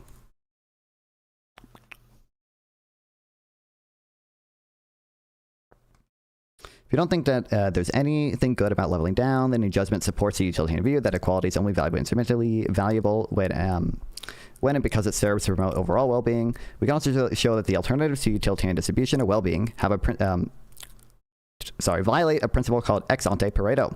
That in a choice between two gambles, if everyone would rationally prefer to gamble A, then gamble A is better than gamble B. To see this supposed, and I don't have to go over it again. If everyone would rationally prefer a world of higher average utility under the veil of ignorance, that's reason for believing that it may be morally preferable to a world where the A may be morally preferable to world B. And he was like, right now, like, if you apply the veil of ignorance to the United States, like, it's not like if you are I highlighted so much in that book, LMAO, valid. Somebody who was born to like a dentist and a lawyer, and you're Asian, and you're born to like a middle class family, and your talent is like you had piano lessons when you were a kid, like you're probably gonna have like an okay life. But if you were somebody that was born in like Section 8 housing you're like a black individual, or like you're probably not gonna have like a great life, even though we have constitutional freedoms and capitalism that's supposed to enable all of these things. Well, at that point, it feels like a bit of like. So they skip, like, I don't want to say she skips over it, but there's two big implicit things there. One is, again, is that we're granting extra weight to the people in the bottom of society rather than maximizing average utility, which would, behind the veil of ignorance, probably be, that's what the rational egoist would do to maximize expected value if they were to just be a random person in society. And then two, the assumption that rich people are like a negative externality rather than a positive one. Because in the case where, we have an unequal society, but the existence of rich people still makes like the poor people's lives better off because they produce, new goods or new innovations, or, their innovation and investment in capital raises the productivity of poor people, which in the long run makes them, have higher wages and such. Like that would improve the lives of poor people, obviously. So you might not necessarily, behind a veil of ignorance, want to change that. Are you familiar with the Nirvana fallacy? Have you heard of this? I have, but what does it remind me? Is something not perfect, it can't be achieved or something? What are the chances Straighterade to be up for a conversation? Instead it doesn't work. So you construct a sort of hypothetical utopia in your mind of just how the perfect system would work, and then you compare the current system to that, and it gives you this perspective of like, oh fuck, we live in hell. But I would argue if we compare the system that we have right now to the system that we had 100 years ago, 200 years ago, 300 years ago, you would undeniably have to reach the conclusion that despite all the problems that you point out, we are trending in a positive direction. And it's not just like a straight. Absolute true. Okay, at least we didn't get the pay versus productivity memes. Okay. What I really like about the book is that they can break down these topics, down that's understandable, at least most of the time. Yeah. It's a intro level book. Yeah, they did a good job of making sure it was all pretty simple. Line. There's like peaks and valleys. So but it's a general trend upward. Yeah, it's a general trend towards like more freedom, more prosperity. And so I'm comfortable with that trend. And your system sounds a bit risky to me. I don't know why I would risk getting off the train now and try your system, which is like, in the way that you describe it, totally untested. And there are some problems in my mind with respect to They said the same thing about ushering in capitalism. Really, they did. Like all of the same things that you're bringing up and said, like, why not keep feudalism? Like, they thought that the system, like the wage slave system, they were so skeptical of it because feudal lords were like, see, when you rent somebody's labor, you actually don't have an incentive to maintain it. or like anything when everything is like rented like this, because I have a slave. I'm incentivized to keep this slave alive, because if I don't have slaves, I can't enable economic productivity, as opposed to you, that you have these wage slaves that come and go and you're just renting their labor and they don't care about you or your profits or anything like that. It's a very unstable system. This is why we need serfs and this is why we need slaves to do all the work for us, because it's like we're incentivized in this way and we can see to everybody else's. I'm 100% sure that like some people said that. I don't know how widespread that was.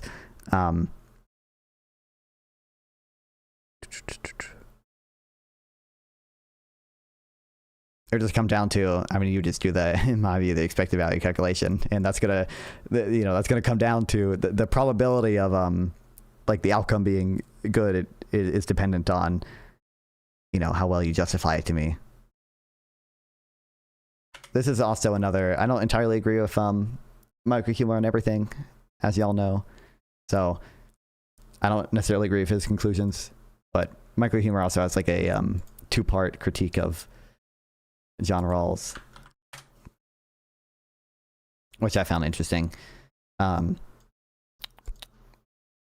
don't know remember if it's in the first or second point or second post, but he has this general like property rights view or whatever that he says it's like, and I can agree. I can agree with the fundamental point of his claim. I just don't think it applies to stuff about like property or whatever that he believes in or whatever. So that's where I disagree with him. But he says like, the veil of ignorance can like, should not tell you sort of what ability you have to take from other people's resources to like coerce them in that way.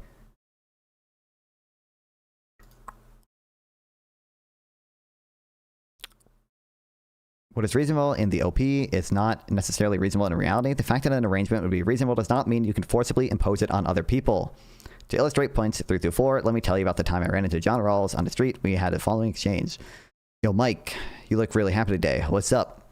Oh, hey, John. Yeah, I'm pretty stoked. See this lottery ticket I have? I bought it yesterday for $3. Today I found out that it's a winning ticket. I'm going to be a millionaire. Well, that's great. Here's $50. Hand over the ticket. Are you crazy? I'm not selling you this ticket for $50. I just told you it's worth $1 million. Well, if I asked you yesterday, before you knew whether it was a winner or a loser, would you have taken $50 for it? Of course. Okay, that settles it. That proves that my offer is reasonable. Since it's reasonable, that means I can forcibly impose it on you. So give me the goddamn ticket now. I'm sure there's like probably responses to that I don't know if Rawls himself would have, because I don't know if that objection was raised to him. And I think some people use veil ignorance to prove a more fundamental point about the like existence of or like of just like egalitarianism being true, and therefore property rights are like not a thing. I'm mostly a fan of his epistemology. I haven't read that much microhumor, to be honest, but yeah. Anyway, these are good posts. Needs but I think and the unwashed masses can just rely on us. Like that was like that was the argument that they made against capitalism, basically. Well, we don't have serfs and slaves anymore, and people's like conditions, or material conditions and working conditions are considerably better. And so I would say that Right. whatever concerns people had about We can move past this system at some point, and those things will not go away. And if I ever thought that they were going away or they were going to go away, I would drop this. I would never and listen. move past it. I would never shut myself off completely to whatever you're suggesting. I would just need more specifics. That's all I ask. Yeah. I think that's a totally reasonable position. And again, if you think that it's just super liberalism, then again, just sleep well at night thinking that it's just super liberalism. But and don't not, be scared. no, I think it's like a much worse liberalism. I think it's like or like worse capitalism, your system. It's not super. I think it's just like 1,000 times worse. We'll see. I mean, you could be right. I'm not dogmatically attached to this. I hear about empirics and evidence, and if these things are, bad, if the Nordic countries take a fucking turn for the worse, and like we have evidence that like more evidence comes out that like nationalizing industries, providing robust welfare states in the meantime, transitioning to like co-ops and market socialism, like lead to worse economic outcomes, less productivity, make people unhappy, I will drop it. There's like definitely evidence for at least more narrow versions of that claim, right? I think how bad, I think the evidence on state-owned enterprises, the empirical evidence on it is like mixed in a sense that it seems like it depends a lot on the exact type of institution, the institutional arrangement of it, and what market it is in. Like you can find evidence that like, oh, when Colorado privatized its water, like water got cheaper and there were less violations of the Clean Drinking Act. You can also find evidence that, oh, when Canada, nationalized its garbage collection industry, things actually got better for consumers as well. You can find evidence that like, this is pretty crude evidence, but like there's a paper looking at like socialized firms in Norway, and it's saying it found like they perform worse, and notably they said that the the institution arrangement didn't matter as much, that regardless of the arrangement, whether it be like independently managed still or like a concession style arrangement, it was still pretty it still had bad outcomes. But that was just that paper was just like a crude, I'll see if I can find it, but like crude correlation. Essentially was not using very robust methods. I think it's this.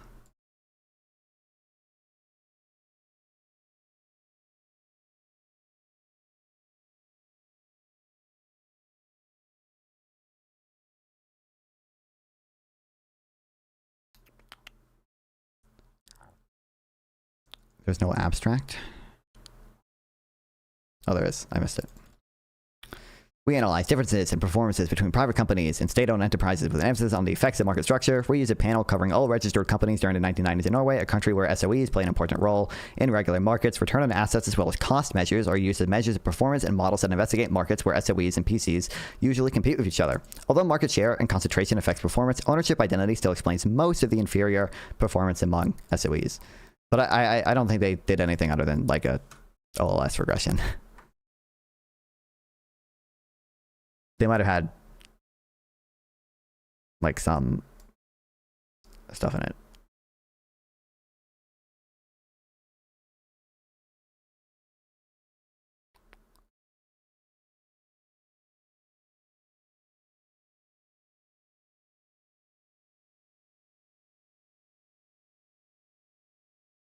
Yeah, you can see it's not very... pretty short, not very robust, but nonetheless. And I will be capitalism's number. Wait, what is yeah, OLS is law, or sorry, ordinary least square. Number one stand, and liberalism's number one stand. Well, listen, I enjoyed the conversation. I'm going to do a bunch of super chats, and then I'm going to speak to Lycan here, but thanks for coming by. Yeah, of course, sounds good. Bye, everyone. Bye, bye-bye. Incredible. Why can't people make simple, narrow claims? Okay, why can't we focus on one thing at a time? Why do we conflate between the ideal system and yada yada yada? I'll see. I'm pretty sure Straighterade would be up for a conversation. I don't know. She might not talk to many people. She might not be. I don't know how many debates she does, and she is a bigger streamer than me, but I'll see. I'll check it out. Okay, before we move on to that video, just I don't know how much to say on this. Just we're back. We're doing the Zuckman math again.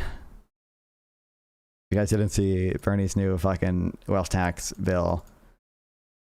The fact that a 5% wealth tax and just 938 billionaires could pay for this shows you just how much money the oligarchs control. I'll be signing on to this, onto Bernie Sanders and Ro Khanna's legislation the moment I get in Congress. Oh my God, kill me. And what are we using this revenue from the ultra wealthy for, okay? $3,000 direct payment to every man, woman, and child in a household making $150,000 or less. $12,000 for a family of 4. Oh my God, knows how many likes there are? Yeah, I know. I love it. We live in a horrible world. This is like pretty wild. I think this is over half of the country. Median household income is not 150,000.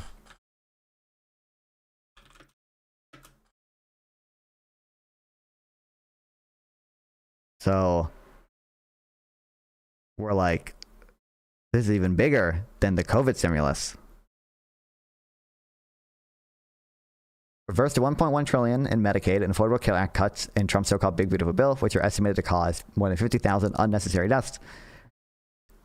Not the worst thing we could do. Shitty science and junk evidence gets pushed out in media and not the debunks of criticism. It's unfortunate. Yeah. Junk papers. Yeah. They're literally citing one of the Zuckman papers for the revenue estimate, which they say is 4.4 trillion, which is just not. It's just not true. Expand Medicaid to cover dental, vision, and hearing for millions of seniors. Do the seniors really need all that? Build, rehabilitate, and preserve over 7 million affordable homes to eliminate the affordable housing gap and end homelessness. You know what? In principle, pretty good. Don't trust that it would be implemented well, but that's fine. Ensuring our family pays more than 7% of their income on childcare seems ridiculous and unfeasible and stupid. Establish a $60,000 minimum annual salary for every public school teacher in America. Fine. Expand Medicaid and home health care for seniors and people with disabilities.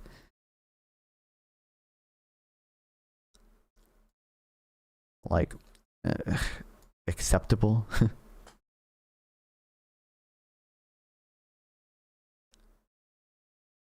It's a 5% wealth tax, which is, it's funny she said just, I think. Oh, she said unjust for the billionaires, but 5% wealth tax, which is what is the 10-year treasury bill rate right now?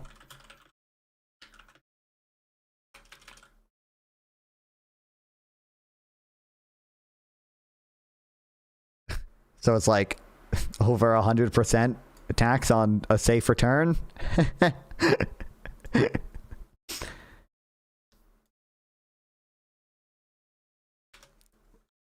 thought it doesn't Fred have a... Yeah. When was the last time it was at 5%?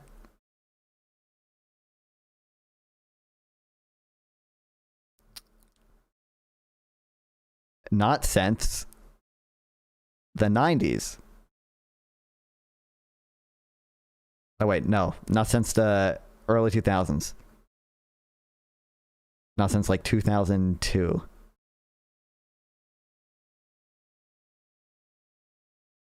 Ooh, 4.99 there. Not 5% though. Not since 2002 has the 10-year yield been over 5%. So this is over what is just 504, 125% tax on a safe return. Let's go. 110 viewers on X mogging everyone. It's not a that's not live viewers or anything. That's just I did notice it got pushed to more people than usual. I don't know why, but that's the total number of views. So it's not concurrent. So recent Substack post by Robert Bringburen. Apparently the unemployment rate is 4.5 according to CBO, but our federal budget is shit.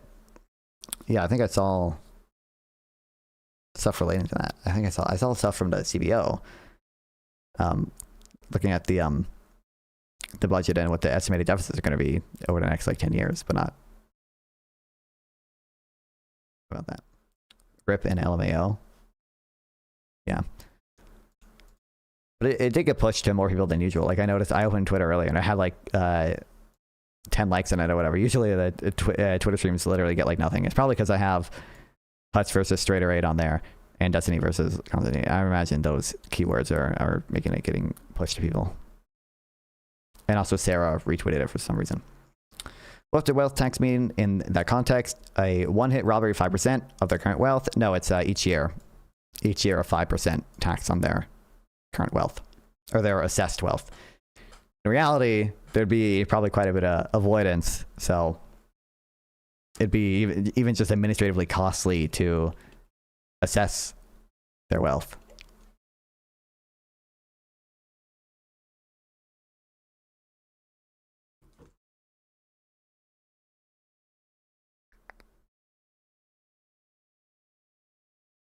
Total meme.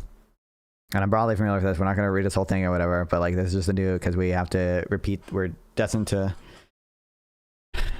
have to force economists to write the same post every year. Watch out, non-fun, you might catch communism. It's unlikely, Gerbil. Quick way to have money flowing out of the states. I mean, I think, probably, we do have a citizen-based tax system as opposed to a residency one. So I don't know how much you would see billionaires flee from a 5% wealth tax. I bet certainly some of them would, but they'd have to renounce their citizenship to avoid a lot of it. So I think that's wouldn't happen that much. Some of them would definitely do it, but I don't think that would happen that much. There are other channels by which you can avoid a wealth tax, through having assets that don't have a market value and that are harder to assess. Like if you have a private company that doesn't just have a public like market cap, right? In the same way public companies that are publicly traded do. Even real estate, you know, kind of have to have an IRS agent try to assess that. You could do a Harburger tax on wealth, but that's not you know, if Bernie was in favor of that, maybe I wouldn't be so against it. And also, fuck Ro Khanna, because he said he was fucking his bill too. Fuck that guy, kill me. Like, what are we like? And fuck Soy Pill for hanging out with him. Okay, now Soy Pill would be, I know Soy Pill's against the wealth tax. Okay, I know Soy Pill's against it, and he would say, yeah, I think it's stupid, and it's not going to happen. And I agree, it's not going to happen. Which is why I'd be fine voting for Ro Khanna against like JD Vance, but fuck that guy.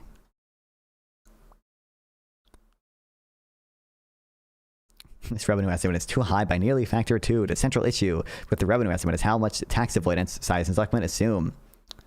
Their estimate starts with the public estimates of wealth from Forbes. These figures need to be adjusted downward because taxpayers would attempt to minimize their tax liability by reducing their reported wealth share. Size and Zuckman assume taxpayers would shelter only 10% of wealth. Their 10% avoidance assumption is optimistic for two reasons. First, their assumed behavioral response to the wealth tax is too small. Generally, wealth tax avoidance rises with the wealth tax rate. As returns to avoidance increases. This behavioral response can be measured as a semi-elasticity to present change in taxable wealth, given a percentage point change in the annual wealth tax rate. There's a wide range of estimates in the literature, and the details of any given proposal matter a great deal, but one reasonable estimate is negative 13. Size Zuckman analysis implies a small semi-elasticity of negative 2. They assumed a semi-elasticity of negative 8 when they analyzed wealth tax in 2019. Incredible. I love Zuckman. Zuckman does that stuff a lot where he like publishes to a journal. He'll use like semi-reasonable estimates, but when he's working for a politician and or like just writing for the New York Times, he uses like way more implausible numbers.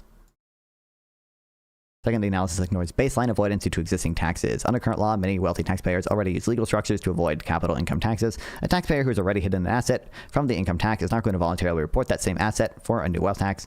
When you make reasonable adjustments for both issues, the revenue estimate falls sharply. Using a semi-elasticity of negative 13 and assuming an underlying avoidance of 10%, the wealth tax would raise $2.3 trillion over 10 years, which is nearly half the advertised $4.4 trillion. Yeah. Okay. For you, Ryan Brown, we can check this out. And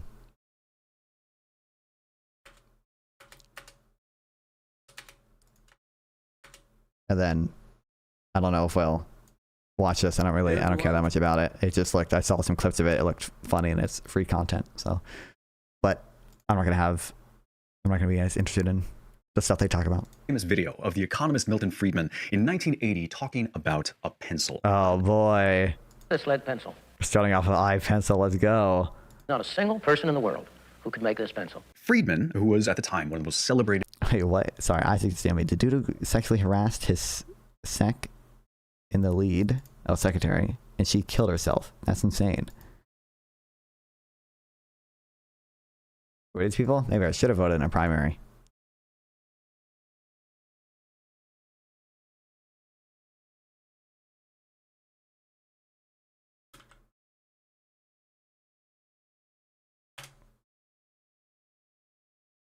Oh, he probably went to a Republican.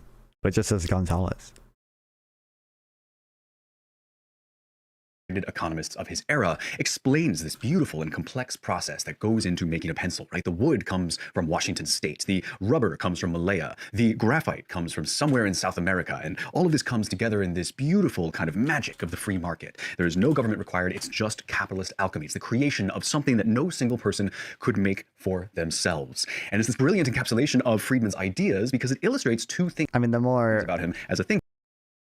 It's not totally inaccurate or anything, but the point is the market is able to coordinate this stuff efficiently without the need for a central authority to do much of it. First of all, Milton Friedman was an idiot. And second, do basic research. True. Grass Ferrell? I haven't the slightest idea where it came. Listen, there are places I disagree with Milton Friedman on. And like, to my memory, he didn't do much empirical research outside of his earlier work in monetary policy. I could be misremembering that. He could have more empirical work I don't know about. But like, I mean, Friedman Schwartz was an empirical piece, right? That relied a lot on empirical evidence, and that, you know, was very influential. That's still, most of that stuff is still accepted as like essentially consensus today. Came from, or the yellow paint, or the glue. Because, okay, first of all, of course you can make your own pencils. People do it all the time. It's not going to be pretty, but it can absolutely happen. But more importantly, this is a fundamental misunderstanding of the way that the world... Like, hold on.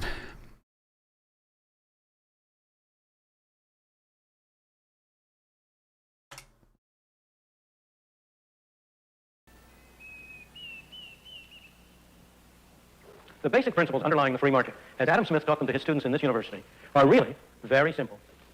Look at this lead pencil. There's not a single person in the world who could make this. That's not a thesis of lead pencil, exactly. Remarkable statement? Not to my memory, at least. The wood from which it's made, for all I know, comes from a tree that was cut down in the state of Washington. To cut down that tree, it took a saw. To Broke out a Nobel Prize, indeed. make the saw, it took steel. To make the steel, But what it was, his Nobel Prize was for Friedman Schwartz, right? it took iron ore. This black center, we call it lead, but it's really graphite, compressed graphite. I'm not sure where it comes from, but I think it comes from some mines in South America. This red top up here, the eraser, bit of rubber, probably comes from Malaya, where the rubber tree isn't even native. It was imported from South America by some businessmen with the help of the British government. This brass ferrule, I haven't the slightest idea where it came from, or the yellow paint, or the paint that made the black lines, or the glue that holds it together. Literally thousands of people cooperated to make this pencil. People who don't speak the same language, who practice different religions, who might hate one another if they ever met. When you go down to the store and buy this pencil, you are in effect trading a few minutes of your time for a few seconds of the time of all those thousands of people. What brought them together and induced them? Like his point here, he's emphasizing these people who don't know each other are nonetheless able to, in some sense, coordinate and make a finished product. There was no Not that like it's impossible for people to do it themselves. commissar sending out officers from... But that people, you know, implicitly there's also a recognition of the gains from specialization, the gains from trade there. Like got orders from some central office. It was a magic of the price system. The magic of the price system. Personal operation of prices that brought them together and got them to cooperate to make this pencil so that you could have it for a trifling sum. That is why the operation of the free market is so essential, not only to promote productive efficiency, but even more, to foster harmony and peace among the peoples of the world. Works. Friedman's video about this beautiful ballet, which by the way was all financed by giant companies like Pepsi and GM and others, to divert your attention. Didn't he also got funding from PBS though, didn't he? Like wasn't Free to Choose on fucking that was a PBS show, right? What, he wasn't influenced by the government spending?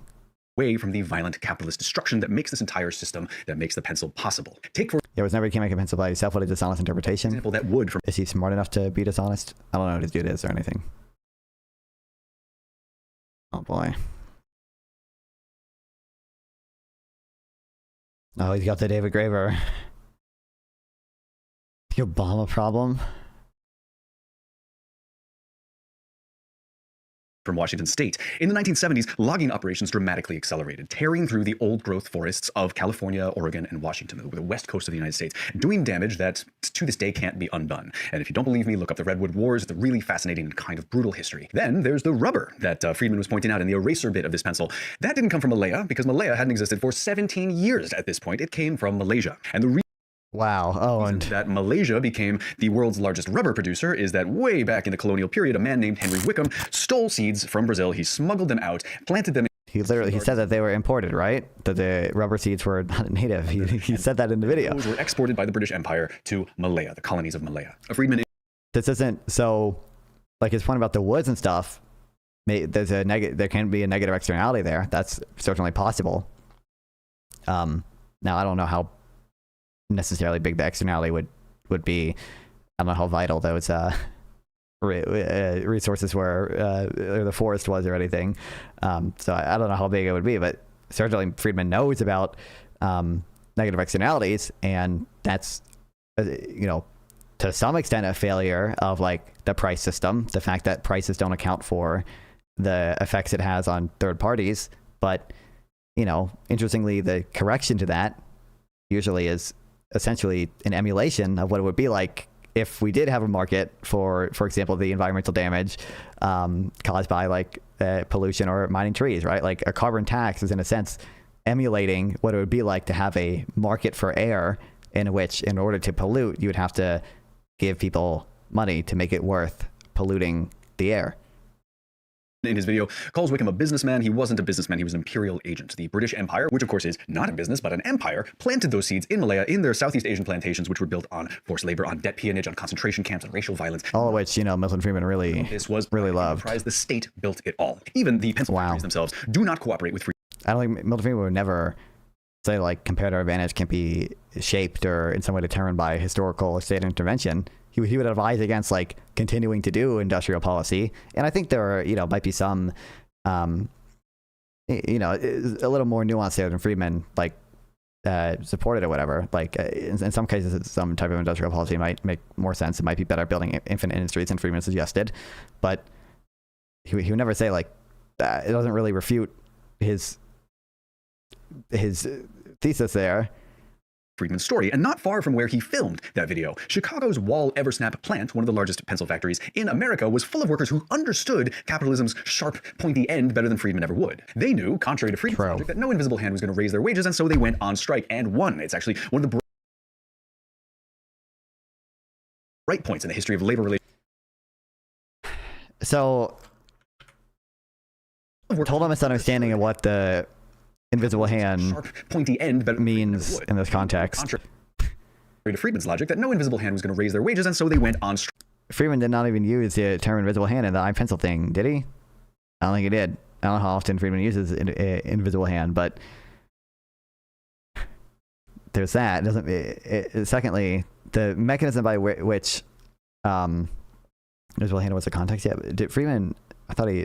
I don't remember him using it. I watched it 5 seconds ago. I should remember, but he might have.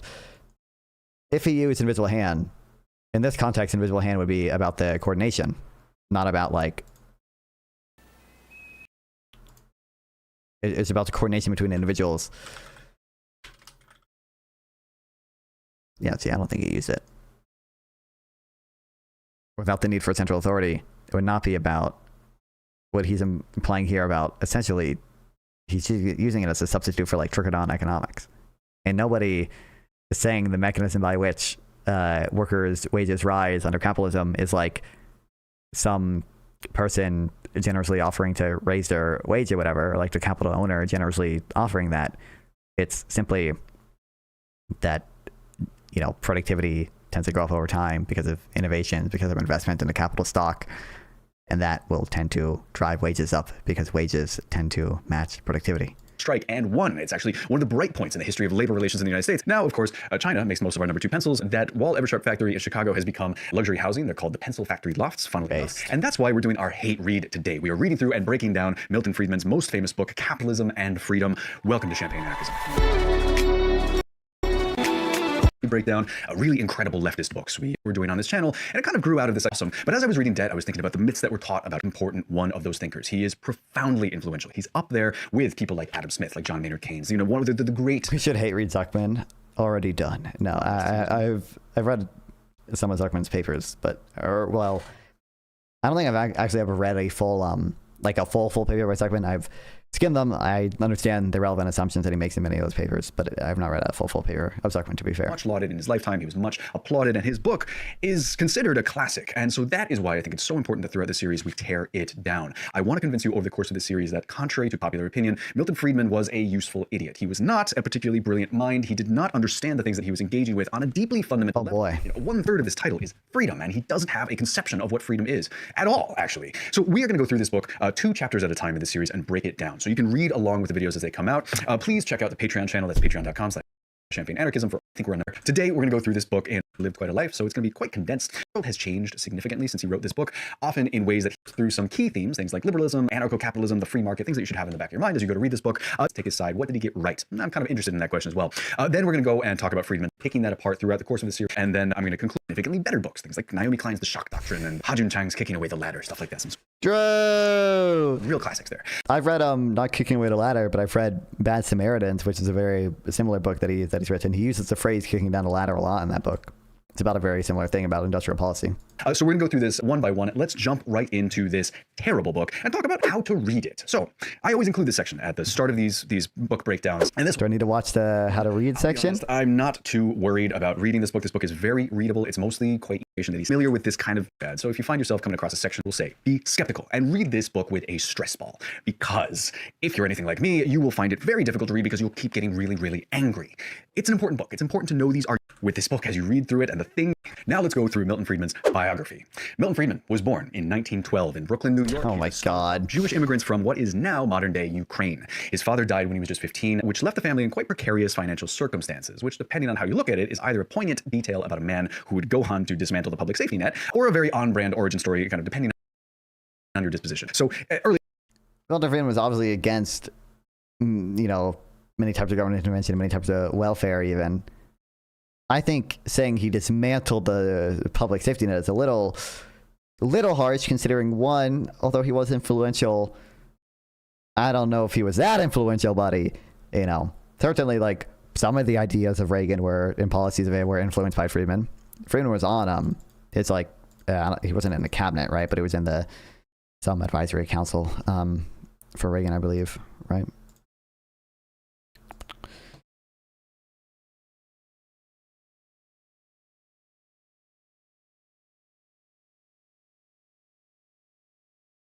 I don't believe it was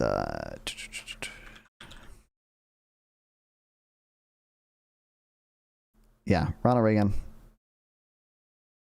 and Margaret Thatcher, but I don't think I don't know. Don't know if he was that influential. President's Economic Policy Advisory Board. He was the guru of the Reagan administration.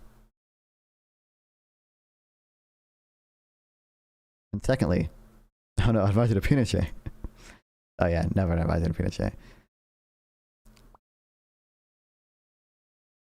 That's a funny chapter of Friedman's history. I wonder if he'll mention that. So there's that. I don't think you can attribute the entire cutting of the public safety net to him or anything. Seems to be a little bit of an exaggeration, even though he did have some influence. I'm not denying that. Secondly, has it even been dismantled, really? Like, the percent of GDP on social spending has been going up in the US. Like, the percent of, the inflation adjusted spending on SNAP, for instance, is still going up. Like, dismantled is a little harsh. Early on in his life, he was, by all accounts, an absolutely brilliant student. He got a scholarship from Rutgers, and then a master's at the University of Chicago, and then a PhD from Columbia, the Roosevelt administration. But he did have a transformation. He goes from kind of New Deal economy desk, and it had a singer, that's his real name, who was a Chicago economist, and to the right. Sorry, that's the left. To the right. And around to it. He joined the University of Chicago, was to build the intellectual University of Chicago, a theological project, and it is what economic consensus stood for. What you have to understand about the University of Chicago is that it was not by any means a neutral academic atmosphere. This is a project. It's an ideological project, and it is funded in that way. Hayek, who was a professor there, his salary was actually paid by the Volcker Fund. The rector's law and economics program was similarly bankrolled. Friedman was the star of an economics movement that had deliberately been built for him. We'll go into a little bit more detail about that structure. I think that's a little hyperbolic there. And the ways that billionaires finance this. But if you want more detail, I highly recommend. I don't know all the details of who was funding the economics program of the University of Chicago. Obviously, the Chicago School has a reputation for being for being the Chicago School, right? that we have a term for people who went there and have broadly the same set of beliefs that are like more, libertarian-esque. But there are a number of explanations for that. I don't think, just because the University of fucking Utah has a reputation for like having more like post-Keynesian economists, that means like the government funding is like what is making them fucking post-Keynesians, right? Hang on, it's not I don't think there's a university in Utah that I think has a reputation for having a lot of post-Keynesians from it, but it's not the University of Utah. Got it on my shelf. Jane. It might also not be Utah, but I feel like there's a U in it. That's not the university. I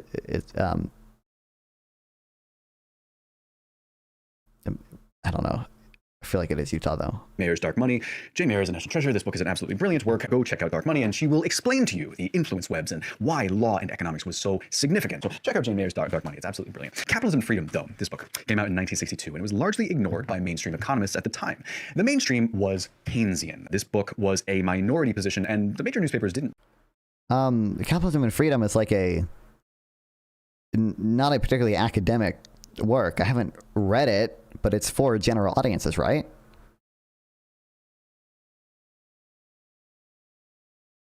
I don't believe that there was any. I could be wrong. I'm not familiar with anything being in Capitalism and Freedom that Friedman hadn't already published or written about in like work intended for academics and actual economists.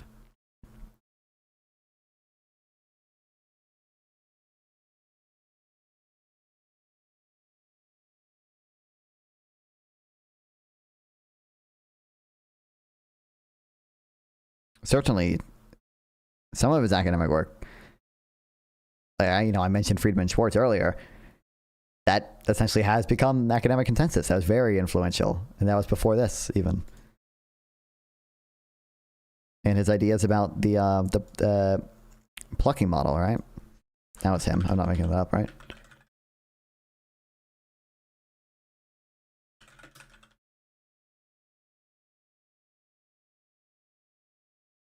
Like, this has been pretty influential.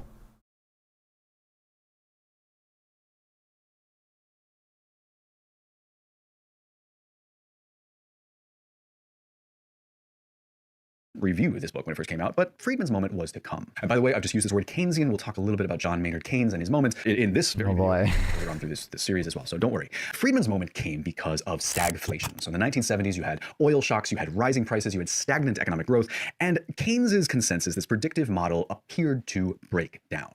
Stagflation, right? Inflation plus economic stagnation. That's not supposed to happen, and when it happens, there's very little you can do about it. And suddenly, this man who'd been sitting off kind of in the economic wilderness for a while, with his unfashionable ideas, started to look like a genius. He won a Nobel Prize in 1976. And by 1980, he had his own PBS series. And by 1988, whoa, government funding and major awards. How do you know that it make him?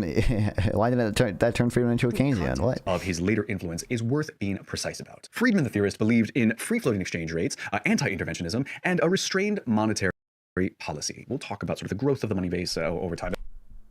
Is free-floating exchange rates like really like a big thing worth mentioning? Like, is that we're gonna put that on the same plane of the other things that we think is like evil? Precise about. Friedman, the theorist, believed in free-floating exchange rates, anti-interventionism, and a restrained monetary policy. We'll talk about sort of the growth of the money base over time. We'll get into that. But and also, he kind of wanted a restrained monetary policy, but he also, he wanted a consistent growth in the money supply still. So, less restrained than many other people. Hold on. His Nobel Prize was for Friedman and Schwartz, right?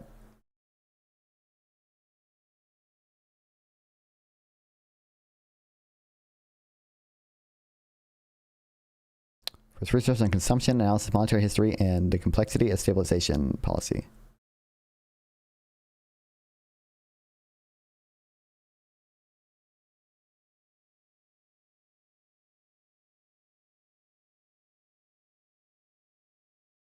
what he got was actually quite different. We talk about living in Friedman's world.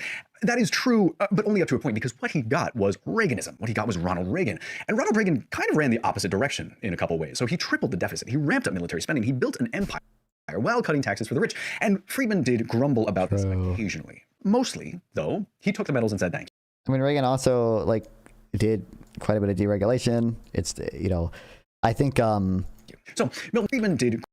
He cut taxes. Obviously, he's saying blowing up the deficit and cutting taxes for the rich, but cutting taxes generally is just an idea that Friedman supports. Was Reaganism. What he got was Ronald Reagan.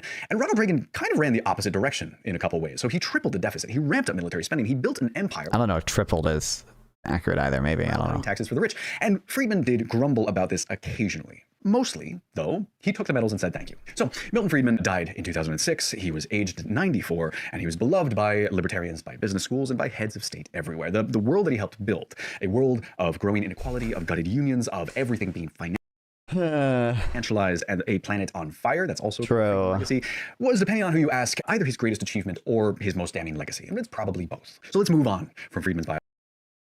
Like, I've already gone over the slop memes today. I've had so many, yeah, like everywhere. The world that he helped build, a world. Already, how many times did we talk about this one on stream? Of growing inequality, of gutted unions, of everything being financialized, and a planet on fire, that's probably both. So let's move on from Friedman's biography and let's talk about the world at the time. What did the world look like, right, in this post-war consensus? What was Keynesianism?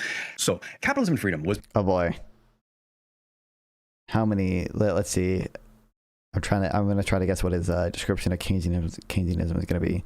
He's going to like say some shit about like, that's not accurate. Like Keynes believed in empowering the workers and trickle up economics. I don't know, anyone can commonly say wrong about everything, lol, even Assad wants healthcare. Yeah, it's published in 1962. It's the height of what some economic historians refer to as the golden age of capitalism. That lasts from about 1945, right after the Second World War, up until, depending on who you ask, 1973, roughly. This is the era of a consensus that was set down by one of the most influential economists ever, John Maynard Keynes. I've got that book on my shelf too. Hang on one sec. This is Keynes's The General Theory. Of course, the general theory of employment, interest, and money, right? Employment, interest, and money. There's no way this guy has read General Theory, right? General Theory is not really intended for general audiences, ironically enough. Yes, and in this book, Keynes sees governments using fiscal policy, that is, government spending and taxation, to manage fluctuations in the business cycle and maintain full employment. The business cycle is, of course, the cycle of boom and bust, right? And Keynes says you can use the government to spend money or increase taxes or manage the economy through the government side of things to smooth out this cycle. This is also a period of time that's post-Bretton Woods Conference, so this is a massive meeting of nations after World War II. That's like... I don't hate that explanation. I would hope that if you have the book and you are comparing him to Friedman in the context of a 40-minute long video, you would go deeper than that. Spending and taxation. To some extent, Friedman believed this too. Hang on one sec. This is Keynes's The General Theory. Of course, the general theory of employment, interest, and money, right? Employment, interest, and money, yes. And in this book, Keynes sees governments using fiscal policy, that is, government spending... In fairness, Friedman wanted more monetary policy than fiscal policy, but... Taxation to manage fluctuations in the business cycle and maintain full employment. The business cycle... Friedman wanted a constant growth in the money supply to maintain full employment and smooth out business cycles. Of course, the cycle of boom and bust, right? And Keynes says you can use the government to spend money. Friedman says that you can use the government in the form of a central bank to print money. Or increase taxes or manage the economy through the government side of things to smooth out this cycle. To smooth out a business cycle. This is also a period of time that's post... Now, Keynes cared a lot more about... I actually don't know Keynes' full views on monetary versus fiscal policy. But like more specifically, Keynes is concerned about like the paradox of thrift and the money multiplier, which you know, part of Keynes talked about that in the context of fiscal policy. That's where it makes more sense to talk about like the money multiplier and the such. And he also cared a lot about the marginal efficiency of capital and how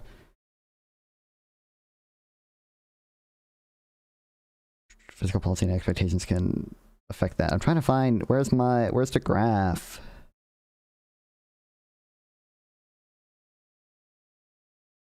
Dude, I'm gonna have, hold on. Keynes. Pancake graph. Oh, hey, we got it.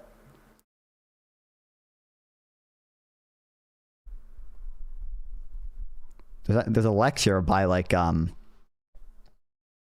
libertarian dude who like hates Keynes, who like I thought actually explained this pretty well.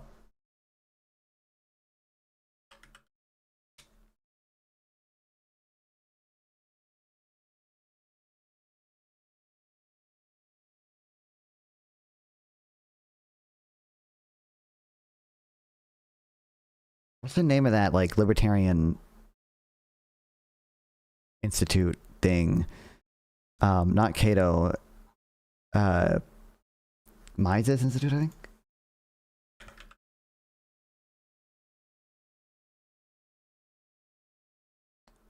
Yeah, hold on, this fucking dude. Being here this morning, I'm Jonathan Newman. No relation to Patrick Newman, as we've already covered. I want to start off with spending, investment spending, and government spending, and also net exports. But just for our purposes today, I'm just going to assume a closed economy. So consumption spending is C, investment spending is I, and government spending is G. The first graphical model of using this equation was called the Keynesian cross, or the income and expenditure model. So you take those three components of expenditure and you stack them on top of each other. And that gives you the total level of expenditure in the economy. So you have consumption spending, and then you add investment spending, and then you add government spending. And that gives you the total level of expenditure. Notice that there's this diagonal line coming out of the origin. That's the equilibrium condition line. That's the line where all levels of income equal the levels of expenditure. So if our economy is on that line, it means that we're in macroeconomic equilibrium from the Keynesian perspective. Okay, so you'll notice that only one of the components of expenditure has a slope, and that's the consumption function there at the bottom. The consumption function is the only one that has a slope, and it's totally dependent on income. So you add the intercept is autonomous consumption, and you have income multiplied by what's called the marginal propensity to consume, which turns out to be the only variable that goes into determining the Keynesian spending multipliers, which you've heard a lot about, I'm sure. And then you stack on investment spending, which isn't dependent on income, importantly, and government spending, which also is not dependent. There's one of this fucking. I need to take notes on this. There's something else I need to find, but I don't even know. The investment spending line and the government spending line is totally dependent on the consumption function. So you just sort of stack it on top. In my classes, I like to refer to it as a stack of pancakes. A stack of consumption pancakes, a stack of investment spending pancakes, and a stack of terrible tasting government spending pancakes. Okay, so the reason I talk about the stack of pancakes is because it makes it easier for students to think about taking some of those pancakes out. So if we start taking away some spending, and in the Keynesian model, what's typically done is we say there's this unanticipated decrease in investment spending. So you see that investment spending line? What I'm about to do when I click the button here is it's going to fall, but you'll notice that the top line falls down at the same rate. It does the same exact thing. So, and that's because what we're going to stipulate is that there is no response from the government. There's no government policy that steps in and says we're going to change the way we're spending because of the change in investment spending. So watch what happens when we have an unanticipated decrease in investment spending. Whoa. It wasn't very smooth. It's silver. Fall together and the economy collapses. And the reason for that is because of a very important Keynesian assumption that's put in, and that is that wages are sticky. Everybody's heard of this, the whole sticky wage thing. And so since wages are sticky, if we have a decrease in spending, which means that firms are receiving lower revenue, firms still have to pay those higher wages or those stuck wages. And so they decrease output, but then they can't lower the wage so that they can have full employment at the new lower level of spending and the new lower level of output. So there's this inherent mismatch. There's these inherent persistent disequilibria in labor markets because wages are stuck at too high of a level for whatever reason. There are a few reasons that are offered, like that's what I would hope we would at least go into the animal spirits and more formally. I don't know if Keynes uses the words animal spirits in his academic work at all, but changes in the marginal efficiency of capital which affect investment spending, and therefore Dylan, thanks for subbing on Twitch. I appreciate it. Hell yeah, 7 months, let's fucking go. I appreciate it. I hope we at least talk about that and how he thought the decisions there would impact would lead to the persistent disequilibrium because of sticky wages and sticky prices and such. Bretton Woods Conference. So this is a massive meeting of nations after World War II. My dog wants to say hi. Hi. No. And we're back. So the Bretton Woods Conference, post-World War II, the world's nations come together to hash out the rules of what's going to serve as the economic infrastructure for the rest of time, for everything that's supposed to come after. John Maynard Keynes is in the twilight of his years. He still exerts an influence. The real influence is a guy called Harry Dexter White, who is the American negotiator who comes in, and they build this system, which highly prioritizes the dollar and the dominance of American empire. And just as a quick housekeeping note, you will hit moments in this book where Friedman is arguing for things. I mean, kind of, but I don't think it was irrational for other countries to do. It was probably still, or at least they thought it was beneficial. Like I think Bretton Woods did help the U.S. and obviously we were the reserve currency, but the point was other countries would not have to directly tie their currency to gold, but they could tie their currency to the U.S. dollar, and then the U.S. would tie their currency to gold. They wouldn't have to manage the gold standard themselves, and there wouldn't be the same issues that predated the Great Depression with regards to a bunch of different countries' central banks trying to stock up on gold reserves, and that was a big issue that caused deflation during the Great Depression, and arguably to some extent incited the Great Depression. Was France buying up a ton of gold to keep in reserves. Things that have since happened. He wants free floating exchange rates. That comes around a decade after this book comes out. He's worried about capital flight because the US has to maintain the convertibility with gold. That goes away. Even things like, he objects to the post office monopoly. That ends in 1971. So when these come up, I will flag them because the world has changed since 1962 and it's changed in almost every direction that Friedman wanted. Make of that what you will. But back to the moment. The corporate elites during this period of American history were often on the back foot. Now things weren't amazing, right? There are plenty of cracks in the system, but this was a time of high growth, high employment, and falling inequality. And of course, you can take any number of shots at that. Higher employment and growth for whom? White men in American society, of course. But over during the period of America. really, not substantially. We're often on the back foot. Now, things weren't amazing, right? There are plenty of cracks in the system, but this was a time of high growth, high employment. So there was high growth in like the 60s.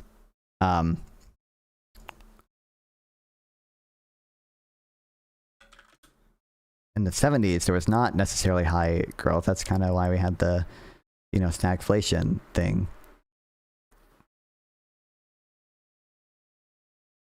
Or that's not necessarily why, but that's part of the stagflation, percent change from a year ago. Like the 60s, you can see 6%, 8%, like we're doing pretty good here. 70s, well, we had the sort of double dip recession. We had 7% growth in this is annualized growth, but in quarter one of 1973, doing this in a year, but then afterwards, it's like, it's not like crazy high growth or anything. Higher than it is now. I don't know. I thought our growth was quite a bit lower in the 90s and post 1980. I thought we hit like 2% sooner than we did. And falling inequality. And of course, you can take any number of shots at that. Okay, higher employment and growth for whom? White men in American society, of course. But overall... And also, like...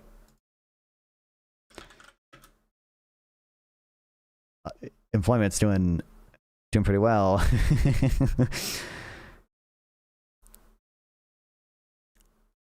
Obviously, during the double dip recession here, kind of did not do that well, but like 4.8%, like at its lowest in the 70s,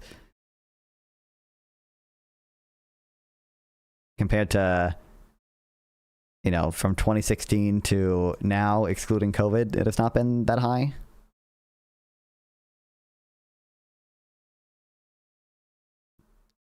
Okay, from November 2016 to now, excluding COVID, obviously, it's not been that high. When did it first get under 4 point? September 2021, when it first got under the peak there in the 70s and 80s. Things were getting slightly, progressively better for the American worker. The top marginal tax rate was 91%. Oh, true! Third of the non-agricultural. The nominal tax rate was 91%. Effective tax rates were so much lower. Very, very few people paid 91%, or paid in that 91% tax bracket. I think roughly 400 people did at the most, and even they probably sheltered some of their income still to avoid, paying even more of their income in that 91% top marginal rate. Workforce effective rates were. Even according to Piketty's Isaac Zuckman, effective rates back then were 45%, and they're down to like 35% today. But if you look at like David Splinter's work, he finds effective rates have been stable to actually higher on the like wealthiest 1% and 10%. For like the top 0.1%, for like the top 400 people, it's a little. I'm not sure we have good data historically, but it's not effective rates are not like 35% on the top 0.1%, I don't believe. Of course, this is the United States after the New Deal. Let's predict he's going to post 80s inequality increase because marginal tax rates went lower. And because of that, corporate elites are looking for an answer, some kind of intellectual response, and they found it in our friend Milton. This is something that Friedman himself acknowledges, right? He mentions in the preface of this book that it grew out of a series of lectures that was sponsored by the Volcker Fund. This is the William Volcker Fund, which was backed by opponents of the New Deal. There's also a famous memo that a lot of people point to. This is the Powell memo. I don't actually even know. Oh, the Powell memo. Let's go. Was Volcker like super libertarian or anything? I don't actually know. 9 years after this book comes out in 1971, it's written by Lewis Powell, who would later go on to be a Supreme Court justice. And this seems like I don't know much about this, but like it seems like a total meme, right? There's no way whatever fucking funding for schools these guys did in front of Powell like had that big of an impact, especially when, like, for example, the welfare state, like that is still grown just as a percentage of GDP. And in inflation-adjusted spending. Powell argues in this memo that corporate America needed to fight back. It needed to fund friendly academics. It needed to infiltrate universities. It needed to monitor television news. It needed to build think tanks. It needed to capture the courts. Kind of the whole thing. And I've just been scrolling through Capitalism and Freedom. You can tell this is like pretty general audience stuff. This tax structure encourages retention of corporate earnings, even if the return can be earned internally. It is appreciably less than the return of that stockholder himself could earn by investing the funds externally. I mean, this sentence it has some words in it. Some general audience people might not know.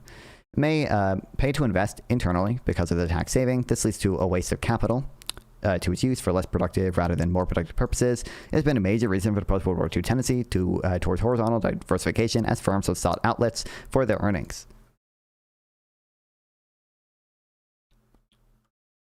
People who urge the extension of deductibility of this kind of corporate contribution in the name of free enterprise are fundamentally working against their own interests. A major complaint made frequently against modern business is that it involves the separation of ownership and control.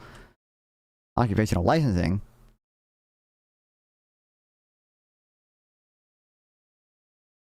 Currently, tariffs, fair trade laws, import quotas, production quotas, trade union restrictions on employment, and so on are examples of similar phenomena.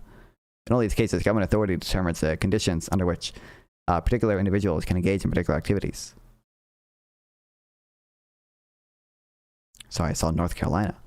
Often the formality is dispensed with entirely. Appointment being made by the Occupational Association, as happens, for example, with the embalmers in North Carolina, the dentists in Alabama, the psychologists in Virginia, the physicians in Maryland, the attorneys in Washington.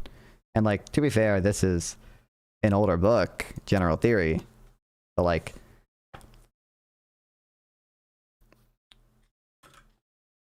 changes in the rate of time discounting, i.e. the ratio of exchange between present goods and future goods. This is not quite the same thing as the rate of interest, since it allows, I guess this is, he's explaining it, okay? He's breaking down the terms for future changes in purchasing the power of money. Insofar as these are foreseen, account also has to be taken, of all kinds of risks, such as the prospect of not living to enjoying the future goods of confiscatory taxation. As an approximate, however, we can identify this with the rate of interest. The influence of this factor on the rate of spending out of a given income is open to a good deal of doubt. For the classical theory of the rate of interest, which was based on, like, he's giving, like, actual models in this. Friedman's not really doing that in his work. I don't know why we're comparing these two books. We have shown in chapter 11 that whilst there are focuses in causing the rate of investment to rise or fall, so as to keep the marginal efficiency of capital equal to the rate of interest, yet the marginal efficiency of capital is itself a different thing from the ruling rate of interest. The schedule of the marginal efficiency of capital may be said to govern, like, I don't think anything in Capitalism and Freedom is like that.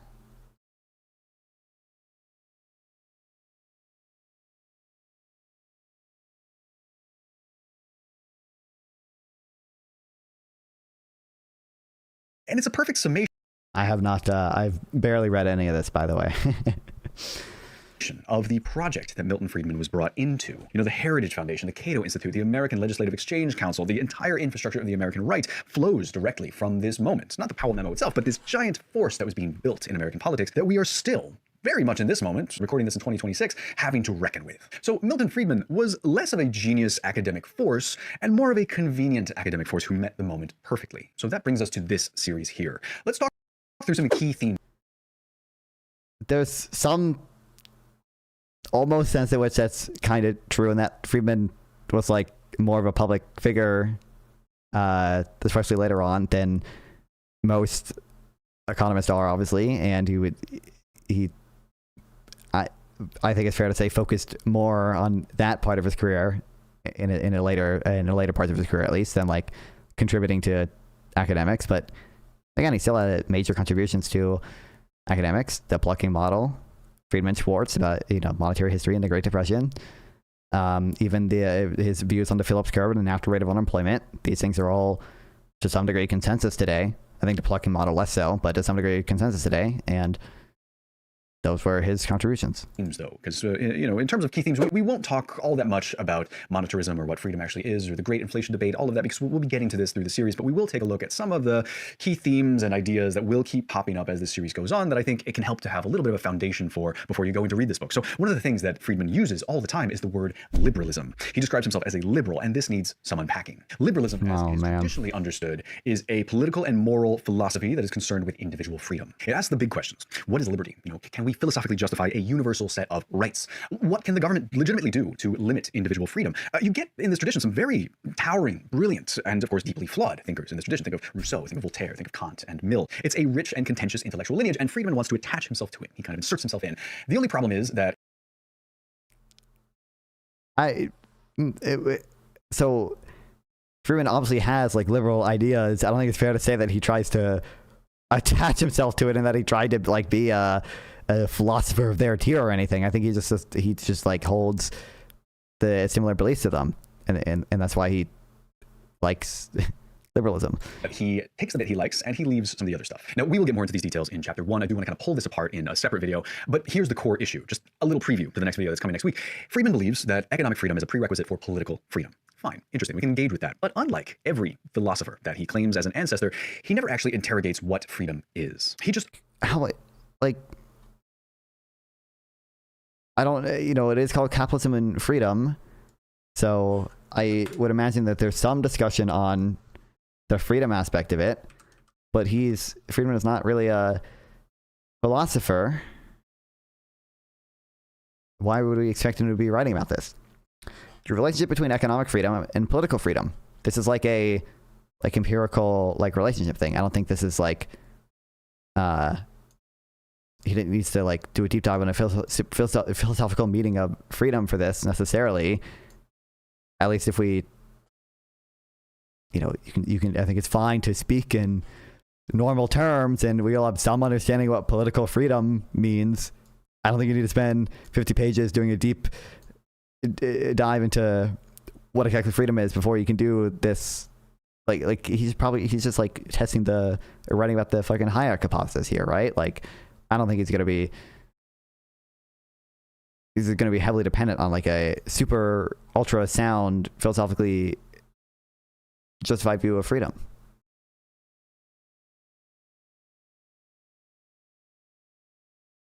That's just not necessary in this book.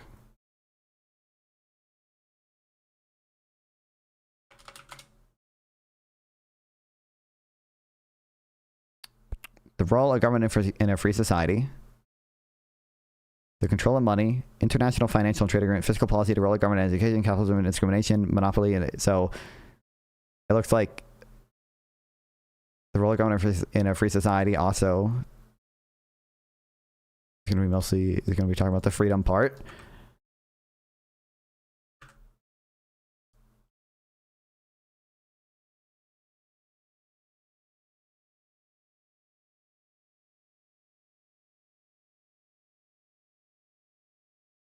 He's just, why would we expect this like major interrogation to what the fuck like freedom means in this context? And like he's saying this, and I've seen Friedman say someone else said this before. He goes over like the whatever exceptions to not having government intervention are, which is a rules maker, an umpire. Like I don't know if he gives this example here, but like example he's given before is like, clearly when I buy property, I own like some of this airspace like right above my property, but like, do I have a right to say like planes can't fly 100 miles above me? Like, no, clearly not. So like, the government kind of needs to be that rule maker. Oh my God, he does give it here. Permit me to deny someone else the right to fly over my land in his airplane, or does his right to use airplane take precedence? Or does it depend on how high he flies or how much noise he makes? Does voluntary exchange require me to pay for the privilege of flying over my land? Like, does that technical monopoly and neighborhood effects? I don't know exactly what it's talking about, but he'll say national defense is something that we need the government to do. I'm assuming he's talking about similar things here. He's mentioned the post office.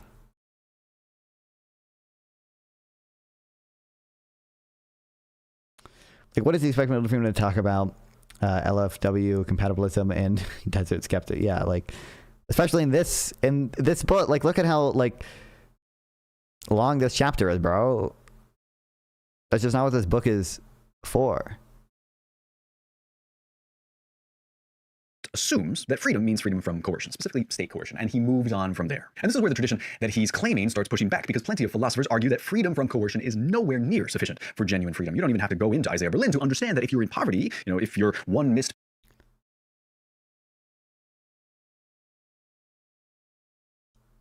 like, as liberals, we take the freedom of the individual, or perhaps the family, as our ultimate goal in judging social arrangements. Freedom as a value, in this sense, has to do with interrelations among people. It has no meaning whatsoever to a Robin, how do I pronounce that, on an isolated island. Silent subject to constraint, he has limited power, but he's like literally talking about this here. He has limited power, he only has a limited number of alternatives, but there's no problem of his freedom in a sense that is relevant to our discussion. Similarly, in a society, freedom has nothing to say about what an individual does with his freedom. It is all self-embracing ethic. Indeed, a major aim of the liberal is to leave ethical problems for the individual to wrestle with. The really important ethical problems are those that face an individual in a free society. What should you do with his freedom?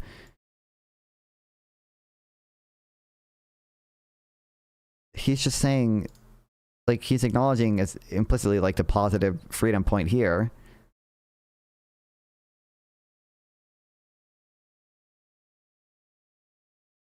And that that's just not relevant to what most of this book is about. What's up, Scoop Dog? Welcome back. If Trump really wanted to clean up America, he'd deport all the potheads. True. The triumph of Benthamite liberalism in the 19th century England, followed by a reaction towards increasing intervention in government economic affairs.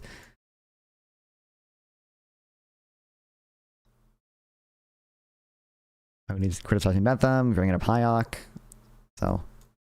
paycheck away from losing your home, then you are not meaningfully free. True. Even if the government isn't directly constraining you, you are constrained by circumstance. The coercion is, in this sense, structural rather than direct. And we haven't even touched on the anarchist critique of this, but we'll get there, don't worry. Now, Friedman does not engage with any of this. He's not interested. And that puts him in direct tension with one of the most famous thinkers in all of economics, a man whose legacy he claims to admire. I'm talking, of course, about Adam Smith. Oh, I've got this book on my shelf. Oh my god, we're gonna do these memes, bro. I don't know, Adam Smith was a proto-socialist, and he actually cares about positive freedom, and he said all these bad things about capitalism, and actually, oh my god. Adam Smith, right? This gigantic book that I've only read bits and pieces of. I've actually never I was gonna say, literally no fucking way he's read Wealth and Nations Dog. He just knows enough to quote snipe him. Oh, what's up, Manar? LMAO Straighterade. I tried setting up Manar and Straighterade debate, but Manar fumbled the chat with Straighterade and she left. That's not at all surprising. Yeah, we watched it earlier. I was thinking about reaching out to her. I think she'd probably be down for a conversation. I don't know though. Enormous, don't judge me. But Adam Smith, right? The OG. He believes in markets. He's the invisible hand guy. Does a Manar Cliffs channel? Apparently. I thought it was just straight up Manar at one point, but Manar would talk in a much more mean way, an incoherent way.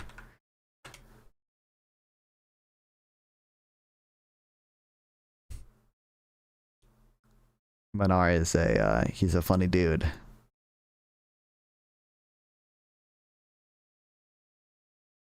Your sister is for free! Your sister is free! Your sister cost a McChicken and a fucking medium french fries! What the fuck are you talking about? Your sister is free! At least my daughter cost a cow and a sheep and a goat, you fucking bitch. Your sister is a McChicken meal away from getting fucked. Your sister is for free! Incredible, man. He's the main economist from this tradition, but Smith also had a deep and genuine suspicion of business, state capture, monopoly formation, wage suppression. These are real concerns in the Wealth of Nations, and Smith is perfectly comfortable with government intervention to address these things. He sees concentrated private power as a threat, and Friedman either doesn't see this or decides not to see this. And then later, oh my god, have the Wealth of Nations, but there's the theory of moral sentiments, another Adam Smith work, which Smith himself considered to be his more important work. And in that book, he portrays humans as fundamentally sympathetic, social, and cooperative creatures. This is not a sort of Smith as a proto-anarchist. This is just Smith as being a reasonable human being. Friedman's version of humanity as the atomized consumer acting purely in their own self-interest would have been completely unrecognizable to Adam Smith. And that leads to what I think is probably Friedman's... First of all, the reason, like, we're talking about Wealth of Nations here is because that's a more relevant book to economics. It's not because, you know, there are no insights from his theory of moral sentiments. It's not because, you know, even if Adam Smith considered that as more... Moral sentiments, another Adam Smith work, which Smith... important work, it's just not as relevant to economics. That's why we're talking about Wealth of Nations. Considered to be his more important. Smith as a proto-anarchist. This is just Smith, completely unrecognizable. Like, you can quote snipe Adam Smith, and you can quote snipe most historical figures in some way to have almost any view you want. My understanding, it is, like, true. Adam Smith probably, like, was not as quote unquote like libertarian as sometimes people present him as, or that even how like Milton Friedman was, but it was just very different, like time period that Adam Smith was writing in, obviously very different context. It would have made no sense for him to write anything close to like what Milton Friedman would be writing, because the world was just incredibly different. There'd be no way for him to even foresee like half of the problems we would have, and how whatever types of capitalism that Adam Smith would like. Although apparently this guy might think he's actually a proto-socialist, a proto-anarchist or whatever, and how those would address the problems we would have in the future or anything. To Adam Smith. And that leads to what I think is probably Friedman's most genuinely deranged idea, which is that the market is more democratic than democracy. His argument is that in democracy, you're bound to the majority will, but in a market, you vote with your dollars, right? Your preferences are registered individually without anybody ever overruling you, which is lunacy. And also, Friedman presents this as freedom. Your interests being represented by your money, your votes when we turn things over to the market, depending on how much money you're willing to spend.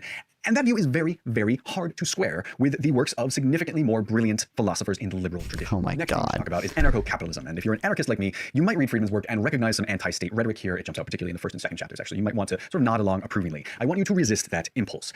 Milton Friedman was not himself an anarcho-capitalist. He does argue specifically against anarchism in places in this book, but his son, actually, David Friedman, very much picks up the torch. David Friedman, my God. I love David Friedman. In that respect. David Friedman is a self-described anarcho-capitalist, so it's worth mentioning here very quickly that anarcho-capitalism is... Is he really an anarcho-capitalist? I thought he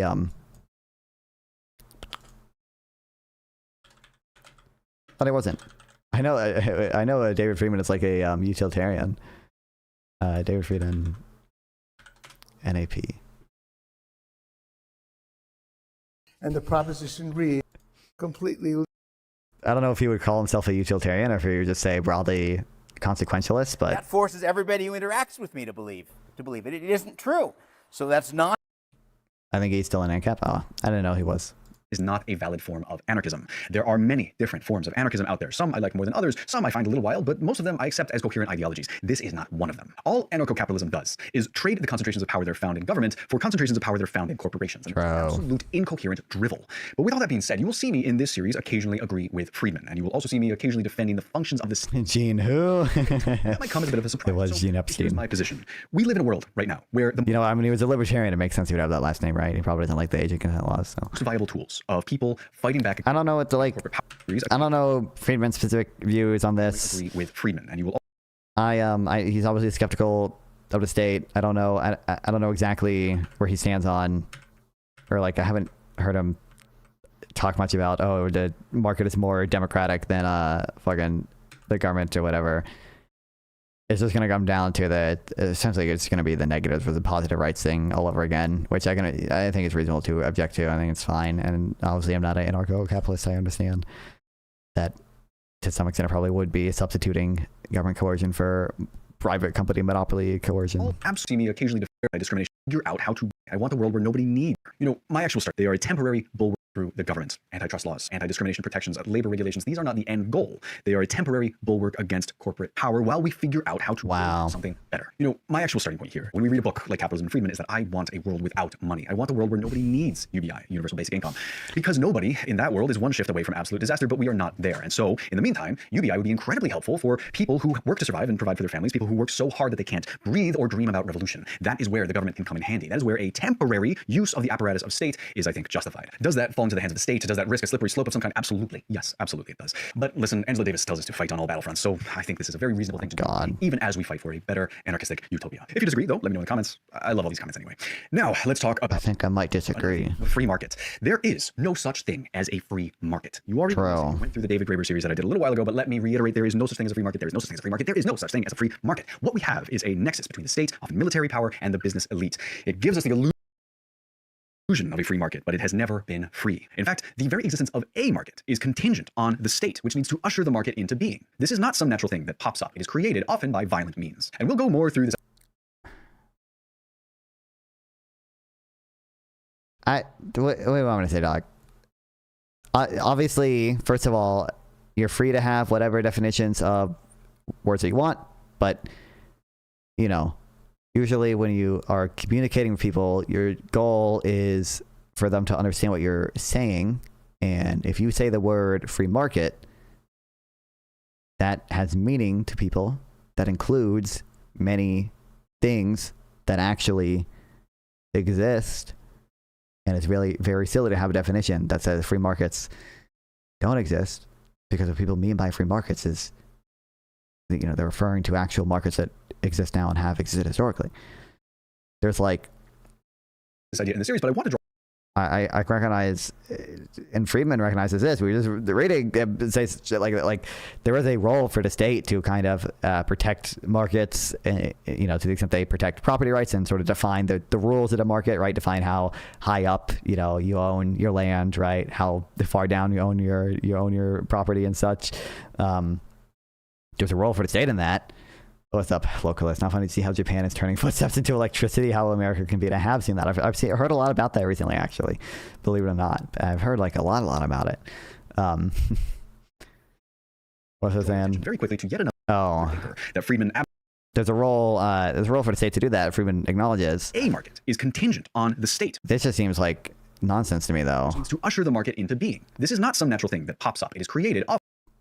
There are things that most people would call markets that naturally, I don't know anything by naturally, but like naturally like prop up. Like again, we were talking about that the paper from earlier, looking at like the use of cigarettes in like German concentration camps for people to trade rations with each other. Like that's basically a market. They were using cigarettes as currency to trade in a market for different types of rations that they would get. Often by violent means. And we'll go more through this idea in the series, but I want to draw your attention very quickly to yet another thinker that Friedman absolutely ignores or doesn't know about. Karl Polanyi, the Austro-Hungarian political economist. Polanyi was one of the earliest thinkers to argue that human relationships and exchange are actually deeply personal, kind of rooted in redistribution. To create a market for Karl Polanyi, you need to break those reciprocal relationships and depersonalize society. The state and the market, therefore, grow together. Now, Friedman, to my knowledge, never engaged with Polanyi's ideas, and it's kind of a shame because he was around. He could easily have, he might not have had David Graeber to read, but he definitely should have known that his naive free market doctrine was utterly ridiculous. But remember as well that I don't know what the fuck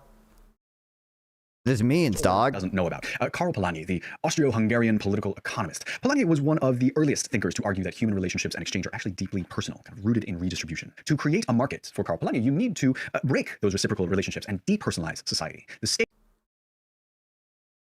That's like almost meaningless to me. That's just a small element. It's almost. It's almost meaningless. I barely know what he's like trying to say. And the market, doesn't know about. Karl Polanyi, the Austro-Hungarian political in redistribution. We obviously do have personal relationships, and economists will talk about we do things that to some extent might not be like rational in the sense that they're like strictly in our self-interest when we give gifts to people, right?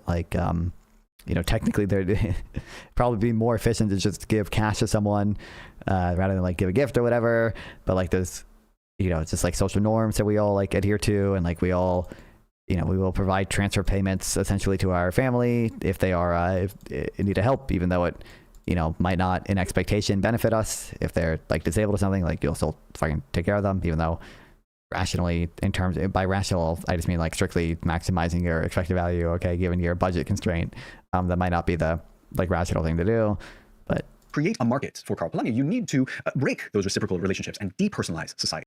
I just don't know what that means. The state and the market therefore grow together. Now, and I don't see why the state would be even necessary for that. Friedman, to my knowledge, never engaged. You could probably even relate it to Friedman's fucking iPencil shit. Like Friedman's point was that the people making not funny, you bring up a good point, true. The people making a pencil had no personal relationship. They didn't even know what the hell they were, doing when they were making rubber or whatever that would end up going into a pencil. I don't see why the state would be even like necessary for that type of depersonalization to happen. You can imagine a stateless society where some people speak a different language and grow rubber, and they have no clue that they're contributing to a pencil that's made in the anarchist society. These ideas, and it's kind of a shame because he was around. He could easily have, he might not have had David Graeber to read, but he definitely should have known that his naive free market he's trying to do is construct a right-wing version of utopia. So who cares about the facts? And having said that, let's go to the next section, which is, let's be fair to Friedman for a second. We are doing a lot of Friedman bashing in this series. That's basically the whole premise of this. Oh, for real? So let's take a moment to be fair to poor Milton. The best thing that you can say about Friedman is that he is genuinely a consistent thinker. Friedman actually did follow his logic wherever it led, and occasionally that made him unpopular on his own side. So Friedman's conclusions were mostly monstrous, and he was happy to overlook the inconsistencies that came around under Reagan, but often he did demonstrate remarkable consistency. There are two examples that I would give. First, Friedman, because of his liberalism and his commitment to getting government out of people's business, tended to be quite anti-interventionist. His legacy is the Washington Consensus, and the movement that he built is undeniably wildly interventionist. But he himself... I don't even think the Washington Consensus is like fairly characterized as interventionist. Does the value of a pencil change based on its utility? For example, if you use it to write a profitable novel or fraudulent check, there's more value in that than shoving it up your rear. I don't know what you mean by value in that sense. It would depend on what you mean by value. Opposed this kind of intervention. The Washington Consensus was like, 4 types of foreign aid we gave, or 4 like IMF loans. Like we would have certain requirements and or suggest that they, strongly suggest that they do some stuff even though it wasn't strictly required. I'm not certain that that's what most people mean by interventionist. And also a lot of times, like IMF loans, for example, were like given in a context of like the country was experiencing like some type of balance of payments crisis or some type of fiscal crisis that affected, like the assets of Americans, some type of foreign investment crisis, which is something that is encompassed in a balance of payments crisis I mentioned. But like, and those affect American bonds and American assets, and that's kind of partly why we wanted to help out if we could.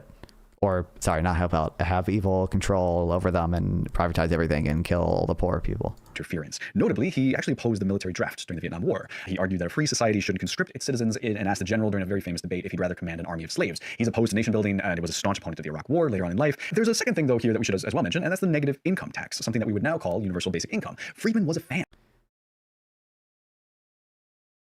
So technically, the net effect of a UBI or negative income tax can be the same in terms of after-tax income, but that's not really. I don't think I'm one would guess that someone had used the term universal basic income to describe something that was not the negative income tax before Friedman talking about the negative income tax. Maybe I'm wrong on that though. And 2, these are still different things. A UBI usually meant to mean a cash payment sent from the government to every citizen of typically equal amounts to each person. A negative income tax is, a tax credit that the government gives to only a subset of people if their income is below a certain point, and it phases out over time.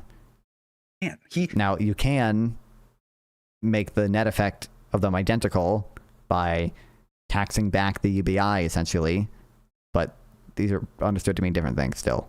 Defended this proposal even though it was deeply unpopular in the right. I don't support the economy base. Logically consistent with the principles of liberalism. Now, of course, there are 2 versions of UBI. There's the left version, which treats it as a tool of poverty alleviation and genuine empowerment, and then there's the right version, which is a Trojan horse version. It's this dismantle the rest of the welfare state. Here's a flat payment. Now we're canceling the buses. That's the whole idea. Friedman is firmly in the second camp, but the underlying instinct is one of those moments where his logic accidentally points somewhere humane, and I'll take it. But now let's talk about Milton Friedman's. Well, a lot of the negative income tax was to, when he says dismantle the welfare state, it was to make the welfare state, in Friedman's view, more efficient in terms of less like bureaucratic administrative waste in regards to like means testing and all that stuff for in-kind benefits. And it was to end problems with welfare cliffs that, still exist with regards to cutting off benefits after a certain type of income. Because of how the negative income tax phased out, it doesn't have the same disincentives to work as many welfare programs did back then, and still some of them do today. quite difficult to talk about Milton Friedman's legacy because in a very real sense, we all live in Milton Friedman's world. But we do have to talk very briefly, and we'll hopefully extend this over the course of the series, we have to talk about a few particularly salient examples of Friedman's influence. And let's start with an obvious one. Let's start with Chile. Chile is as close to a full natural experiment of Milton Friedman's ideas as we will probably ever have. And we have a lot of them because it's such a stark example. Because the people who created the modern Chilean economic system were literal disciples of Friedman. And of course, Friedman himself. So after the CIA-backed military coup that overthrew the democratically elected Allende, this happened in September of 1973, General Augusto Pinochet installed a regime that murdered and tortured and exiled thousands of I have a video like saved of it somewhere or whatever, because I think me and like sample text for what the fuck did I just open? We were talking about a while ago. Milton Friedman asked about Chile, Pinochet.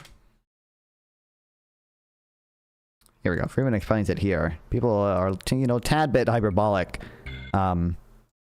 He did like give some advice to, I don't believe Pinochet directly, but to like the government there, but not at the same time that the crazy shit was happening.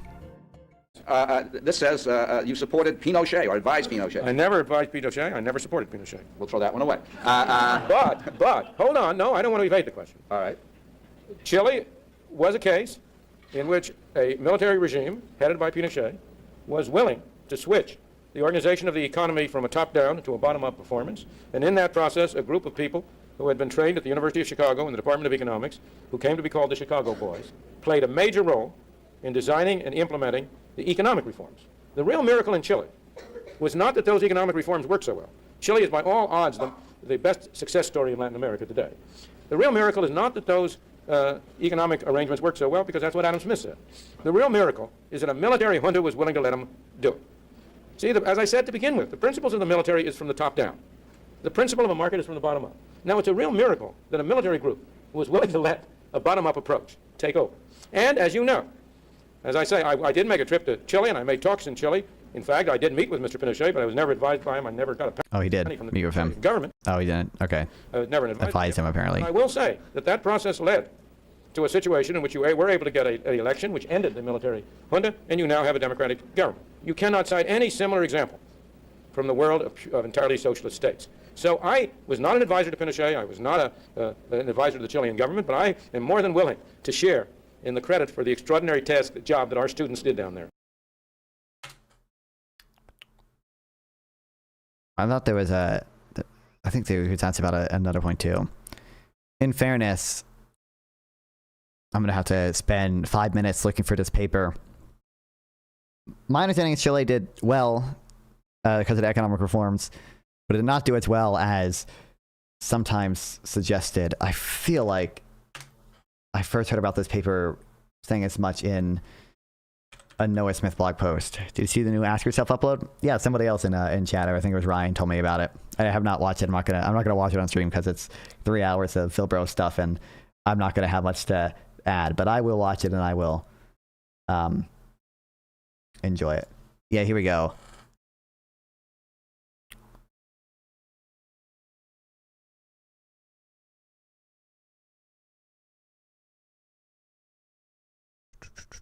Or it might not be a paper. I thought he started a paper on this, but I think it might just be an open blog post. But I remember reading this or seeing it a while ago.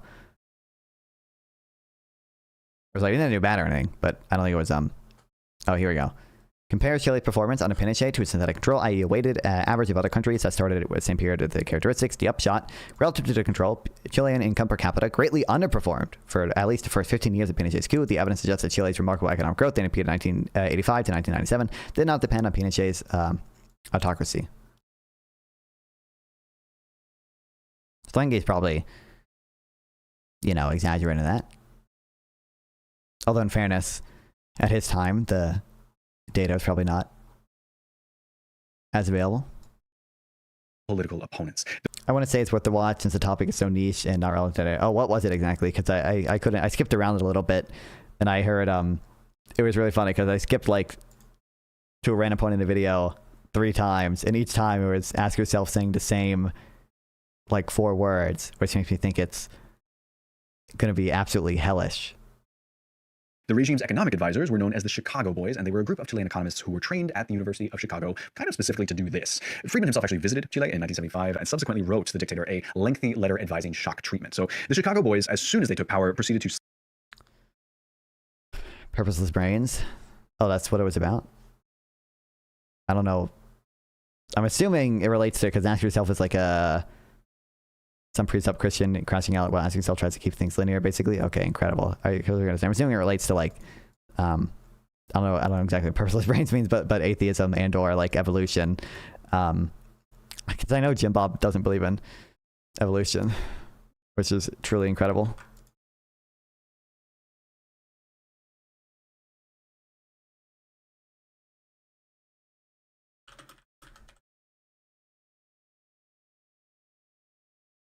What the fuck? Bro's got shit on Genius. Okay. Let's go.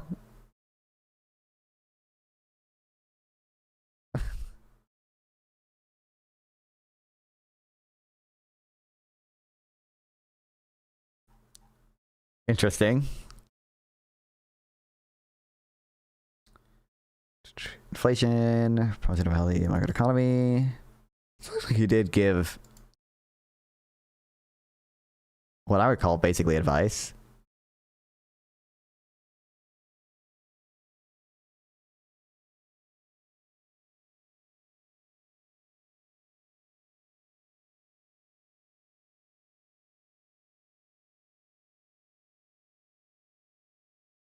Yeah, here we go. Sample proposal. So it seems like he essentially lied about that, unless this was after the thing. But I would imagine it wasn't, considering he said it was. He said when he was answering the question that he had been to Chile before. So Slash state employment, they dismantled unions, they privatized... Watched the entire thing just now. I would stop watching after the Jim Bob interaction. Not sure why he even included arrested uploads. Seemed unnecessary. I'll show. Pension funds, they deregulated the banking sector, all... I mean, I'll stop watching it if I get bored. But of the classics. And then, of course, state employment, they dismantled unions, they privatized pension funds, they deregulated the banking sector, all of the classics. And then, of course, the Chilean economy absolutely cratered. It crashed spectacularly in 1982. And the recession, funnily enough, was so severe that Pinochet was forced to temporarily reverse course. He renationalized some banks. He created 500,000 government... I don't know why we only looking at the after 10 years. What happened between the 1973 and 1982? Jobs, which Milton Friedman never mentioned in his later work. But who needs to bother with the details? And that takes us to Friedman's next big legacy, which is austerity. Friedman didn't need dictatorship when it came to economic policy in the United States and the United Kingdom under Ronald Reagan and Margaret Thatcher. Those two did it democratically, or as democratic as Reagan and Thatcher were. Anyway, following on from the experiments in Chile, Reagan and Thatcher embarked on years of substantial welfare and spending cuts, deregulation of all kinds, tax cuts, especially for the wealthy, and paved the way for more of the same over the ensuing decades. We are obliged to mention here, however, that Reagan didn't cut all of the spending. He substantially ramped up military spending, a gift to... I don't know much about the UK. I don't know how the exact data for that.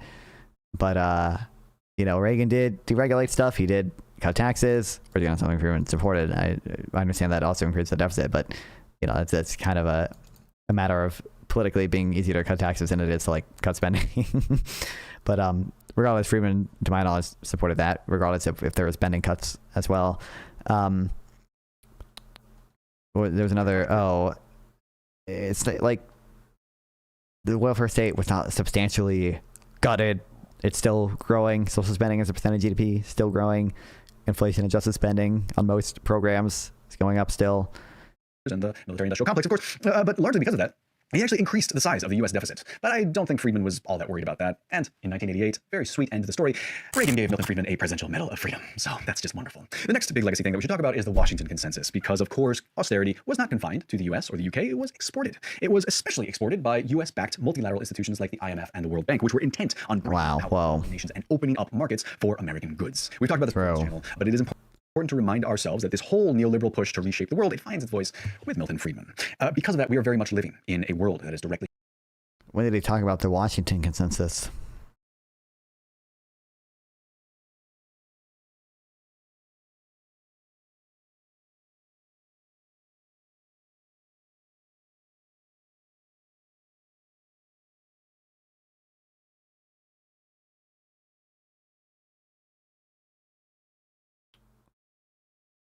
Maybe in this stuff?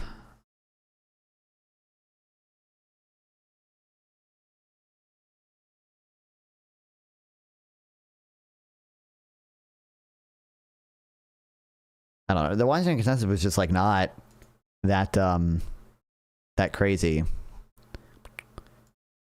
Like if you look at the actual proposals, it's like all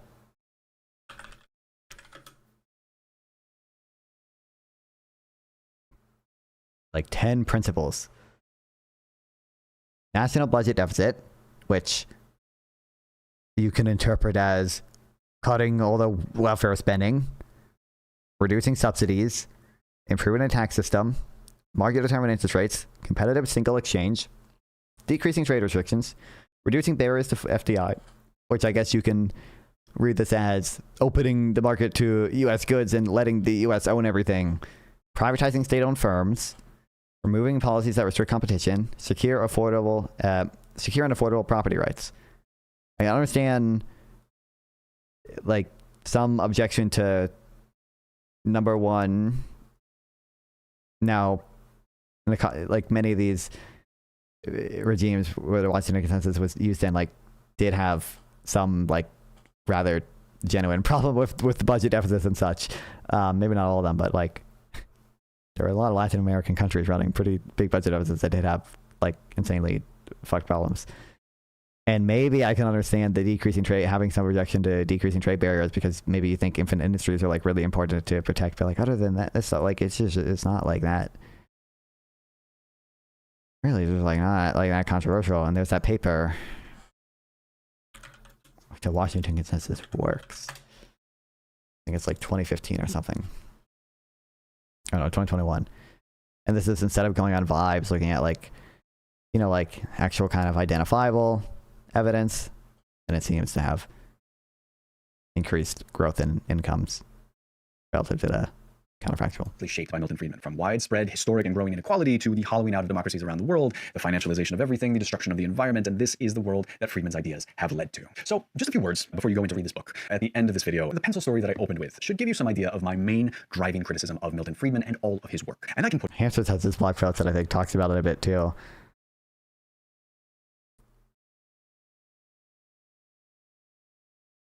I know it cites a paper I just had at some point, but I think it also has some other stuff in it. Some of that stuff is not directly related to Washington consensus, but just neoliberalism more broadly.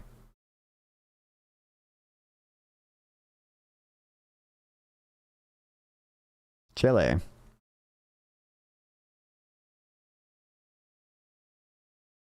Put it in one sentence. Milton Friedman's capitalism is an instrument of domination, not freedom.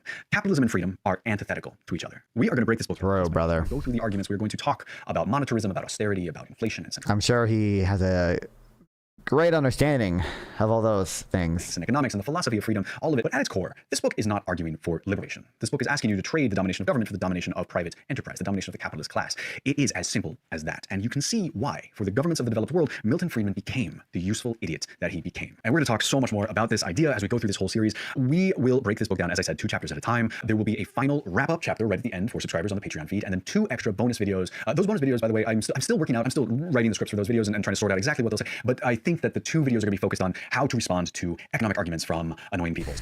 Oh man, looking forward to those. So that friend who says, no, we're raising videos. Those bonus videos, by the way, I'm still working out. I'm still writing the scripts for those videos and trying to sort out exactly what they'll say. But I think that the 2 videos are going to be focused on how to respond to economic... They're going to take like 6 fucking months to come out then, right? If he's doing 2 chapters per video. It's from annoying people. So that friend who says, no, we're raising minimum wages, will raise prices. Or your uncle who says, how... Economic arguments from annoying people. So that friend who says, no, we're raising minimum wages, will raise prices. Or your uncle who... Is that really that? No, there's pretty clear evidence that there's some pass-through from that. Now, it is stupid and annoying, and most people who say this don't really understand economics, so I wouldn't consider them like economic people. And like some dipshit conservator just says like, businesses like they're just going to pass the entire cost on, and also it's going to lead to a bajillion % decrease in unemployment, and everyone would just be worse off because like there's 100% full pass through of wasted prices and also some decrease in unemployment. Like, people will go like way too far with it and not look at the actual literature we have on it. But there absolutely is evidence that minimum wage does raise prices. Who says, how are you going to pay for that policy, right? We're going to break those down and argue against them. He's a MMTer, isn't he? 2 bonus videos of this series, and those will be available to Patreon subscribers. So do check out that channel. That's patreon.com/champagneanarchism, and have a look around at old books that we've done. You know, we've done everything from The Wretched of the Earth to Anarchism and Other Essays to The Ecology of Freedom. You know, we've done some liberal push to reshape the world. It finds its voice with Milton Friedman. And you can see why, to respond to economic arguments from the domination of private enterprise, the domination of the capital, the useful 2 chapters at a time. There will be a final wrap-up chapter right at the end for subscribers on the Patreon feed, and then 2 extra bonus videos. Those bonus videos, by the way, I'm still... The bonus video, that's going to take like 6 fucking months to come out, bro. Because he's got to read the whole book first and make all the videos, and then make the wrap-up video, then make the bonus videos. But I'm looking forward to those bonus videos.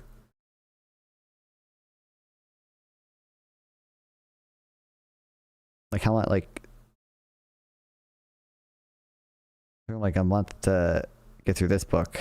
I don't know how long it is. Let's say that you discuss stuff about... Where's the book? Show the book. So we're going to kind of take our time with it today. Looks a little bit shorter than Capitalism and Freedom. The first 5,000 years is like a really long book, so...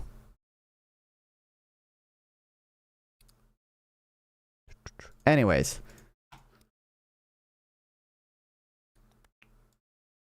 That's what I got for y'all today, okay.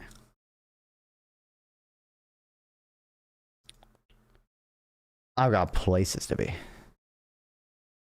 I'm gonna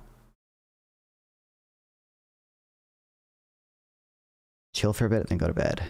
You guys can head over to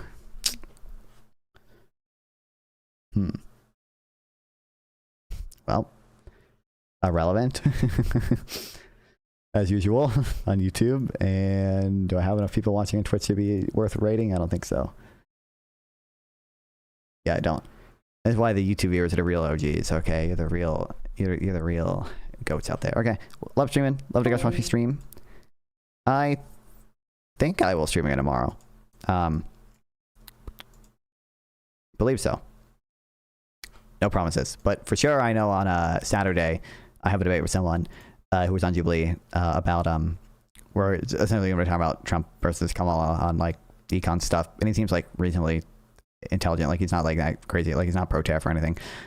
So we're talking to him. Love you guys. Appreciate it. Subscribe, like, share. Does mean a lot to me. That you guys all watch me, and I'll see y'all tomorrow, hopefully.